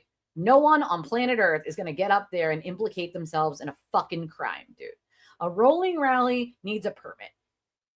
Okay? It needs a permit because they need to know what you're doing and why you're doing it. Aiden knew damn well he would never get a permit going by witnesses' houses in a criminal fucking murder trial. That's why he didn't get one. You know? That's why he didn't get one. That's why he didn't get one, folks. There was a reason, right? He knows damn well and knew damn well. Oh, thank you, Elisa. Elisa sends $9.99 and says, "You're matched to the boys." Thank you, my friend. I appreciate that. I love when people match. It's very nice of you. Thank you. It's not going to work out for him. It's just not going to work out for him. You know what I mean? It's weird. Perjury they don't often go after people for perjury because it's hard to prove that someone did it on purpose, that they lied on purpose. With him, it's not so hard to prove that they did it on purpose. It's not so hard to prove with him. It's a pattern of behavior and a pattern of people doing things for a long time now, you know? So it's not so hard to prove with him. Let's see what else. Yeah, selective targeting. Yeah, the whole Google duck, you know? He can't write, by the way, he can't write any more blogs that smell like wet socks and broken dreams because he doesn't have time, right? He doesn't have any time. He just has time to do this instead. No time to write any blog. They're hiding behind the fact that no one's talking about this. I'm going to make people talk about it. I'm going to hold protests. I'm going to make this impossible to ignore. That's what I did. He's trying to basically what he's trying to do is re-narrate his intent. See, the problem with that is you can't change what your intent was after you're charged, right? And then just get on your show and be like, well, what my actual intent was this. Sir, you told everybody your different intents like 500 fucking times. Now that you're charged, you could say anything you want, but your whole I was just asking questions doesn't stand up to like the most basic scrutiny. You know what I'm saying? What about the disposition? The second case is going forward in New Jersey. It absolutely is going forward. 100% is going forward. Lindsay is not letting off the gas on that one. Sorry, not sorry for him, right? The other victim chose not to. I don't blame her. She was worried about more retaliation and harassment, which is why she chose not to go forward, which, by the way, it says right in the fucking file.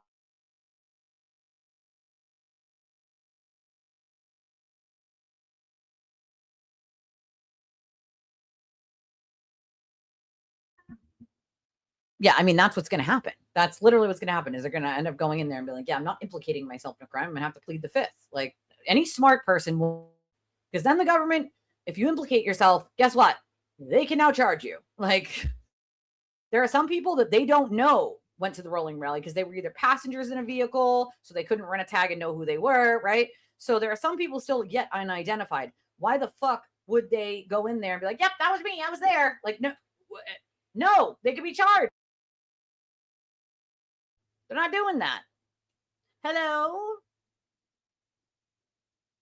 But I told the police, although he stated on his show that Rafferty knew. There's something seriously wrong with him.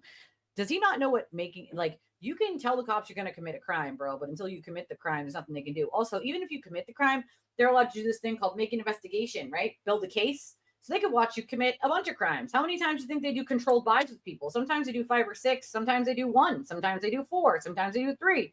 But you've committed a crime once you've done a controlled buy, right? Then they try to get more. It's called building a case. people don't realize he recorded a lot on his phone, and he texted a lot on his phone. When people wouldn't answer his calls, he gets mad and he puts it in writing like a dumbass. That's the idea, right? That's what you're supposed to do. That's how you get things done. Don't listen to these. That's guys. how you get it non-violently. That's how you get it's things not. done. Yep. I mean, Okay. period. I mean, And he's a communist. I mean, he's Says that basically, guy. he doesn't hide it. He's literally a Right. socialist, which is one step away from communism, right? These, they think that like just the government should be able to tell people what they can and cannot say, and then throw people in the gulags who get out of line. Sir, this is not about a First Amendment. It's never been about a First Amendment. You, in fact, committed crimes. That happened. You did that. And then you, like a dumbass, recorded it, and then like a dumbass doubled and tripled down on it on video because you're a fucking buffoon. You're screwed. No matter what you feed your audience, no matter what kind of First Amendment, Karen Reed, John O'Keefe, donate to me bullshit you feed them, it's simply just not true. And it doesn't stand up to the basic level of scrutiny. I asked people earlier, for those of you who weren't here, if it sounded like that. If his, last couple fundraisers he's done in the last couple days sounded like, First Amendment, Karen Reed, give me money, First Amendment's under attack. And they said, yes, that's exactly what this whole fucking thing sounded like. Act like this. fast. Watch the master work. Step 1, invent a catastrophe. Step 2, blame literally everyone else in the tri-state area. Not me. Step It's the 3, government. fire up the It's Meredith. live stream, pull out the sad orchestra, and hit them with the classic line. They're The trying to take First you from my Amendment kids. is under attack. It's under attack.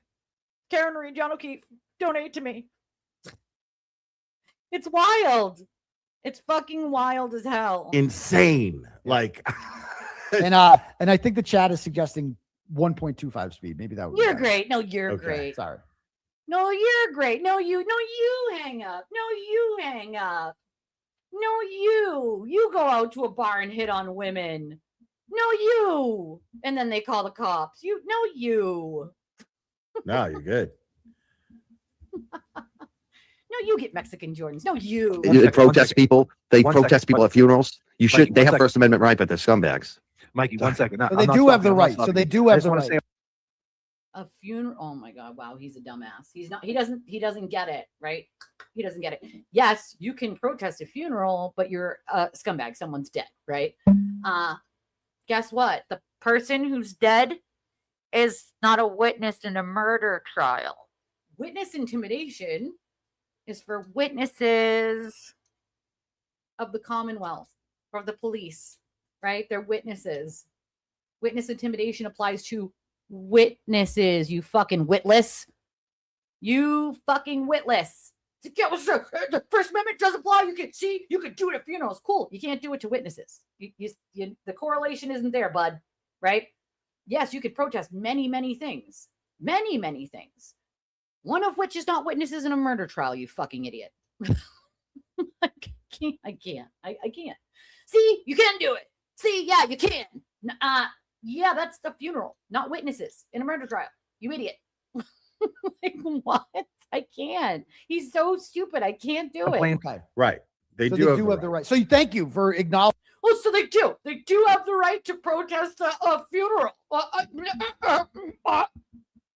Yes, a funeral is not a witness to a murder trial. They're so yeah, witless. Fucking he's a goddamn witless. Fucking dumbass, bro. Imagine trying to draw a correlation between a funeral and witnesses. Okay? There's no funeral intimidation charge. Okay? Can't intimidate a funeral. I mean, you're a shitty human being if you do it because someone died, but there's no funeral intimidation charge. There sure as fuck is a witness intimidation charge because they're witnesses of the government or the cops, right? You fucking dumbasses, right? They're both like, yeah, yep. See, yeah, they said we can. They said we can, right? We can, right? We can do that. We can, yep. Two totally different scenarios, apples and oranges, bro. One's a funeral, one are witnesses. One has a charge, one does not. Like, imagine trying to draw those lines as if they actually exist and then making yourself right. Yep, see, we're right. Us men, we smart. We for real right now? What is happening? I feel like I'm watching George of the Jungle smash into the tree over and over. Like, goddamn tree won't get out of my way. It's not George's fault. It's the fucking tree. Get out of the way, tree. Yeah, we're going to read the article. I'll pause this for a second and pull the article because that was just fucking stupidity. Hold on.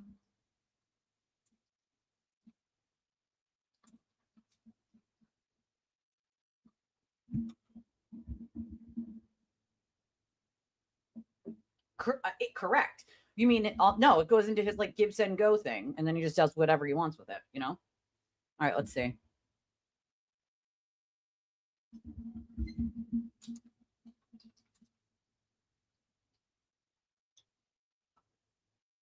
An hour ago. Okay, here we go. I'll bring that back up in a minute. Ready? Here's the article. Right? Get off the cross. We need the wood. Fuck. Like, what, bro? What are you talking about? I can't. There's still witnesses. There's no changing it, no matter what you do.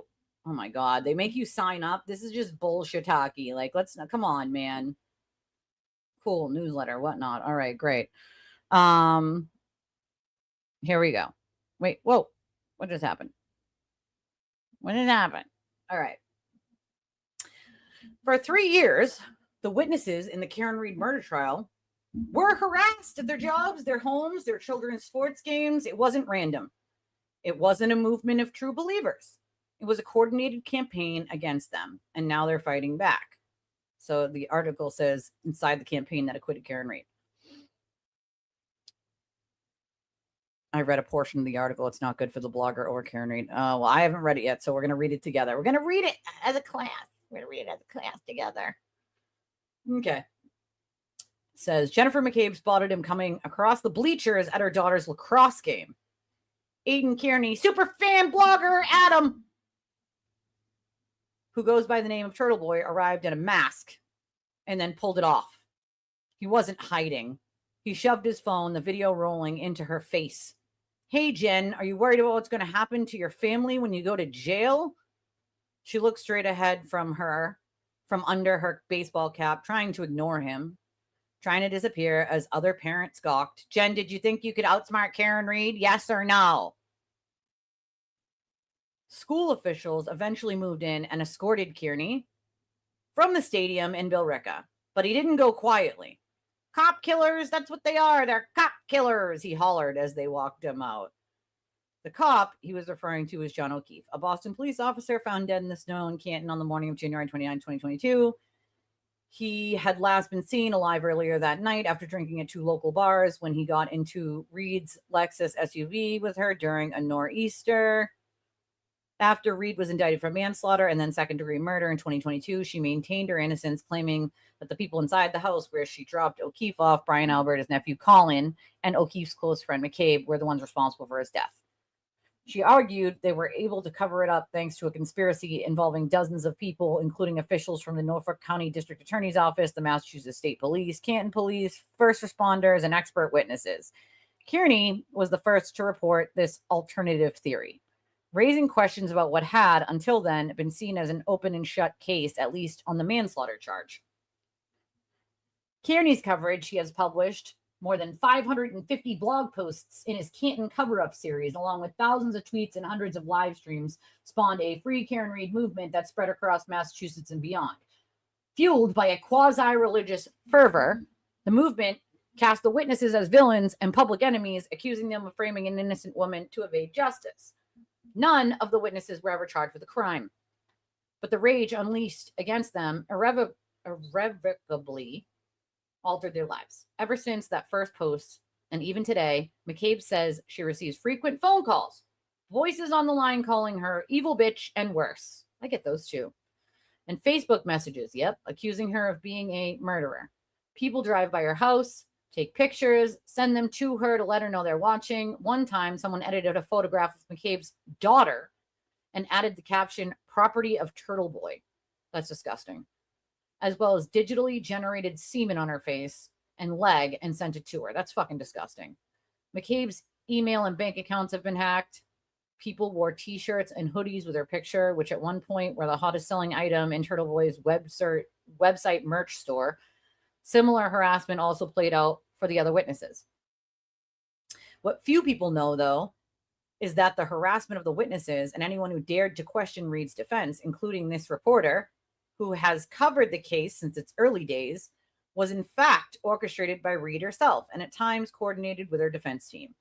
According to now public text exchanges between Reed and Kearney, often through an intermediary, Reed dictated to Kearney exactly what he should write and how. Her attorneys leaked confidential information to him, and together they orchestrated the harassment of the witnesses. All the while, Reed's camp publicly denied any contact with Kearney. Even the line, "Did you think you could outsmart Karen Reed?" that Kearney spat at McCabe as she shrank into herself at that lacrosse game had been dictated by Reed. Equally troubling, it seems that Reed's legal team brought their case to the U.S. Attorney's Office for the District of Massachusetts. A federal inquiry into the handling of the police investigation into O'Keefe's death followed.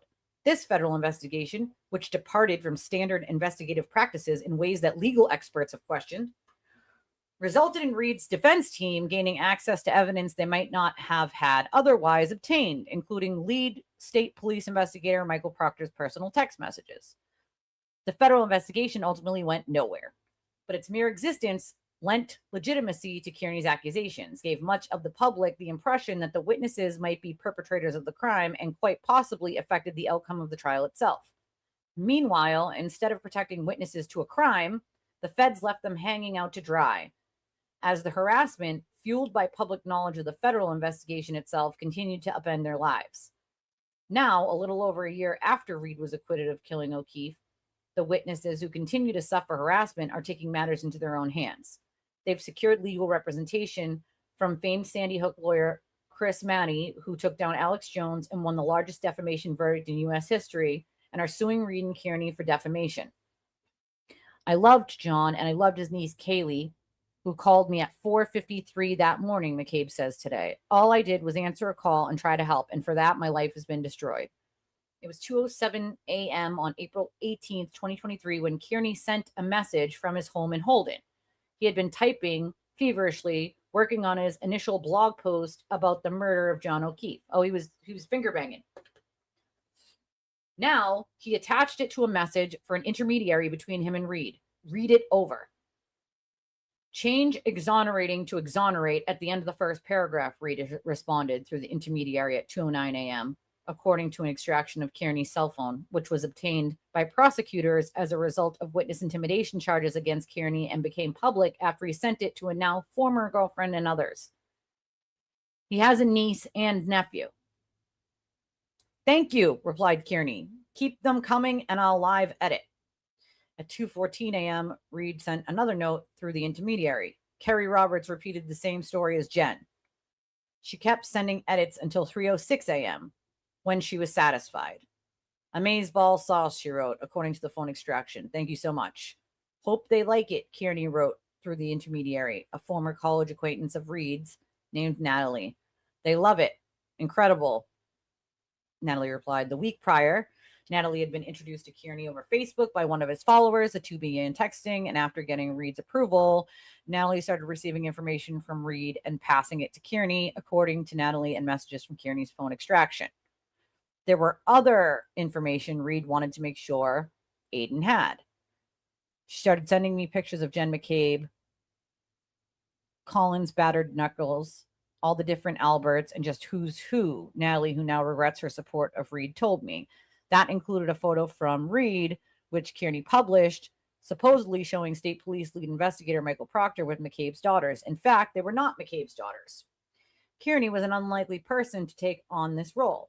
Less than 2 weeks after O'Keefe's death the prior year, he addressed the case on a YouTube live stream. No doubt she killed him, because obviously the tail light was out. But who the fuck intentionally kills someone by backing into them, he told his fans. He speculated that Reed was drunk and had driven into her boyfriend by accident. I remember that. I remember that live stream he did, saying this before he, quote, took the case. That's what he thought. That, however, was before Reed and her lawyers started giving him access to information about the case to report for them, which could make him a star, an award-winning journalist even. Please tell TB he will get all the credit from my camp when this blows up and when I talk to Dateline next. Reed wrote to Kearney. via Natalie, communicating through text and Signal, an encrypted messaging app, and eventually by phone. Reed would go on to use Kearney to disseminate the alternative theory she hoped would upend the case against her and keep it from ever reaching trial. Reed did not respond to requests for comment. Kearney called himself, quote, an investigative reporter, but his first blog was based entirely on court documents from the defense, including a motion and a 92-page affidavit filed 5 days earlier on April 12th. In it, Reed and her celebrity attorney from Los Angeles, Alan Jackson, argued that Brian Albert and his nephew Colin Albert were responsible for O'Keefe's death and that Jennifer McCabe helped cover it up along with investigators. Oh boy. From that first post and the hundreds more that would follow, putting the blame on the witnesses became a reoccurring feature of Kearney's coverage as Reed continued to direct it. The morning the first blog hit, it jolted the tight-knit Canton community, rippling through group chats and youth sports sidelines. The witnesses' phones started blowing up, their DMs filling with questions and accusations. In the face of the online harassment, the witnesses rushed to shut down their social media accounts. Reed appeared pleased with the fallout. They're all folding, she texted Kearney through Natalie. For Kearney, the reaction was welcome. His page views, largely from readers who call themselves turtle writers, surged to a reported 80,000 a day that April, up from 40,000, according to figures Kearney previously provided to Boston. Many of those followers would form part of the Free Karen Reed movement, acting as foot soldiers in a campaign against the witnesses that he directed after taking his own marching orders from Reed and her lawyers. A few days later, on April 22nd, Kearney, using the Canton Police Department's incident report, which the defense had recently filed unredacted against court rules with the witnesses' personal information, called McCabe and Brian Albert while live streaming and accused them of covering up O'Keefe's murder. He claimed McCabe was sleeping with Albert, her sister's husband. Then he showed images of that unredacted report on the live stream. His thousands of viewers now had the witnesses' private phone numbers, addresses, and social security numbers. After Kearney's stream, Reed's local attorney, David Yannetti, texted to congratulate him. That was priceless, dude. Great fucking show. Really enjoy the turtle reporting, he wrote, adding that Kearney mispronounced his name, but I love how you followed it up by that proves that I'm not talking to them, even though he was talking to them, according to Kearney's phone extraction. The next day, Natalie sent Kearney a message from Reed, who wanted him to write more about the secret federal probe. Not public. The feds have been involved longer than anyone is likely guessing, Reed told him. A week later, Natalie relayed confidential federal grand jury information that Reed should not have known about. The first U.S. attorney. They don't shoot and miss. They have a case. Oh, really? Well, they shot and missed. They had no case. Case has been over for a while. And way more evidence than we do. I know this for a fact. Well, your fact obviously wasn't that good, Karen, just saying. Jen McCabe testifies this coming week. I'm not sure about the others. This is not going to trial for me. Well, apparently that's what she thought it was going to trial, and it did, of course, go to 2 trials. The following week, on May 3rd, and I just want to, I haven't read this yet. I'm reading it with you guys. I just want to say this by saying that from what I've read so far on this, I've already seen those text messages in his phone. Like in his extraction. I have it. It's 48,000 fucking pages and it slows my computer down to a crawl. But I've seen all those messages already. A lot of them are publicly available already anyway. But I've seen them all with my own 2 eyeballs. So they exist. People have talked about them before. People just, I don't know, don't want to hear about them, or I don't know. I'm not sure. You know? I don't know. All right, hold on. The Netflix documentary it's been coming. I understood that it was going to be dropped before the end of August. For a while now. Let's see. The following week, on May 3rd, at the first pretrial court appearance following Kearney's inaugural blog, it appeared clear that the effort to seed the alternative theory through Kearney's coverage was working. For the first time, a crowd of protesters gathered outside the courthouse, and a few dozen TV cameras and reporters were there to capture it all. They were clapping, Jackson told Boston in 2023. And then as we walked in, the door shut and they started applauding, and we realized, okay, things have just shifted. Inside the courthouse, the next step in the campaign was about to unfold. 2 weeks earlier, on April 20th, just days after publishing his first Post, Kearney had spoken with Reed's defense team, who confirmed to him the federal investigation was underway, according to Kearney's phone extraction and admissions Kearney later made on his YouTube live stream, where he acknowledged that Reed's team had been his source. That same day, after the call, Kearney posted a blog detailing the federal probe. In it, Kearney wrote, according to reliable sources close to the matter, of a federal grand jury has subpoenaed multiple witnesses who were in the home of Boston police officer Brian Albert on the night fellow BPD officer John O'Keefe was killed. The FBI has taken over the investigation, and they have visited the homes of multiple witnesses. He confirmed with 100% certainty that Jennifer McCabe had received a subpoena, even though federal grand jury information is supposed to be strictly confidential. At the time, Kearney publicly denied, including to me, while reporting my story in the subsequent months, that he had any contact with Reed or her team. On a later live stream, he acknowledged that he had lied to me at Reed's request. On May 3rd, the defense team's leak came full circle. It's been reported that the federal authorities have now gotten involved in the circumstances surrounding this case and have impaneled a federal grand jury to investigate some of the circumstances, Jackson announced to the court. Then, raising his voice for dramatic effect, he added, Karen Reed should not have to wait for the feds to figure out which heads should roll. Well, guess what? They figured out no heads needed to roll, obviously. Jackson was able to speak about federal involvement in the grand jury in open court and have it entered into the public record because it had already been reported by Turtle Boy. In a later court filing opposing a proposed gag order, Yannetti argued that Jackson had merely been reiterating what had already been publicly reported. Not, he said, revealing anything about the grand jury being impaneled. Something about which the defense team would have no knowledge. What Yannetti did not add is that it had been reported because his team had leaked it to Kearney. Jackson and Yannetti did not respond for requests for comment. Now listen, I don't care if you like Karen or not. That is incredibly unethical to do as a fucking attorney.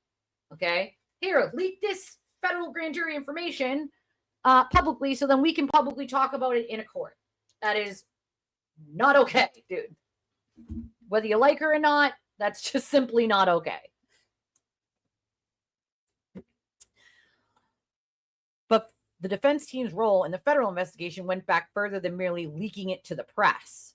Did you kill John O'Keefe? Colin Albert says. Adam Deach, an assistant U.S. attorney, yelled at him. No, he replied, shocked. Tell us the truth. It was a suffocating. Now, mind you, we all know that Colin wasn't even there when John and Karen pulled up. He was already gone. Allie had already picked him up. So when Karen and John pulled up out front, Colin already was probably at home. He had already left, right?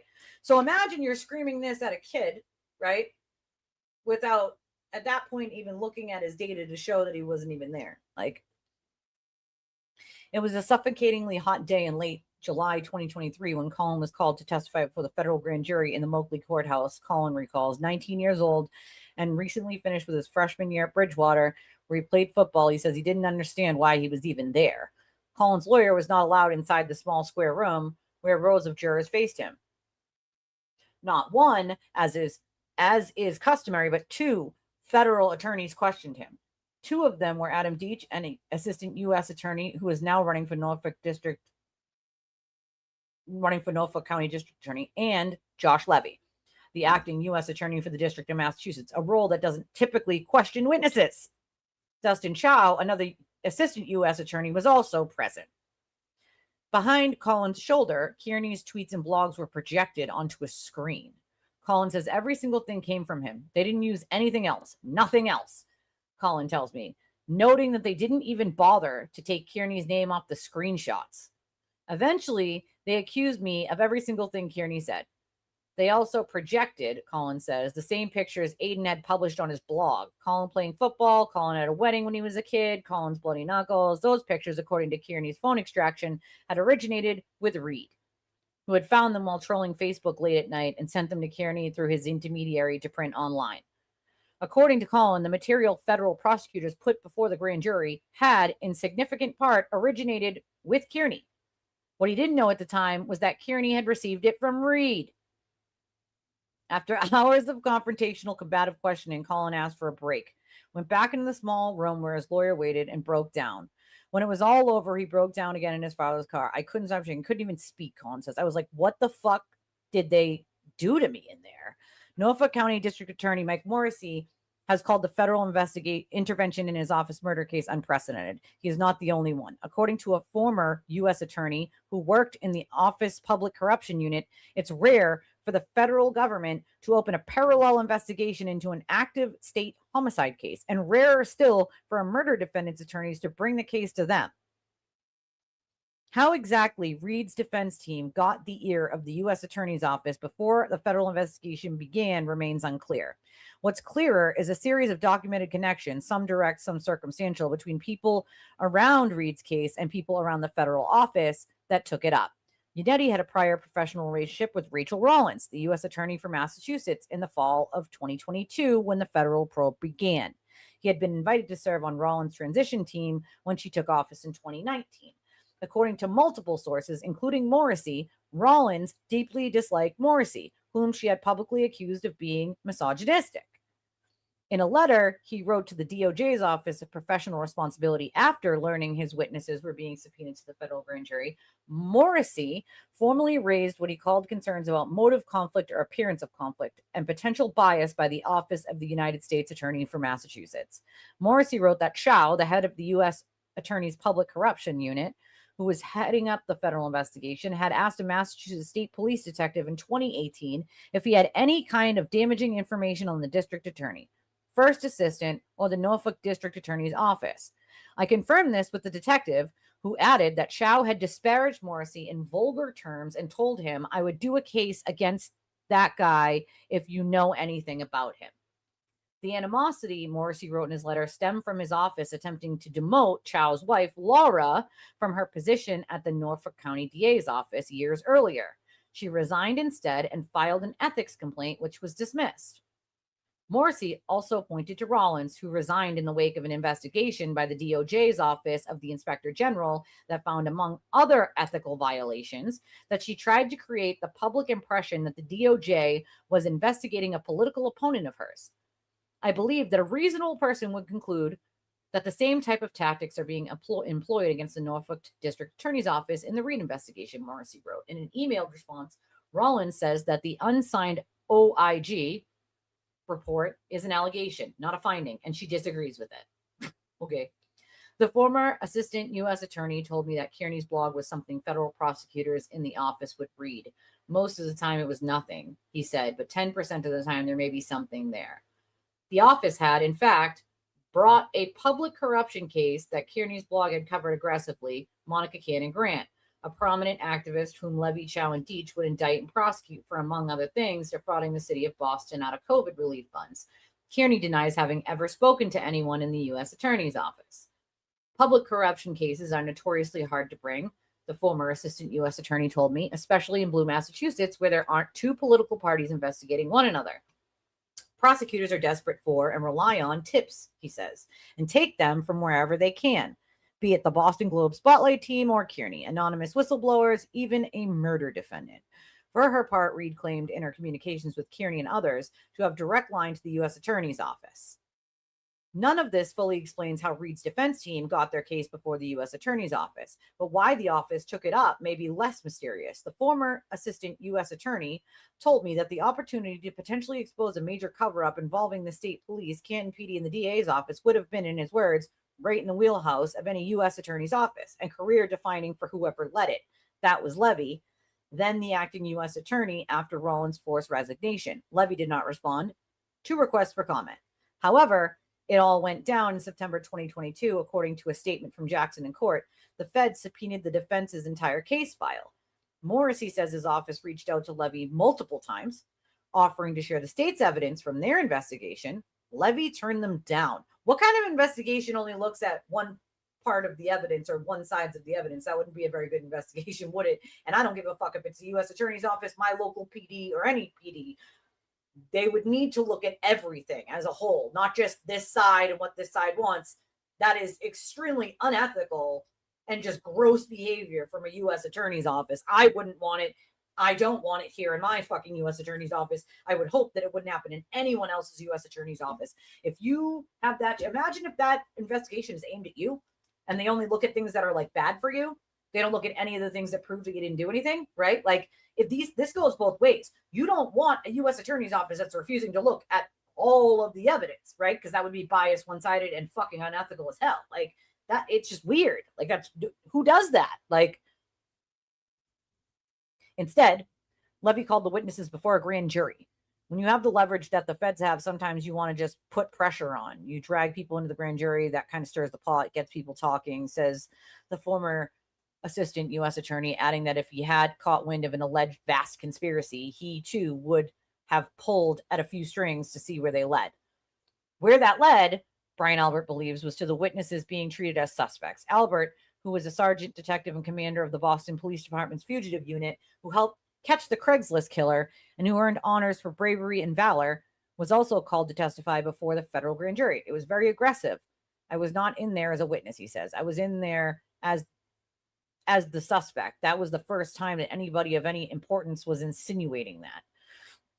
Just as with his nephew Colin, Brian says the U.S. Attorney's Office appeared to take much of their information from Reed's defense team via Kearney's blogs and social media posts. Brian says he was tag teamed by 3 federal prosecutors, Levy, Deach, and Chow. I do not rile easily, Brian says, and I was distraught. His wife, Nicole, sister of Jennifer McCabe, and McCabe's daughter, Allie, were also reduced to tears by the hostile questioning during their own testimonies. While Reed was telling Kearney that she had direct line to the feds, O'Keefe's family could not get a return phone call or email from the U.S. Attorney's Office, which I've talked about many times. John's brother Paul reached out to Levy repeatedly and got nothing in response.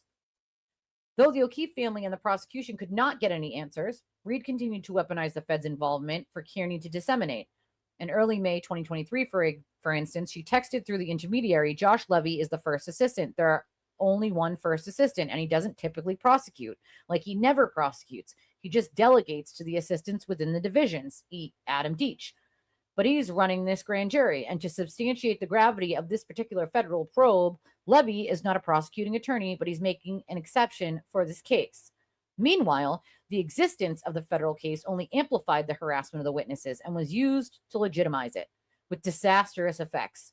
McCabe says she reached out to the U.S. Attorney's Office multiple times, telling them one of her daughters had begun self-harming and just spent 3 months in a partial mental health program. That is so sad. She got no response. This, too, is unusual. According to a retired FBI agent from the Massachusetts field office who worked on public corruption cases, we went after people that were bothering our witnesses all the time, the former agent says. It's standard operating procedure. And they could have done the same to Kearney and his followers. We'd go out and tell them, look, if you do it again, we're going to arrest you. Leave our witnesses alone. Protecting witnesses so they can come forward to testify is critically important to the integrity of the justice system. Meanwhile, the worst harassment was only beginning. On July 22nd, 2023, McCabe, her husband, and 2 of her 4 daughters huddled inside their Canton home as Kearney stood outside, screaming into a bullhorn at a crowd of more than 100 followers. I want all Jen McCabe's neighbors to know, in case they don't already know, that the people who live right here are cop killers. They are cop killers. Over the course of 2 hours, Kearney, driving a brand new Lexus, had led a caravan of cars on what he called a rolling rally. Dozens of cars made their way through the streets of Canton, stopping at the homes of 7 different witnesses to listen and cheer on Kearney as he blared accusations while live streaming for the rest of his followers. Kearney's behavior at the rally had the backing of Reed's attorneys, who had also filed the police report in court with the witness's unredacted address. That evening, after the rally, Yannetti messaged Kearney, "Thanks for your continued support," according to Kearney's phone extraction. By this point, Yannetti and Kearney were in regular communication, with Kearney sending Yannetti tips and Yannetti sending court documents and confidential information on top of the many phone calls between them. For instance, after McCabe went to Stoughton District Court for harassment prevention order against Kearney, Yannetti texted Kearney on May 30th with news: HPO denied.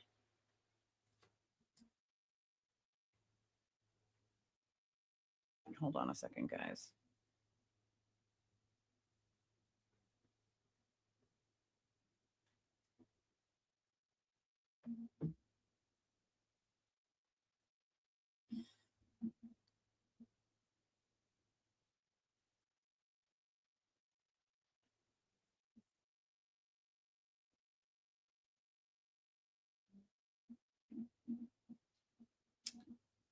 I missed it.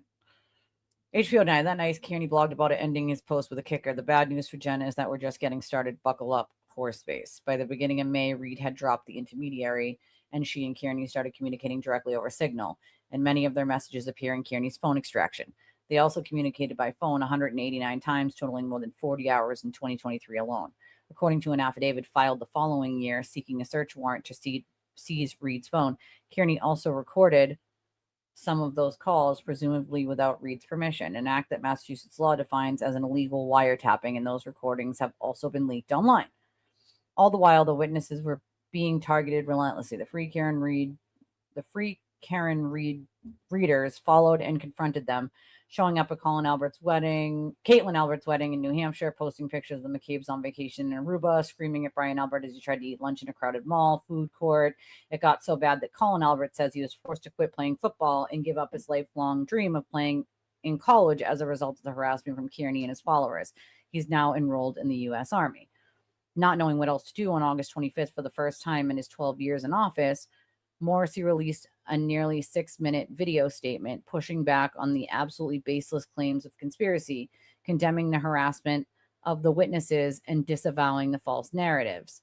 The witnesses, he said, certainly did not commit murder or any crime that night. It didn't help. On September 5th, Kearney directed remarks in a YouTube live stream towards Chris Albert, the father of Colin Albert. The fuck?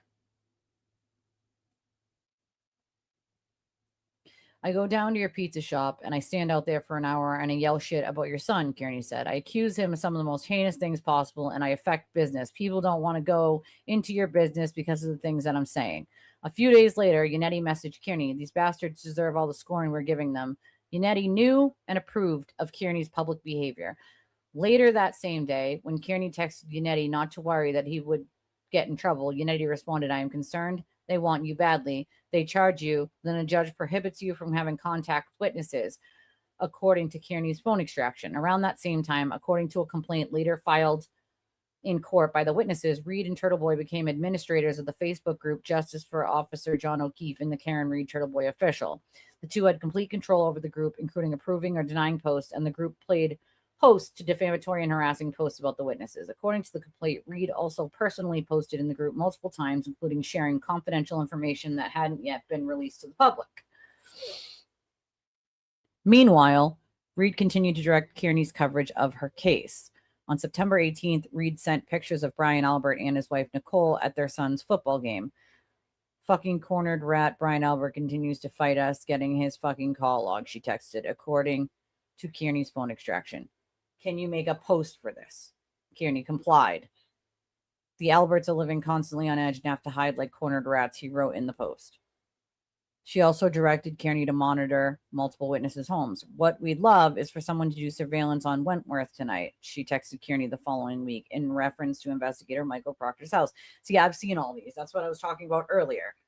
After asking him to run the plates of a car with a Massachusetts State Police sticker on the back. According to Kearney's phone extraction, we really need surveillance set up. Please, please don't breathe a word of this, she texted, followed by a request to go to the home of witness Carrie Roberts. Get a pic of that Cows Explorer, Reed texted. It's weird as fuck, dude. The witnesses were not the only targets. In late September 2023, I wrote a story about the case that raised questions about Reed's account of what happened the night O'Keefe was killed. What kind of a horrible excuse for a mother supports cop killers? Someone texted me after the story was published, sending a picture of my sons when they were young, taken from my Facebook page. You dragged them into this. Good job, Miss Voss. My local police department sent extra officers to my son's Friday night football game. The day my story went live, Reed texted Kearney on Signal, according to his phone extraction. Call out Gretchen for not confirming that stupid fucking manipulated text from Colin. And did you call her out on missing the lack of a date stamp for January 29th? Within hours, Kearney sent me a barrage of texts, followed by blog posts trashing me, eventually putting my non-public phone number on the internet, which people use to send me threatening and vile messages. Kearney also publicly accused me of sleeping with the DA's married public relations officer. The accusation was false. Kearney kept at it. Over the following months, his blog attacked me repeatedly. In one bracket-style feature he ran on witnesses, court personnel, and journalists, my name appeared alongside allegations that I had failed as a journalist and that I traded editorial favors for a burger dinner with the DA spokesperson. My phone number circulated in the turtle writer community. Strangers sent Messages accusing me of being a shill, a whore, a bad mother. I received calls late at night. When I appeared in the courthouse to cover the trial, women I had never met called me disgusting repeatedly. See, this is the shit that I've been dealing with for 3 years. It just never ends. None of it changed what my reporting found, but it did make clear that anyone who asked hard questions about Reed's case would expect to be answered with the same machinery that was coming for the witnesses. The difference was mostly one of degree. The harassment and the news of the federal investigation that fueled it served a purpose in Reed's defense, casting doubt on the witnesses by making them appear to be perpetrators of the crime and casting doubt on the state's investigators by suggesting they were subjects of a federal probe. Reed knew it was working. In a signal message to Kearney on September 29th, he reveled in the effects of his work.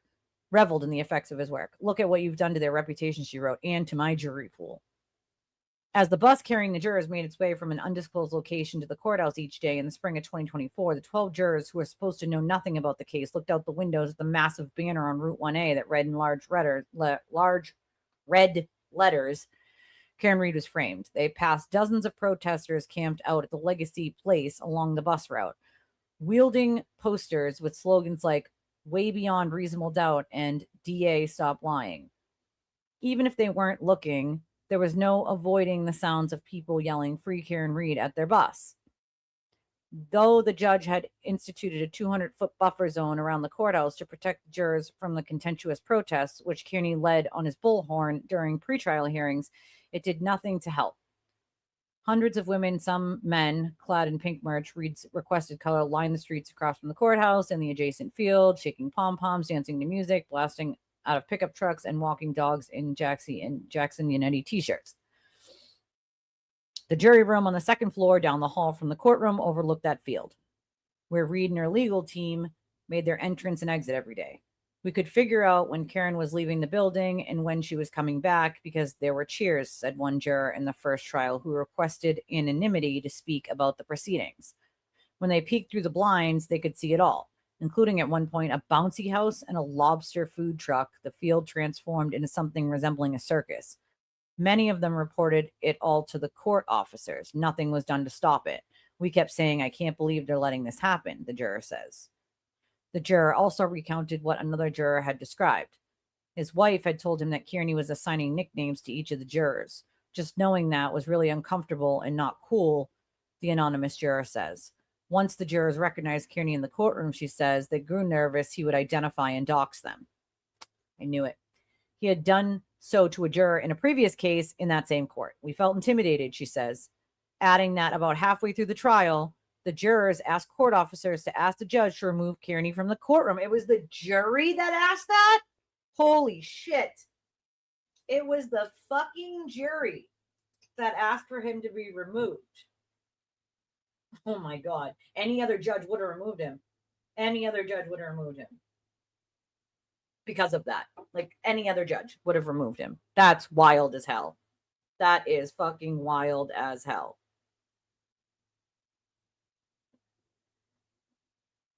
What?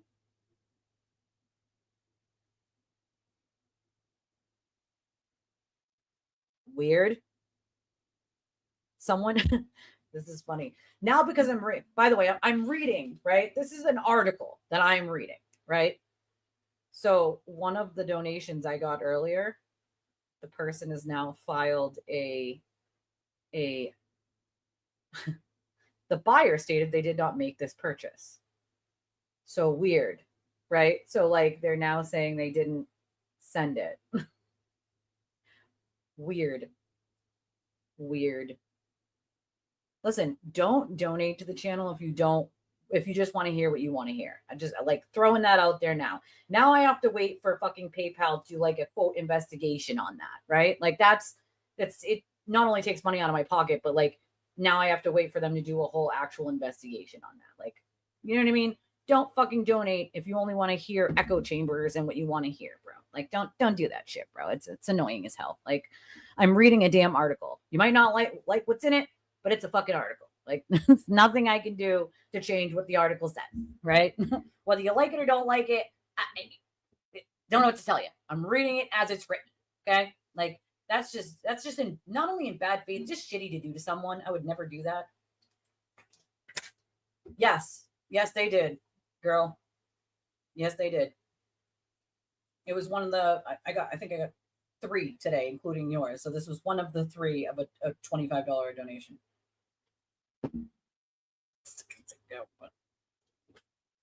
Don't donate to the channel if you want to hear an echo chamber, dude. I'm reading what's written. That's it. Now where was I? Weird as hell to do that, though. Weird as hell. The last time I had someone do that, that was Turtle Riders way back when. And when I changed my opinion, they tried to file like a, oh, I didn't buy this thing, which is like, bro, you sent me a whole text message. Did I get it? like, just saying. It's shitty. Yeah, the fact that a jury asked for him to be removed, I'm mind blown on that one. You know? I'm mind blown. I agree. It was mishandled. Very much so. I can't believe. I don't know. I don't know. We haven't gotten to the bottom of it yet. I wonder, you know? All right. Where am I here? Sorry, that just caught me off guard when it popped up on my screen. Like, what the fuck? Cool. I'm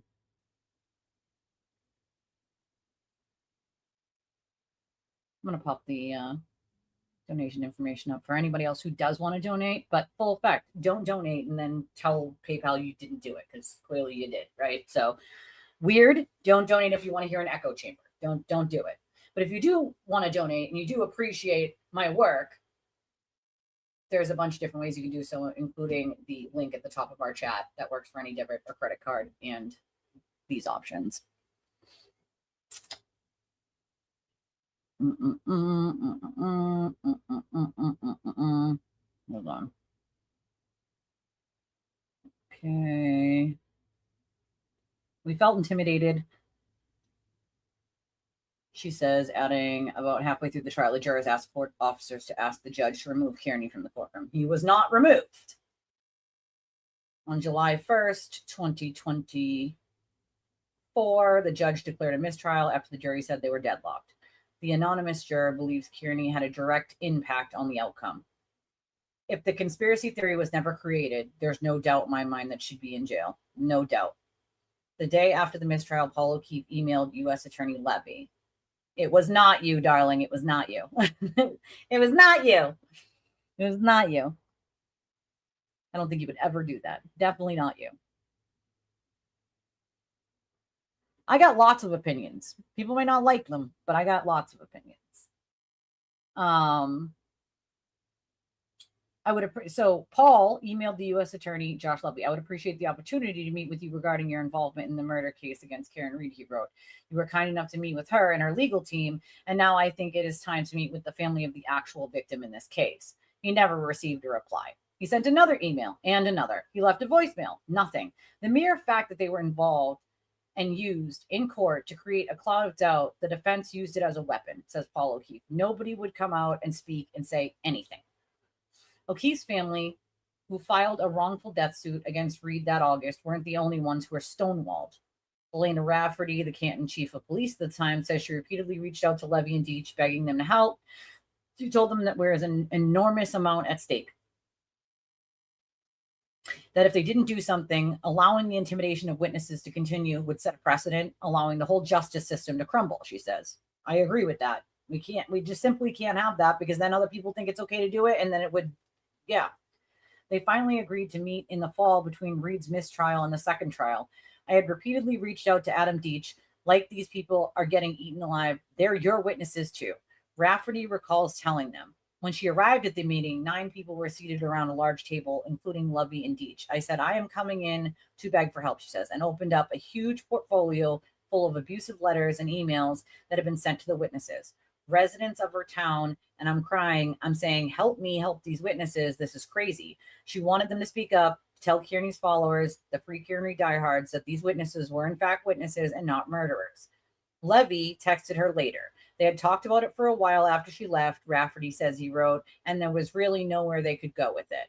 Levy stepped down in January 2025 due to the change of presidential administration, and Leah Foley was appointed U.S. Attorney shortly thereafter.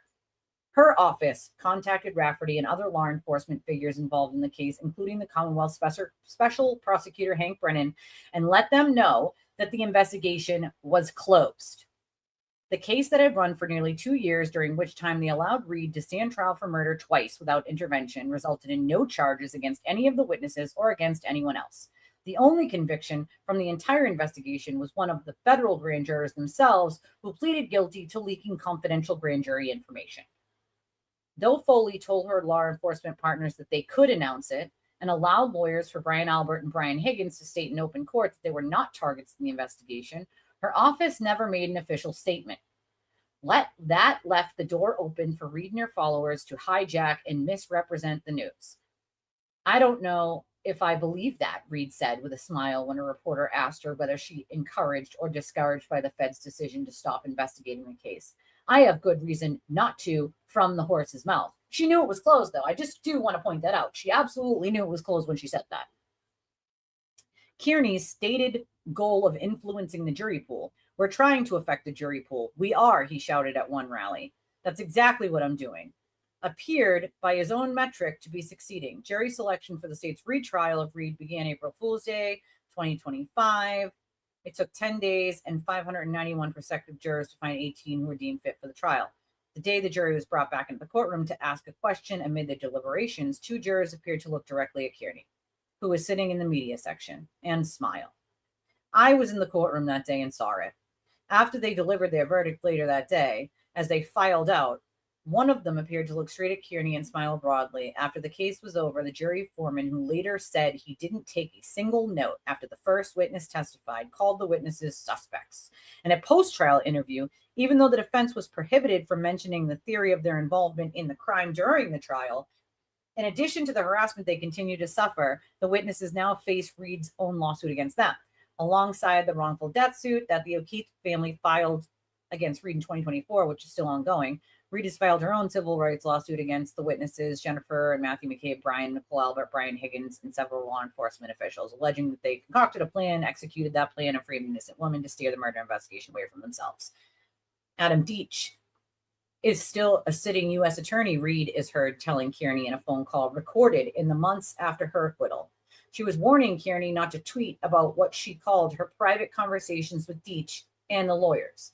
She continues, I really don't need federal attorneys knowing that I've leaked stuff to you, and now you're showing it off. I asked to meet Deitch to discuss Reed's statements about him and his role in the federal investigation. He agreed, holy shit, and we spoke for 3 hours over coffee at a restaurant in Milton. Let me guess, he lied again. In the months before our meeting, Deitch had sold his East Boston condo, moved to Quincy, and left what he calls his dream job at the U.S. Attorney's Office to run for Norfolk County DA. The office, whose handling of the Reed case had been the subject of the federal investigation he led. He told me he had heard the recording of Reed, but denied that he ever had private conversations with her. Sorry, not buying that. I've never met Karen Reed or communicated with Karen Reed, he said. I did not send thank you notes to her and her family after they contributed to my campaign, and I'm proud to have the support of anyone who cares as much as they do about change in Norfolk County DA's office. Indeed, Reed and her family and her lawyers have donated to Deitch's campaign in each of the past 2 years. At press time, Reed's family had contributed more than $5,000 to her legal team, and her legal team $9,000. Asked how he can appreciate the support of someone who on the recording describes what he insists never happened. He said, I don't know what she meant when she said that. How do you not for nothing? Okay. How the fuck? Oh, thank you, Space Coast. Thank you, Sapphire. Oh my God. Yeah. Mike, the situation. Yeah. Except less muscly. Thank you, Sapphire. Okay, I'm not buying. I don't know what she meant when she said that. I mean, she was very clear. She said, I don't need Deitch knowing that I leaked shit to you about my conversations and my lawyer's conversations with it. Like, what do you mean you don't know what she meant when she said that? Like, I mean, I feel like that's a cop-out, to be honest. Like, again, you might not like that opinion, but it's mine, right? Like, that's weird. 2 of Reed's cell phones were seized by the state authorities in January 2024 as part of an investigation into witness intimidation connected to Kearney. The phones remain in the custody of the Norfolk County DA's office while the Commonwealth appeals a March 2026 order to return them to her. On another leaked recording of a call with Kearney, Reed said, "Do you have any clue what's on my phones they took?" She did not specify. If Deitch wins the election, Karen Reed's cell phones would be under his authority. Kearney, facing charges of felony witness intimidation, made his own view of a Deitch win explicit. In a live stream in November, just days after Deitch announced his campaign, Kearney said, "I have no doubt if he was elected district attorney, I think my problems would go away. I would hope so." I put Reed's statements on the recording to Deitch. "I'm not going to comment on specific allegations or cases without seeing the evidence," he told me, saying he has never communicated with or met Kearney. Okay. "If I have a conflict of interest in a particular case, then I will not be involved in the decision-making of that case." And though he says the Norfolk County DA's office has been rife with conflicts, he declined to comment on any of his own. Interesting. Interesting. He doesn't want to comment on any of his own conflicts or ethics. That's a problem. If you are trying to run for Norfolk DA, then the entire public has a right to ask those questions about any severe conflicts you had or have. And why are you running for a job that is down here? You were up here. Nobody, and I mean nobody, leaves the fucking U.S. Attorney's Office to run for DA, bro. Okay? You're going from here to maybe not win. I fully believe and have good sources that he was pushed out because of his behavior. Like, I don't want someone like that as a DA, right? If you have shit to hide, ethical fucking problems, like lying, like, why would I want you as a DA? I don't want Morrissey as a DA. Why would I want you as a DA? Like, no, thank you. No fucking thank you. No, thank you. Absolutely not. No. I don't want Morrissey. Why the fuck would I want you if you're going to lie? No.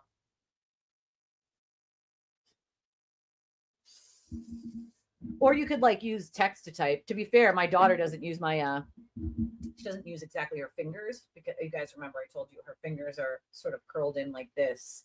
They have to do hand surgery and take out, like, her joints have fused with the bone and her hand is stuck like this. So when she tries to type, if she's not using the voice to text, she'll bring the phone real close up to see the thing, and she'll actually use the side of her hand like this to touch the buttons. She's like got it down to a science, you know. I love my nerdy words. He declined to comment on any of his own conflicts. For instance, the chairman of his campaign committee, Michael Loans, is married to fellow assistant U.S. attorney Ann Peruti, who has co-prosecuted cases with Deitch and whom Deitch says is a close friend. Peruti was also the prosecutor for the federal grand juror who leaked confidential information in the Reed case. She requested a lighter sentence than the judge ultimately issued. Though Deitch declined to discuss it, talk of an apparent connection and conflict of interest has been circulating online. Peruti and Reed went to high school together and were both in the Spanish Honor Society, according to a yearbook photo, and were recently, until it was revealed on social media, Pinterest friends. Indeed, Reed reportedly went to the wedding of Ann's sister Trisha, who was also in the Spanish Honor Society with them. When asked whether he would reopen the investigation into O'Keefe's death, he has alluded to on the campaign trail. Deitch said, "I believe the O'Keefe family has been fed a one-sided set of facts. Although he speaks about the O'Keefes often while campaigning, he first contacted the family, according to Paul O'Keefe, only after Paul emailed him with several reporters CC'd, including this one." Why? Because he wasn't responding before that. Does that mean he believes the family is wrong? That Reed is responsible for O'Keefe's death? If you look at the evidence that has been made public, he said carefully, what's clear to me is that the charges didn't match the evidence. Okay, could have charged her with whatchamacallit instead of murder too. Vehicular homicide. Deitch highlights his work leading the federal investigation in his campaign, but says he cannot discuss its details. So highlight it, but don't discuss any of it. Makes sense. The investigation closed in early 2025 without charges. What it produced publicly was the text messages found on the personal cell phone of Massachusetts Police State Trooper Michael Proctor, the lead investigator on the O'Keefe case. Messages so racist and misogynistic, they led to Proctor's dismissal and later the revocation of his law enforcement certification. Deitch has appeared on the YouTube program of Emily C., a free Karen Reed podcaster whose past segments have included mockery of John O'Keefe's mother, and of the children of the witnesses. Deitch told me he was open to appearing on podcasts across the political spectrum to reach the widest possible audience. Funny, because he won't come here, nor will he go to Mike, so that's interesting. Seems like he'll go to Turtle Boy adjacent people. So that doesn't line up with his actions, right? A few weeks after our interview, Deitch declined an invitation to appear on a show called The Forensic Room, hosted by supporters of the witnesses in the O'Keefe family. Instead, Reed and her father, Bill, attended the grand opening of Deitch's new Quincy campaign headquarters. His campaign to run for the office, Morrissey says, certainly provides plausible motive for misconduct in the investigation he led as an assistant United States attorney. Well, listen, I don't like Morrissey, but that's a true statement, right? Like that's just, it is, you know? 5 minutes down the road from Norfolk County DA's office, more than 400 supporters of the witnesses in John O'Keefe's murder investigation gathered on a March evening to raise money to defend themselves against Reed's lawsuit. Long tables flanking the ballrooms were loaded with merch for sale. There was a silent auction featuring donated Red Sox tickets and Moon Mountain getaways. Designer upholstered throw pillows starting at the value of more than $600 had been donated by Natalie, the former Reed Kearney intermediary who flew in from California to show her support that night. Inside, the crowd, which had grown too large for the dozens of round tables draped in white cloth, rose for a standing ovation for Peg O'Keefe, who was there with her son Paul to support the witnesses. Brian Albert, too, was met with thunderous applause as he took to the microphone. This three-pronged attack was executed with military precision. It's consisted of a vicious and unscrupulous defense team, an army of social media lunatics, and a highly unusual and unprecedented federal investigation, all co-escalating, in my opinion, for the common goal of influencing the outcome of this case, he said. The system, he said, failed them at every turn. They allowed us to be lambs for the slaughter. It's the worst thing I've ever experienced, and that's saying a lot because I've seen a lot. I've seen the worst humanity has to offer. The money they raised that evening will go to defend against Reed's civil lawsuit against them and to fund a lawsuit of their own. 1 month after the event, on April 16th, Chris Maddie, the lawyer for Sandy Hook families, who won $1.4 billion defamation award against Alex Jones for claiming the shooting was a hoax, filed a lawsuit on behalf of Jennifer McCabe, Brian Albert, Colin Albert, and Brian Higgins against Reed and Kearney for defamation, intentional infliction of emotional distress, and civil conspiracy, among other counts. This case arises from a multi-year conspiracy orchestrated by Karen Reed and Aidan Kearney to subvert and prejudice the criminal justice process in Norfolk County, Massachusetts, the complaint states. Reed knowingly destroyed the reputations and lives of innocent people to deflect attention away from her own culpability, it alleges. And Kearney received his information exclusively from Reed and her legal team, made no independent journalistic effort to verify the accuracy of the murder accusations before publishing them, repeatedly ignored or dismissed evidence contradicting his narrative. Maddie says that the lawsuit put it best. The operation to assassinate the character of innocent witnesses has caused incalculable harm, subjecting them to daily tidal wave of hatred, harassment, intimidation, he says. While the damage to them has been catastrophic, Reed and Kearney's lies, which were amplified by a vigorous public relations campaign, have also poisoned the community's cohesion, tainted the criminal prosecution of Reed, and deprived the O'Keefe family and the Commonwealth of the justice they deserve. On his live stream since the lawsuit was filed, Kearney has called Maddie retarded and said Maddie would be his play toy for the next few years. He said he would destroy Maddie's reputation. Now, when we double down, motherfucker, he said, I have an army of people behind me. The witnesses had stayed mostly quiet through the investigation, both trials, and years of harassment. At the fundraiser that night, McCabe stood before the crowd of 400 and spoke. We trusted the process. We trusted the system. We believed if we told the truth and endured, that would be enough, she said. We were quiet when quiet was right. This time, we're not whispering. That was it. That was the whole thing. That was the whole thing. Well, that was long. I didn't expect it to be that freaking long.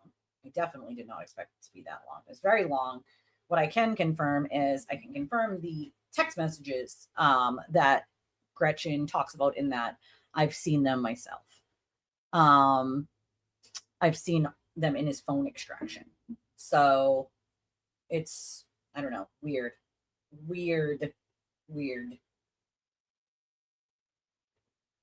Oh, Free Spirit, thank you. Free Spirit sends $25 and says, ignore the noise, stay being the bright light you are. Oh, that was really nice of you, Free Spirit, thank you.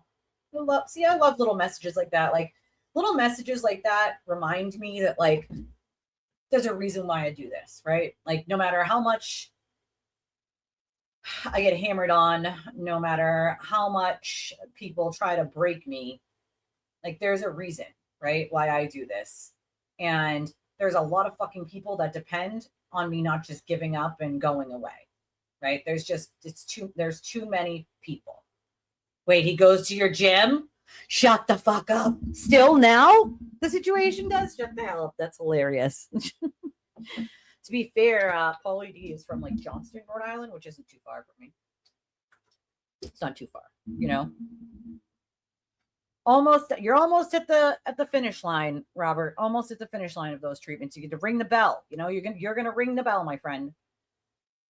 I mean, that was long. I definitely did not expect it to be that freaking long. You know, I did not expect the article. I figured an article, would be big, but not that big. Like, Jesus Christ, that was. And also, I expected to be behind a paywall too. It's always behind a fucking paywall. He won't go on anything that's not turtle adjacent, which speaks a lot of volume to me, right? I'd be fair. I'd ask fair questions, but I'd ask hard questions, and he knows I would, which is why he does not want to answer them, right? He is the only one that won't answer hard questions. He's the only one that won't answer hard questions is Deech. I mean, that stinks to high heaven to me, you know? It came out an hour ago to when I read it. It said 1 hour ago, you know? He threatens people on a daily. To be fair, like, my throat is like, wow, that was a lot of reading. I was not expecting it to be that long. I was not expecting it. That was a lot, right? It was. I was not. I mean, he played an old clip of me, I guess someone said. And I'm like, I don't give a fuck about an old clip when I supported him. Like, that's back when I fucking A, clearly didn't know better. And B, I didn't realize he was just going to be a bull-faced liar. You know what I mean? Like, dude's just a bull-faced fucking liar. Like, that's it. I mean, when you start to realize that he's willing to lie about everything and anything, like, then you're like, holy shit, now I got to go back and look at everything he said. You know what I mean? Like, playing old clips of when people supported you, like, that's weird. It's weird. It's fucking weird. All right, let me go pee real quick because I have been drinking water a lot today and I got a conspiracy pee, and then we'll wrap this up in a few minutes. All right, give me 1 second. Let me go pee. I'll give you guys a chance to go smash that like button and if you already haven't, to donate to the channel if you already haven't, to get your raffle tickets if you already haven't, and then I'll be right back.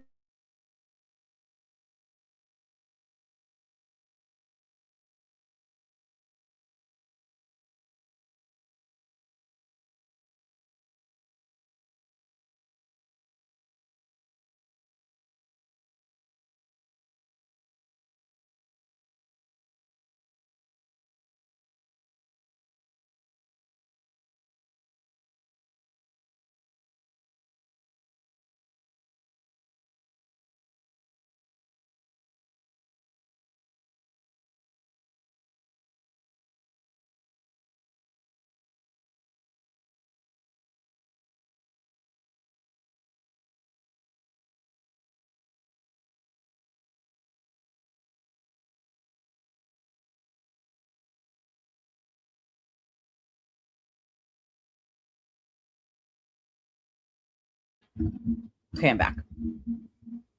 Wait, tried to order a protein shake and told the person put it on his tab, and she later told me she didn't know who he was. Shut the fuck. It's hilarious. But what do you mean I don't know who I am? I'm a situation. All right?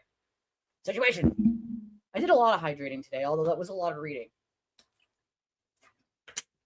I was not expecting it to be that long. That's for sure. You know? Well, yeah, that's been one of his tactics for a really long time, you know, is flooding the bandwidth with bullshit and just constantly saying the same thing over and over. You know what I mean? Oh yeah, he's been online nonstop because there's something else going on with him that he's not saying. And I've been waiting to see if he says anything, and he hasn't. And I'll just wait until he says something. I'm just gonna wait. Just gonna wait. Gonna wait. And there's a reason why he's not, right? He wants to try to bury anything that's not good for him. Thank you, Darkseid, for your silver star. He wants to bury anything that's not good for him. And so I find it funny that he's trying to bury things like that because he knows we know. Like, he knows I know. He knows other people know. Like, he knows. You know? He knows. He absolutely fucking knows. All right, let's see what other buffoonery these idiots have to say before I wrap this up today. All right, because I mean, this is like a comedy show for me. Watching fucking Aiden and Will try to draw lines between protesting a fucking funeral and protesting witnesses in a murder trial. Like, come on. Thank you. Like, that's the whole thing here. So he just literally made the case for me. He's literally saying that, yes, I think he's a scumbag. Imagine saying someone made the case for you because they said you can protest a funeral. Buddy, that's not making a case for you, Aiden. That's making a case for protesting a funeral. You still can't protest witnesses, sir. Once again, there's no charge for protesting a funeral. The charge for protesting witnesses and harassing them is witness intimidation. What an idiot. Like, the fact that anyone buys what he's selling, right? The shit that comes out of his mouth, people are like, oh, yeah. Yep, thanks, Mike, for making that argument for him. There will actually be people that get on Twitter and just repeat exactly what Aiden said there to Mike. And they're like, thanks for making Aiden's case for him. Completely just, it goes right over their head that, like, apples and oranges, two different things. Witness intimidation. There is no funeral intimidation, you idiots. Like, what? What part are you guys not grasping? They're not the same thing, not even close. But he's got a right to do it. The people protesting outside of funerals, they have a right to do that. And his thought process is that a jury's going to convict you because they just think you're a scumbag. I mean, yeah, a jury is going to convict you because you say what you're doing and why you're doing it, and that you're doing it to make sure they say what you want them to say. And if they don't, you're going to keep harassing their lives. Like, bro, you're going to get convicted because the statute is very clear. Not only is it clear, but for all that screaming and yelling about how the statute is broad and it shouldn't be constitutional, it's unconstitutional. Here's a fun fact for everybody who believes Aiden Kearney and his bullshit. Our statute here in Massachusetts for this has been found already by the higher courts to be constitutional. So that argument goes right out the window. Hence why you haven't heard them argue that in front of a judge yet, because a judge would have been like, well, too bad for you. It's already been argued as constitutional and found to be constitutional. So sorry, not sorry, you buffoons, right? Like, like, what the fuck are you even talking about, right? An electric blue Maserati. I would never drive a Maserati that was electric. That's just crazy talk. I'm sorry. That's not, no. No, right? Award-winning journalist. Fucking Texas Twister, all right? That's, come on. You can expect to have a little bit of jury bias if you're calling a murder defendant's mother the C word. Just saying, if they see some of that shit, they might just convict you because they do think you're a scumbag. Like, that can happen, right? A jury can do that. Whether they're supposed to or not are two different things. But in fact, they do sometimes see that someone's a scumbag and is like, oh, if they're this much of a scumbag, then they're definitely fucking guilty, right? And then a jury just votes guilty, right? Unfortunately for Aiden, there's all the evidence in the world to prove he did what he did. I understand that JFK wants to play this like happy medium of no one should go to jail bullshit because, you know, he's from the streets and you got to keep up that persona. But here's the problem with that is if someone hurt his loved one or his family, he would absolutely think that they need to go to jail. Also, listen, former criminal, former addict myself 20 years ago. All right. And yes, I don't think everybody should go to jail for every petty little thing. But this, he committed the fucking crime. He's got to do the time, bro. Like, sorry, not sorry. There's no ifs, ands, and buts about it. You can say you don't want anyone to go to jail, but like the guy committed the crime, right? Then he recorded it. Then he fucking bragged about it, right? It's all in his extraction. It's all in the videos. Like, there's no he's not even denying doing any of it. His attorneys have made that abundantly clear in court. They are not denying he did any of it. They're just saying all of it's First Amendment protected, which is absurd and ridiculous. And two judges have already found like, no. So I've found that not to be the case. So good luck with that in front of a jury. Sorry, it's not illegal. Any fucking, no, you don't even have to be a fucking lawyer to be able to tell a jury, hey, listen, it's not illegal to be a scumbag. Yes. Actually is illegal to be a scumbag when you intimidate witnesses, Will. You fucking buffoon. I know you're like one brain cell fights itself daily. But yes, it is illegal to intimidate if, being a scumbag is just like an extra. Like you're a scumbag and you witness intimidated. You know what I mean? Like if you're a scumbag and you're committing witness intimidation under the legal statute, then yes, it's illegal, Will. Fun fact for you. Guess what? You don't even have to be an attorney to understand that. I can't. Right. You got to pay the piper, bro. Listen, I was an addict once. I had to pay the piper. I had to sit in a jail cell. It happens. You do the fucking crime, you do the goddamn time. Not here. He's not on trial for being a scumbag. He's on trial for witness intimidation and being a scumbag while doing it. on trial for whether or not he was within his First Amendment rights, within the boundaries of his First Amendment rights. Which, do you think? I mean, I need a poll on this. I need you guys' input on this. I need to know. I need to know this. I'm gonna put it out there. I need to know. Okay. Do you think?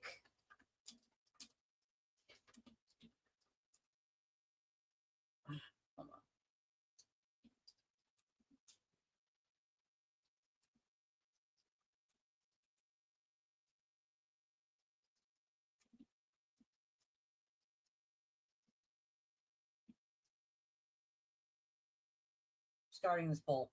I need to know the answers. I need y'all to tell me. Has Wildo actually ever fucking read the statute? Has he ever even read the statute and understood it, right? Did he ever read the Massachusetts statute for this? Because I don't think he did. If he did, there's no way on planet Earth you could even argue this without feeling like a fucking idiot. Okay? Well, here's the other fun fact about that, right? Is Massachusetts is one of very few states, right? We have no journalistic privilege. There's no such thing in Massachusetts. There is no journalistic privilege here. Doesn't exist. So he can't argue that even if he wanted to. Will, he can't go back, all right?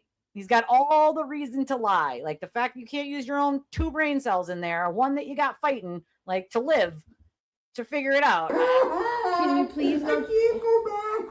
Can you please go back? Like there is no journalistic privilege in the state of Massachusetts. This does not exist. We do not have one. We're one of very few states, but we don't have one. Okay. Oh, he absolutely knows. That's why he's already been talking to the government to see if it's a possibility, if there's a deal he could take and what he could do for the government to take that deal, because he knows he's fucking screwed, right? We had a 91%. That's it. Come on. Who's the asshole that voted yes? Like, I don't think that he's ever read the statute.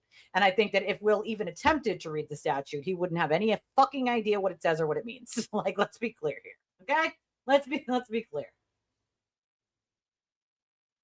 I'll just leave that up for a little bit. We're just gonna leave that up for a little bit. Okay? We're gonna see where that goes. We're gonna leave the poll up. Look at the trolls coming in and voting that he's read it. Look at, he hasn't read it, bro. I don't believe he's read it. I believe if he even attempted to read it, he wouldn't know what the fuck he'd be 3 sentences in and have no idea what it meant. Because anybody reading the statute would know he absolutely broke it. There's no ifs, ands, or buts about it, dude. It's pretty fucking clear. Right. And after hearing from Paula Prado and Charlie Deloach and Jason and all these other jurors, I am confident that jurors will not just act on emotion, that they will actually look at the facts as they've been told and say they will evaluate whether or not this meets the elements of witness intimidation. And if is he that stupid? I know that his attorneys, I mean, Little Better and Whiskey Tim there, had to have told him how bad this is for him. Like they must have told him, like, the facts are not in your favor, sir. Like, just so you know, like, we might, the facts are not there. I hope that they look at it and don't do it on emotion and look at all the facts that are there, because the facts bury you, sir. The evidence is a fucking mountain. That bitch is like the Swiss Alps. All right. Like, that's like the fucking Swiss Alps. This is like the most slam dunk, open, shut case. There is so much evidence, and he gives more daily. We will thank you for that, Aiden, for screwing your case over daily. Okay. With your nonsense. It's no, Will's afraid of him. He's already admitted it. Can't take it back now. We all know that Will's afraid. He's very, very afraid. We hunting turtles. He's very afraid. Very, very, very afraid. It's a fucking mountain of evidence. mountain, an absolute mountain, bro. Like, to bury him.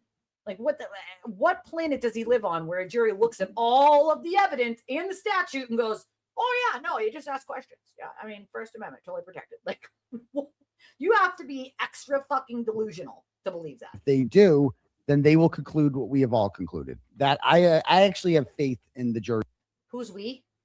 We have all concluded. No, you have concluded, and then these idiots just jump on the bandwagon because they're afraid of you. But no one on planet Earth with a brain cell concludes that you, sir, are not screwed. Jury system. The right? Swiss That Alps. they will That's how actually much look evidence at the facts of this there case. is The against jury him. system freed Karen Reed. It was a bumpy road to get there, but they freed Karen Reed. He read the statute, but it was too complicated. That's what I'm saying. That's what I'm saying. Even if he did attempt to read it, he'd get like 3 sentences in and have no idea what it says. None whatsoever. Listen, Boston doesn't want him. We don't like him. Okay? We don't claim him. We don't like him. We don't want him here. Stop wearing our gear. You too, Felony Little. All right? We've moved motion to move it from Melvin to Felony Little was granted earlier. Felony Little also. Stop wearing our gear. All right? Boston doesn't claim you people. You're not from here. Right. And you get to pick the jury, right? You get to, like, you have. Well, you get to pick some of the jury. And just because you pick some of the jury doesn't mean that they're going to find in your favor just because you pick some of them, right? Because the government also gets to pick some of them. You buffoon. Of strikes that you can get people. You get to help pick these people. So And so I'm does the all for it. government. Like, let's go. Yeah, Let's They have the these same amount of people don't strikes. fucking get it, dude. Like the will. No one gets it. Just the Wildo and the sewer turtle. This guy here, the one that cries on the floor. No one gets it. No one gets it. You gotta call the cops over a missing shoe and a key fob. You gotta blame Meredith. You gotta wiretap people. No one gets it. Can you please go? Can you please go? Of all the jurors to invoke, that's not the one that I would. Just saying. Yeah, but we like you, Nina, and you're cool and you're smart, and he's not. So you're allowed to wear a Cambridge hoodie. You know, these people are like, we're embarrassed of them. Like, they're not from here. They can't rep here because they're fucking embarrassing. If you're not from here and you want to wear like a Patriots jersey and you're not fucking embarrassing, go for it. I concur that you should wear it. But if your name is a Wildo, and you called the cops because JFK was going to ask you questions, and you're a turtle dove, and you called the cops because JLR was asking questions on a public sidewalk, and then you get on a stream together to do a petty fundraiser, and you cry about the First Amendment, then you don't get to. You don't get to wear any of our stuff. We don't claim you, and you're all fucking idiots. Everyone else, you can wear our stuff. You guys represent, right? These idiots, it's embarrassing. They're embarrassing. Wilbur show, Aiden. There was one point where me, Mark Betterow, Tim Bradle, Whiskey Tim, Little Betterow, got it. we just decided to kind of walk around, you know. Oh, you did? You needed to all concur about walking around. All right, guys, what are we going to do? What are we going to do? Will, I say we walk around, you know? Tim, well, I say we get a whiskey and then we walk around. Mark, I'm going to need Aiden's platform shoes and a baby carriage. Can Aiden push me? And then we can walk around? Aiden's like, I don't want to walk around. I need to stare at the crowd and see who's paying attention to me because I'm so important, you know? But I guess let's walk around. You know, they needed a whole powwow to decide to walk around. It's probably. Oh, while the show was going on, just kind of walk around the crowd, whatever. And at one point, we were watching from one of the levels of the balcony, right? Just hanging out with other people watching the show, right? After we had already done. It was like we weren't even paying attention to the Wilbur, my guy. We were enjoying the crowd. You were so boring. We started walking around the Wilbur. Did you pick up the dog shit while you were walking, sir? That's the ultimate question. We need to know what we had done. And the cheering that was happening, right? There was one moment where they were cheering to get this shit over with. They were like, oh, you're wrapping it up? All right, let's go. And then he kept talking, and they were like, all right, if we just clap enough, will they stop this madness? Like, can we go home now? Like, is it enough? Like, I get to stand there and the killer with the killer bee. He's like, I'm going to give this thing a Texas Twister later. He's just like holding it, you know, like it's an ice cream that'll never melt. You know, like he's waiting to beat the bird with it that breaks in. just holding it like he's on Maury. And we have detected that is a lie, Mr. Kearney. I do not concur, Maury. Like he's waiting for his arch nemesis to pop in through the window. Like, just holding this microphone. He's ready, you know? He's so ready. He's ready to be important at any moment. Any moment now. Any moment. Any moment. Any moment's going to be his moment. He's got to be ready. He's got to know how to hold a microphone. Okay. He's practicing. And they're like, there's no way a jury is ever going to convict Aiden. Like, and they looked at each other like, nope, no way. Imagine lying to your friend like this. Like, nope, don't worry about it. I still need all your turtle riders to donate to my channel. No one's ever going to convict you, ever. Like, you're the most innocent person of innocent.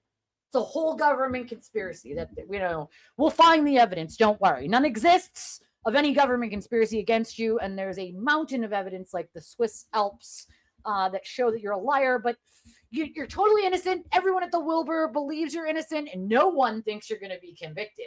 Not anyone, not anywhere. Okay. Duh. This is just so ridiculous to think that would happen at all. Imagine being that guy. And then when he gets sentenced, I'm going to wear a t-shirt that says, no one is going to convict you. The picture of Will. I'm wearing that to sentencing. Just need to write that. You should jot that down real quick. You need to jot down to make that shirt with my cricket. I'm going to need to write this down in my very important notes here. Dude, I am running out of paper. This one's full. This one is full. All right, get the other one. We're gonna need to jot this down. Diary of a Wimpy Sewer Turtle, folks. We've got much pages left here, you know? We need a shirt. Nobody is gonna convict you. No one. Not anyone. Not a jury. No one. No one. I'm so making that shirt. You have no idea. I am making that shirt. Right? Like Linus. He doesn't drag around a blanket like Linus. He drags around his microphone everywhere. You know, he brings the mic and the camera everywhere. He just walks around like that with the headphones on all day. Just staring at people. Not gonna convict me, right? Did you find my shoe? The key fob. Meredith stole my shoe and the key fob. The key fob and the shoe. Do you have any comment on that? Should be comment, Turtle Rider. Show up to my next court date. Hello, is this thing on? No one came. No one. Better. Where are the Turtle Riders? Better. I was like, oh, I saw a couple out front. He's like, no, those are crackheads. Those are crackheads. But I was like, oh shit, I thought they were holding signs. It was like, yeah, it said donate for my alcohol and crack. Better, okay? Like, those aren't Turtle Riders. Wait, what? What do you mean? It's not my people. What you're talking about? Don't know what you're talking about. Ooh, we're going on a field trip. I like field trips. I'm on extra long today. Usually I'm done by now. Just have so much fun with you guys. No way. Like full confidence. Like these people don't understand. Like people who don't understand the law and don't know the justice system, they have full confidence that you will never be convicted. They can't read a single page of a law and know what it means, but don't worry, Aiden. they said you will never be convicted. They're just going to pump up your ego like a Nike shoe back in the day when they had those Jordan pump ups. Don't pop, bitch. This is in the bag. This is in the bag. Like in the fight that you are prepared to have. Just throw them in the bag. And the fact that there's no way that a Boston jury is ever going to, they're never going to get 12. Sir, I'm sorry. Are you from Boston? Oh, you're not. You're from Tennessee. That's right. Yes, there is a way. And he is ultimately fucked right up the ass with no lube whatsoever. He might want to bring soap on a rope when he enters prison. You know, don't drop the soap, bitch. Maybe bring the microphone with you. You know, maybe that'll be, you could get some lube on there and maybe Bubba will leave you alone. I don't know. You know, I don't know. Imagine saying this shit with a straight face. Imagine saying all this with a straight face. No one is ever going to convict you. Not anyone, not ever. All the people in Boston said such a thing. And so just, you know, put that in your ego bank, bitch.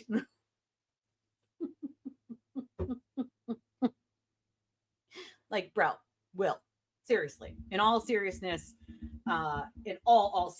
though, you know, allegedly for satire purposes and entertainment only, were you hanging out with Methany at any point today before you did this stream? I'm just asking for a friend, allegedly for entertainment purposes and satire only, if you were hanging out with Methany at all, because I'm concerned.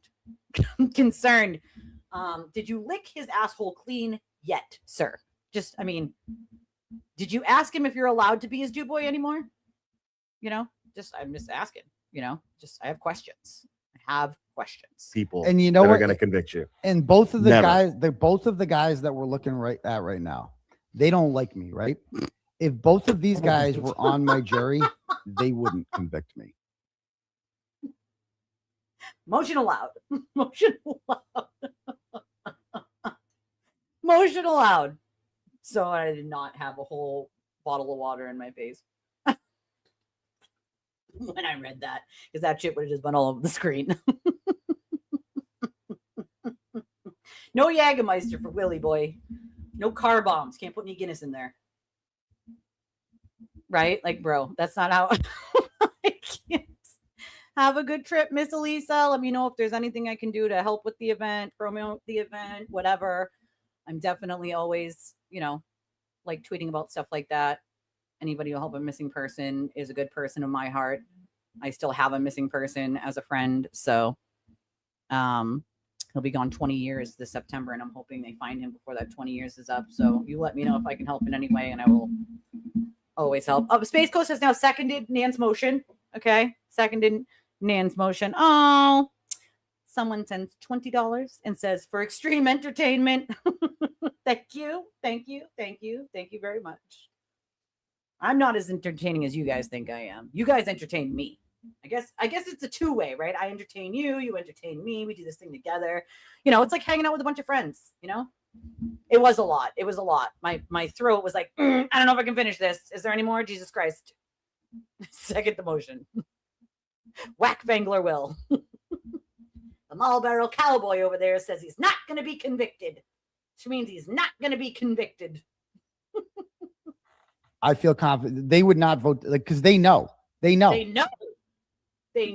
Will. They know about Methany for entertainment purposes and satire only. Right. And like they've basically said it, that it's not, they've conceded that, like, we don't like this dude, but I can't in good faith convict him of a crime just because I don't like him.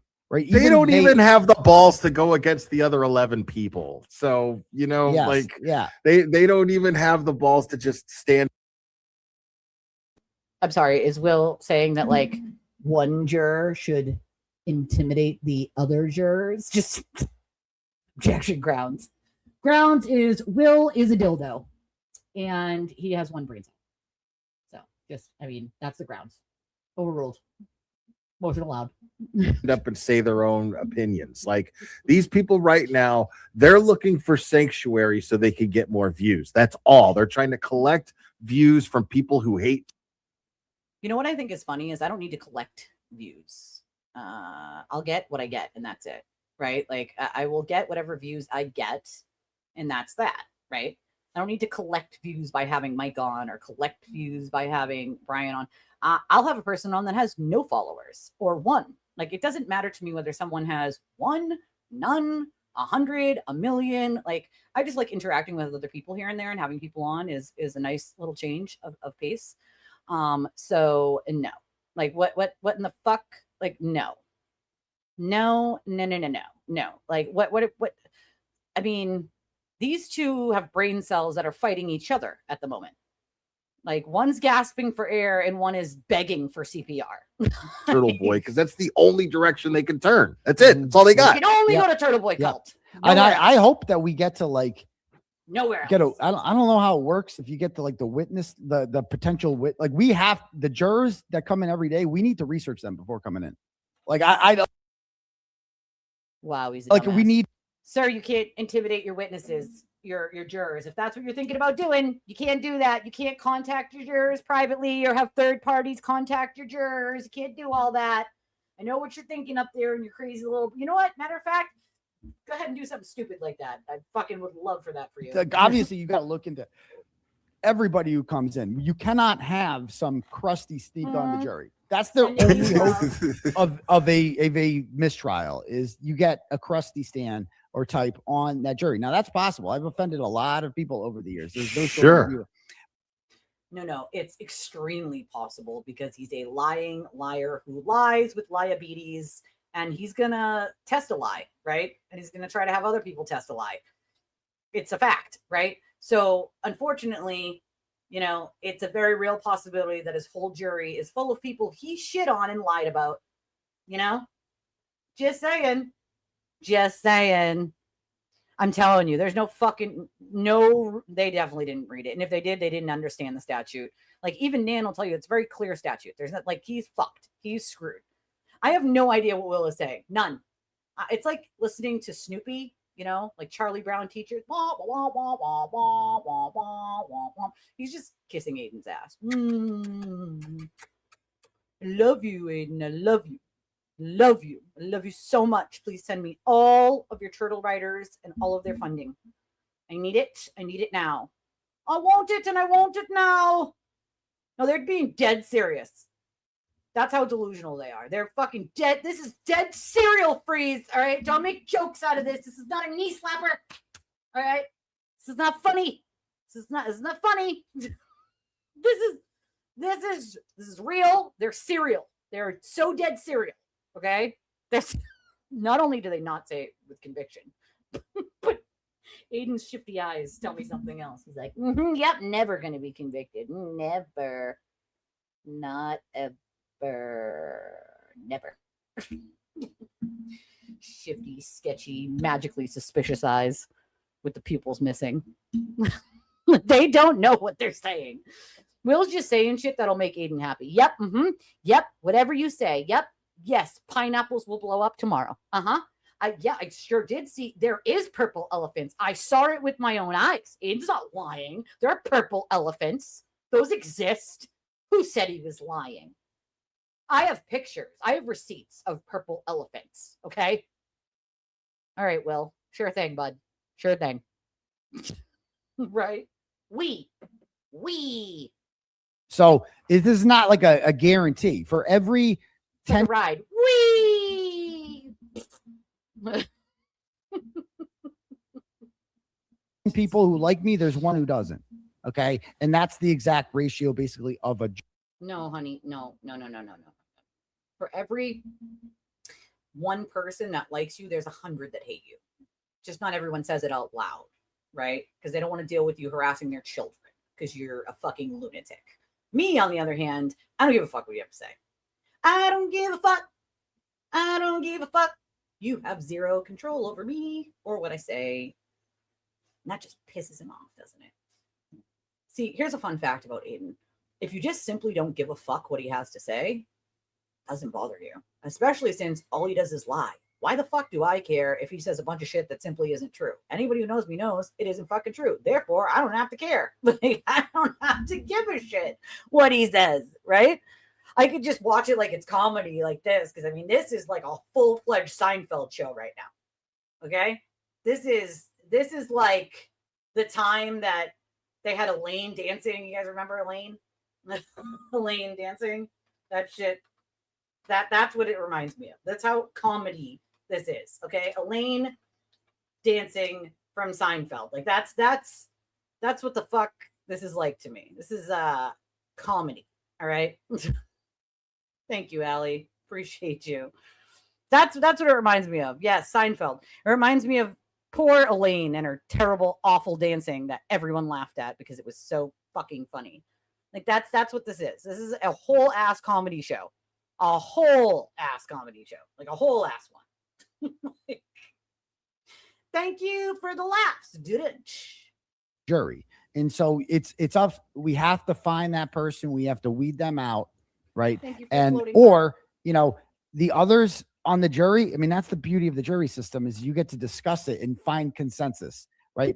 And so that you don't get to discuss anything with the kicks, her legs. She was like,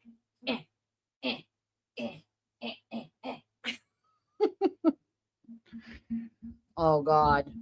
Did they all, I mean, she not like purple now? Are they like eating each other again? I don't know what's happening over there. Support the sidekicks. They need more Air Force Ones. Okay? I get to stumping in my Air Force Ones. Big boys stumping in their Air Force Ones. Poor little guys, these little fellas here. I feel kind of sad for them. You know? I almost want to put them like a little ant tank and just watch them dance. Dance! Baby dance! Just make them dance. You know? It's like that cartoon where they shoot at your feet and the cartoon just dances around it. You know? That's what it reminds me of. Oh, he's toast. He's absolute toast. He's 100% toast. He's the toast that someone tried to sell for like $1 million that said Mother Mary was ultimately what they have to do. He's so, fucking toast. hey, I'll be right back. Give me like 3 minutes. I got to go make a bagel real quick. All right. He's got to make a bagel. It's very cereal for him to make his bagel. He's running on the Ethel diet. He needs a bagel and a macchiato. And, he's got to go to two places for coffee. He's got to make a bagel now. Evenly killed cream cheese. Yeah, of course. No worries. Purple derided Nurse Kim and said a bunch of shit. All right, people. Oh, okay. We're just gonna keep going petty real quick here. This Beavis and Butthead. Background music because you guys are gonna try to clip us, and I'm gonna play background music. And I just want to tell everybody I meant to do this at the beginning, Mikey. I'm sorry for cutting you. Yeah, we can't do that. We can't play background music because then Well, maybe the Temu version. I mean, I make it a comedy show. Does that count? Okay. Oh, I feel bad for this person. Poor Megan Yancey -SP9LO. It's like these people that I honestly feel bad for. Like, these people down the bottom there who are like getting memberships and donating to these channels. Like, I feel bad for them. Like, it's like, bro, you're flushing your money down a tube, essentially. There isn't enough hours in the day to sift through it all, but I'll take whatever comedy I can get. Well, mid-rant. So I'm gonna play background music in the back of my stream, which is owned by me, and that is a copyright. You get paid. That is a copyright. Well, I can actually strike you. Strike them too. Yeah. Because can strike them for that if you own it. Yeah. It's legal. It's the law. Oh. Sure is. It's the law.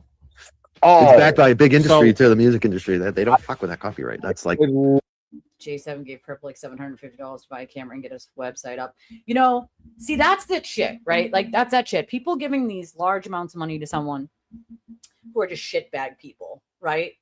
Like, if I had $750 for a setup, I'd buy a better microphone right now and a better camera. Definitely a better camera. I would also buy a camera that I could take like out with me, like a podcasting camera that I could take out like in real life, other than like a webcams, which I got now.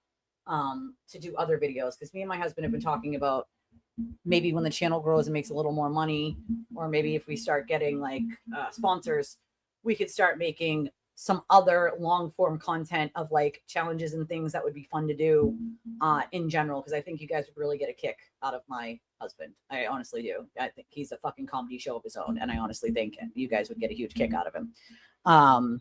He can't stream on YouTube, so he has paid subscribers. I mean, it's wild to me, It's wild. I left her a message just to let her know, like, I feel like she's hurting and she just has the wrong people surrounding her, you know?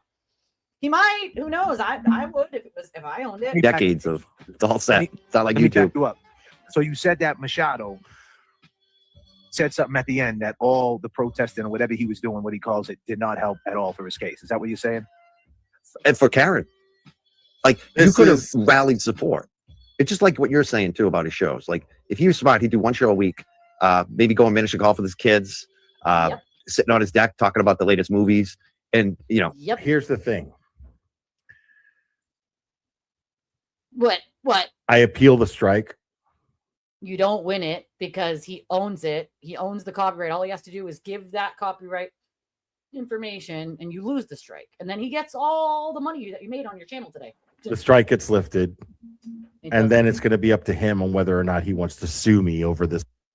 Yeah, and that costs like $20 or $50 to actually just file the suit and then done. Then he wins. Like it's come on, man. Come on. Yes, this is, satire for entertainment purposes only, allegedly. It's one stream. Okay, I really hope he does. Send money to me for my fundraiser. Like that's all he needs to do, this guy. But instead, he does all the extra drama all the time. And it's so unnecessary in most situations, especially. Aiden hasn't even been talking about any of this shit. His music, you know, like it's only been lately. Like you can try. He owns it. This guy, Cryford, like he gets a whiff of. So look at you, Cryford. I just must say some words. He can't even get the words out because he didn't even know what to say. At this point, all he knows is like, I need to say some mean things about Crawford because Aiden is gonna come back any second. Like that's it. I need to be good to the leader. The leader. Somebody mentioning his fucking name and then he nuts in his pants. No, actually, he ignores quite a bit, just like I do. Just like Brian does. We ignore a lot of buffoonery and just nonsense. Just once in a while, we're like, yeah, you know what? Time to fucking just hammer in on some of these idiots because it's funny and I get some joy out of it. I ignore a whole lot. So does Mike. So does Brian. It seems that the obsessive types are the ones that get really upset when we point out their shit behavior and they're lying to everyone else. It seems like they're the ones that get very, very mad. They're very upset about it. They're very, very upset. They're angry little birds. Angry little birds. It's the most pathetic thing in the world. And now all of a sudden, because Aiden does the bus stop live and goes over some of the stuff and went over some of the stuff last night. Paid followers. All of a dude. sudden, You can't, what? Like, wait a second. Pay.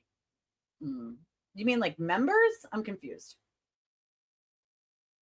Now Aiden is all drama and has. I mean, he is. The man can't play anything else. Nothing else. I mean, for Christ's sakes, we did fucking old infomercials the other day, okay? We play little clips of cute animal videos, all right? He can't do a single other thing other than talk about one of us, literally. Like, not a single other thing can he talk about, ever. Like, what do you mean, Will? Are you fucking... Again, are you allegedly for entertainment purposes and satire only hanging out with Methany, sir? I'm just asking for a friend. Do you or do you not hang out with Methany? Okay. Suspicious. It's kind of sus. Hasn't been able to shut up and blah, blah. Like, this is always Crawford's way. Like, he deludes himself to believe that he's way more important than he really is when he doesn't understand. Like, that's what we love about him. Is the fact that he's retarded and delusional. And that's what makes it fun to watch. What? Right? Like, what the fuck? What? Yeah, he's not used to spitting. I mean, unless it's on the microphone of Aiden. He gives it a hot tweet himself, you know? He's like, Aiden will love this. Love it. He's the new Hawk Tui girl. He's just the Hawk Tui boy. Right? Is it a bridge too far? Stop at the goddamn ATM. I have not. He must be excited to have a girlfriend now. Unfortunately, that poor girlfriend is probably going to figure out he's a loser sooner than later, and you know she might have to flashbang him out of her house as allegedly for satire purposes and entertainment only. He already has been. Like, come on, bro. Just saying. I feel bad for that poor girl. You know. Oh boy, that's sad. I would never move to out of state or to a new city to be with some guy who broke up with me. And nope, not doing that. Not doing that. Listen, I have been. Oh God, right? Right? Embarrassing. How embarrassing. Like, what the fuck? Imagine saying all that about Mike, but not really even knowing Mike, right? Just because you have to, because a turtle needs you to, right? A turtle needs you to do all that, so you need to do all that, right? It's amazing to me. All the extra stuff he did in the Karen stuff that he's being charged for. You didn't need to do that. And if you didn't do it, Karen was going to be found innocent. Look what happened in court. It's really about what happened in court there. And he was really, it didn't matter what he was doing. Like, you know, the protesting outside people's homes and the showing up at the lacrosse. Did the showing up at the lacrosse game, did that help Karen Reed in her defense? No. Is there anything that came out of that you like, wow, if he hadn't gone to a lacrosse game and fucking stuck a camera in their faces, that Karen wouldn't have been found not guilty? To be fair, I would have blocked her from my chat too. Why would I want another troll running around? I would proactively block a troll. Yes, I would do that too. To be fair, I already knew who she was. I want to say 2 weeks ago. About 2 weeks ago, I got all the information from someone on who she is, blah, blah, blah, pictures they took together, all this shit. I don't care who she is. I honestly feel bad for the girl. But I already knew. That's how Mike knew. And even if he did block her, like, yeah, block trolls ahead of time so you don't have to worry about it. I've done that a billion times over. If I see somebody being wicked nasty to somebody I care about, yeah, you're getting an insta block. Like, yeah, I knew it was coming. It's not here yet, but now that you're giving me the heads up, I'm guessing it's probably like 15 minutes out from me. She's not anybody like anyone knows. She's just some chick. You know what I mean? Like, I think he's super excited just about having a girl that pays attention to him. You know, maybe she picks up his dog poop. I don't know. I don't know. Maybe she picks up after his doggy. You know? I don't know. I don't know. I'm just saying. No, it didn't change anything. Look at me so mad. It might have stirred the social media. So angry. Yeah, it stirred the social media. It raised awareness. Like, what? Sir, how the fuck is harassing someone at their children's lacrosse game raising awareness? You fucking buffoon. I mean, that's just stupidity right there. Full display. Look at, he's even got the look. Someone get him a helmet and a drill cup. All right? Like, what the is happening? Okay. That looks like his last brain cell just left the building, bro. Like, last one on Earth. Like, someone sucked the entire life force out of him and gone he went. In her defense. Is there anything that came out of that you like, wow, if he hadn't gone to a lacrosse game and fucking stuck a camera in their faces, that Karen wouldn't have been found not guilty? No, it didn't change anything. It might have stirred the social media. Life is tough, Will. Get a fucking helmet. All right. Yeah, it stirred the social media. It raised. Oh, close your ears. Look at that. Insert Turtle Boy's microphone here. Buddy, you don't got to show Aiden what you're going to do, all right? I think we all know you're an ass kisser already. I mean, I don't think he needs a whole demonstration, allegedly, for entertainment purposes. I'm just saying, you know? Does she know? Maybe her name is Stacy and she's a blow-up doll. Who knows, you know? Like, I don't know. I don't know. Maybe. Possibly. I don't know. I'm just saying. Okay. This needs a meme. This hardcore needs a fucking meme. Somebody just shove Aiden's microphone in his hand right in there.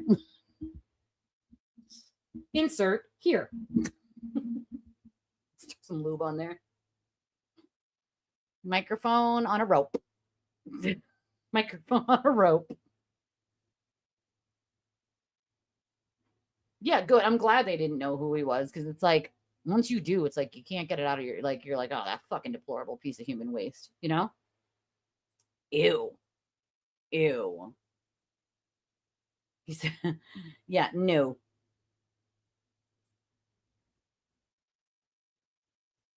That needs to be a meme. I'm sorry. This is wild. Somebody meme it. Awareness.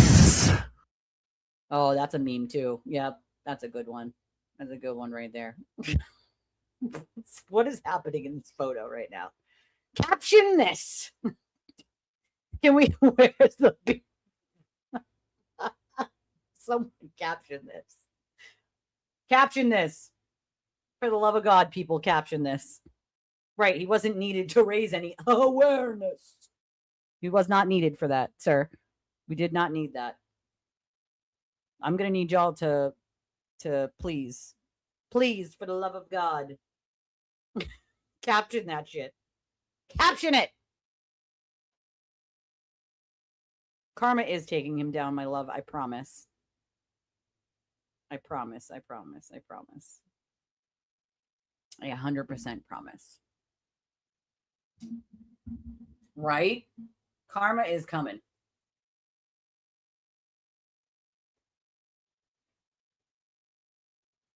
Snake from the Jungle Book. Wasn't he Shere Khan? Wasn't it Shere Khan? Shere Khan. Comb your teeth and brush your hair, God damn it. Okay? That was the point. The point of it was simply to raise awareness so that it would help garner support for Karen Reed. Clean shaven balls? Look at this. Somebody caption this. I know I love Turtle Boy. I know I love Turtle Boy. I know it.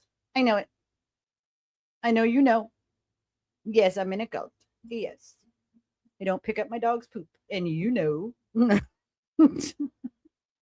can't. The shit that these people believe that come out of their mouths is so wild to me. It's Reed, because she was innocent. That was the point. I popped an ear. I apologize, ma'am. Right, she did. Swill. Swigging old Will. Just swigging it up. Right. No amount of awareness is changing. And also, not for nothing, but that was bad publicity, right? Like, that's just a bad look. All you're doing in that aspect is saying, okay, if you're going to harass the witnesses, people should go harass the murder defendant, right? Like, so tell me someone how that was any good awareness. It wasn't. And yet still I point out that no one has went to Karen Reed's house and harassed her, and she was the murder defendant, right? Like, no one was sending her shit. No one was doing any of that because it's not proper. You don't do that, bro. Common sense. It got him more subscribers and more numbers, made him part of the story. Sure did. So it helped him, but did it really help? I mean, what the fuck is Aiden doing with that bagel? Like, bro, I don't even want to know what you're doing with the bagel, sir. All right. That is way too long to be just making a bagel. Okay. Like, are you American pieing some shit allegedly? Allegedly, and for satire purposes and entertainment only? Just saying. It's going to be American bagel in a minute. Karen, I think Jess Machado nailed that today. And I like the way she does that. So that's why, I'm not trying to be besties with Machado, obviously. I don't think JFK is either. But I'll have respect. But we need those viewers because, Nope, don't need them. Nope. She gets like 1,000 people every morning listening to her, and he's running around the living room away from the bird. Fuck you, bird! Fuck you, bird! Just running away from the bird in his living room with his bagel. Fucking poor bird died because he landed on Aiden's cum stain couch. Fucking things get hepatosyphilides. We can only get like 30 people watching us. How's the? I mean, is this guy for cereal right now? Like, bro, stop it. Right thing, especially when she's punching up on that clown. Like, go ahead, Jess. Like, especially when she's on point too. That was like such a good. It's pure hatred for Aiden. No, it's pure entertainment. It's entertainment when you hear someone tell the truth, even if most of the time they're not telling the truth. You're like, that one thing they said, at least they were honest about that one fucking thing. Like, shit. Pure hatred for Aiden. The When she's punching up on that. He's got the bagel. He's running around his fucking house with, like, bottles of Raid, like their AK-47s. Fuck you, bird. Fuck you, bee. That's what he's doing right now. Was like, where the fuck is Aiden? That's what he's doing. allegedly for entertainment purposes only in satire. A clown. Well, I'm glad that you said punching up because that's what she's doing. If she's going after anybody, Jess Machado is punching up. That I can guarantee you. Huh? When I listened to that, it was like, listen to you, JFK. So it's breaking something down and just He being like, didn't do she the nailed that. chemicals right, probably. I mean, she knows her shit. So she sounded retarded then? I mean, she comes from this background. That's the only comment he had. I mean, the girl's been around and she had a vision. I think she got caught up with TV and that was her worst mistake. You but then think? again, I mean, I feel like nobody is against TB's like case or these people's bullshit. I am sorry. His cases are wrapped, bro. He's fucking fried. Dunsky. Over and out. analyses of anything is always the most ridiculous shit in the world. Like, says the guy who says that Aiden will never be convicted with a fucking mountain of evidence like fucking Mount Vesuvius just spilling out onto is he for fucking real right now? Tricks are for kids, Will. Okay? Like, that's not what happened. Fucking Mucho showed up and it's like she did the fake. Yeah, she did the boo boo, she gaga. He doesn't even know what to say. He's like, oh, here he comes back. Here comes the master. I better give a good one. She did the good shit just to be able to open the door for herself to be able to do jack shit worth nothing. And that's it. And you did jack shit worth Air Force Ones and a car you can't drive out front. Moving into your first 1-bedroom apartment at age 50. Woohoo! Not in mommy's basement anymore. You're just doing so good over there, Will. You're doing so good. Like, so good. Like is that yeah, okay. yeah, like well, and I'm only talking about it because they're fucking talking about I it. don't But care. like, It's a they're pedestal. yeah, it's these people are so fucking foolish. I mean, it's not exactly catch a it. a shock. It's like it's very obvious that she rode my coattails. It has no followers if you don't attach yourself to me. That's just a fact. So, Well, probably the one thing I will ever agree with Aiden on is that right. So it's either she doesn't get followers from telling people what the jurors are wearing. I'll tell you that much. be Turtle Boy supporter or aspire to be an enemy. Or here's an idea. You can just not support him, think he's a deplorable piece of fucking shit, right? And also speak your piece about it because you're allowed to do that, right? First Amendment, right, guys? First Amendment, donate First Amendment, right? Like that's the whole spiel over there. That's the whole spiel over there. First Amendment, but they don't like the First Amendment if it's not their First Amendment, okay? these guys, you be these guys. like This- it. yeah, it's just Well, like- well, I'm saying in order to get views, because these Right. guys are not getting the views. They're just that's what I mean. This You attach yourself to Aiden for views, sir. Step away from him and see how many views you get then. No, it's gonzo. Like it's not even paying attention.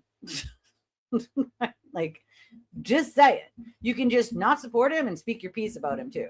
You know what I'm saying? There are plenty of people who are not like, oh, he's my enemy. But there are people like, yeah, he just sucks. He just sucks. He's a horrible fucking person. I don't like him and I don't support him.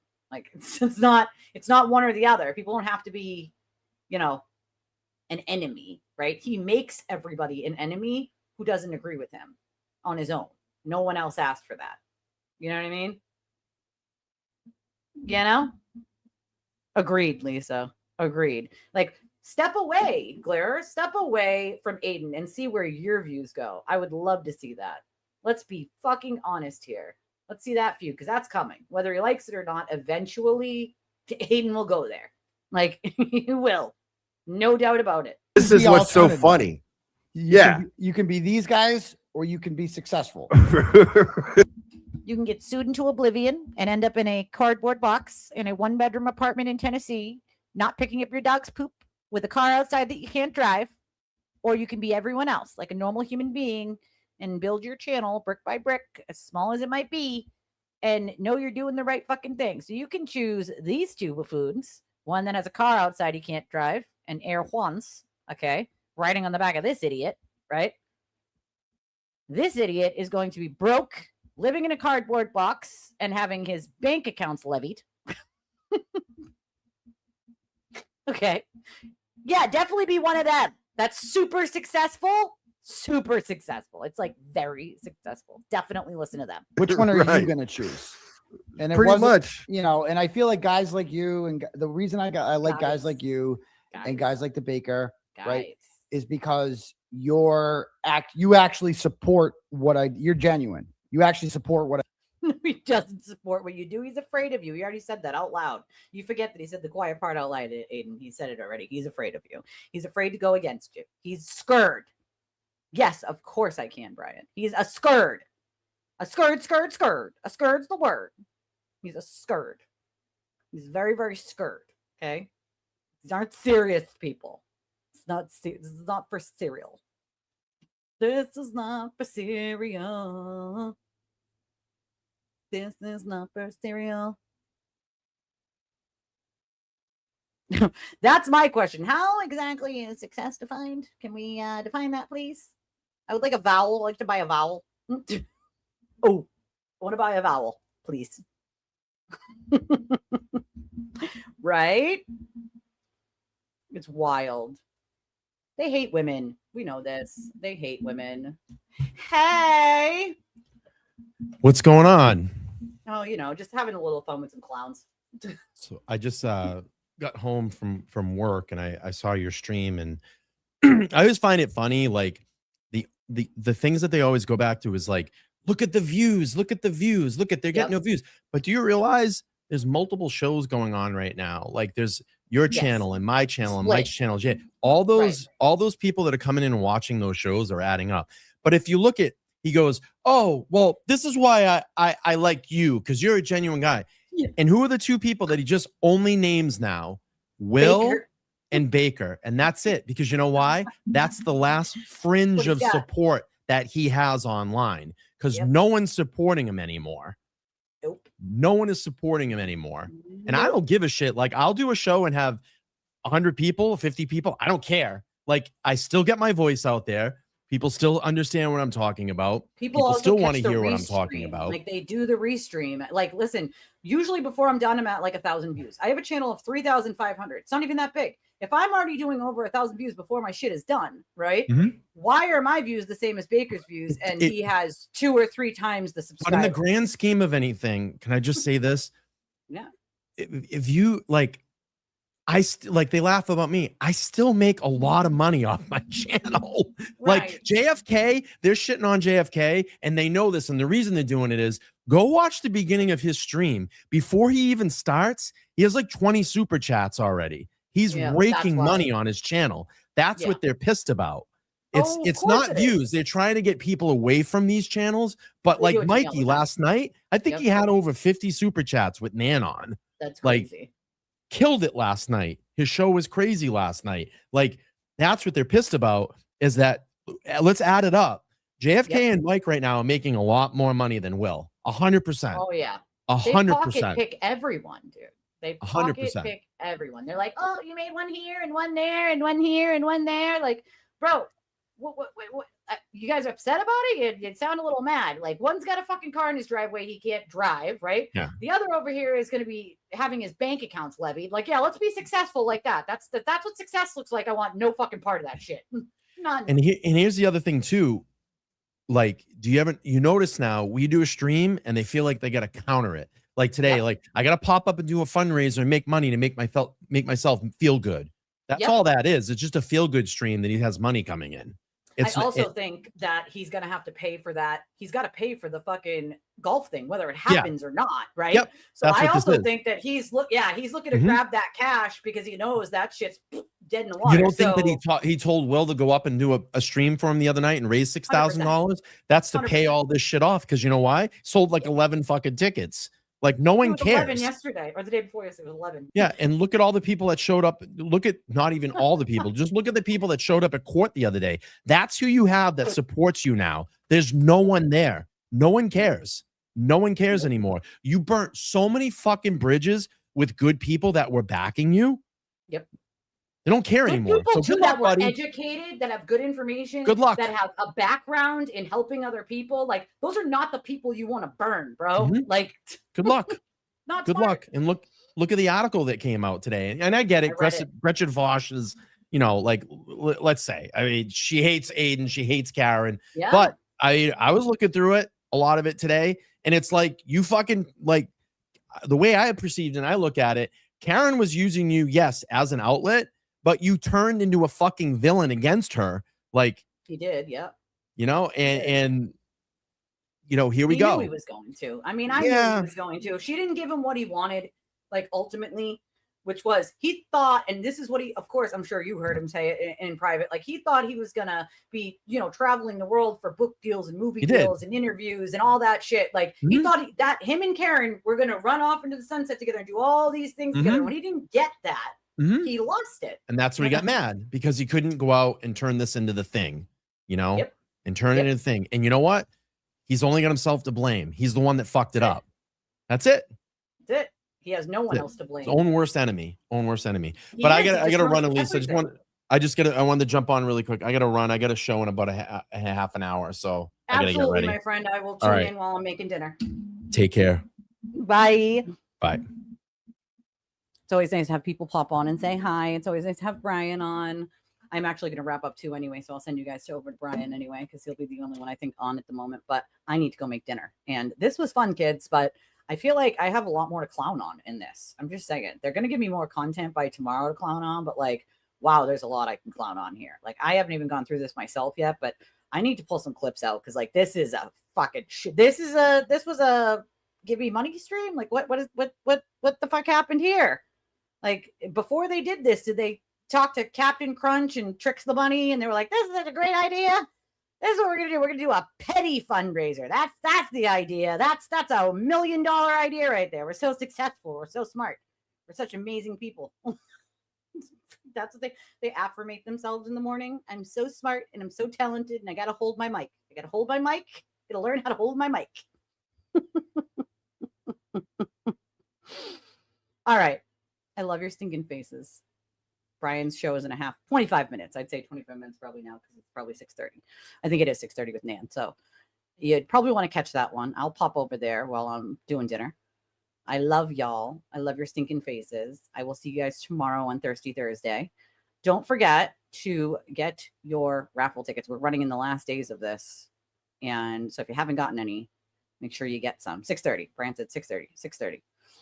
And Nan will be over there. So it'll be a good show. And I'll pop in while I'm making dinner. All right. I love y'all. Make sure you smash that like button on your way out. Right? Smash the like button. Punch it in the face. Right?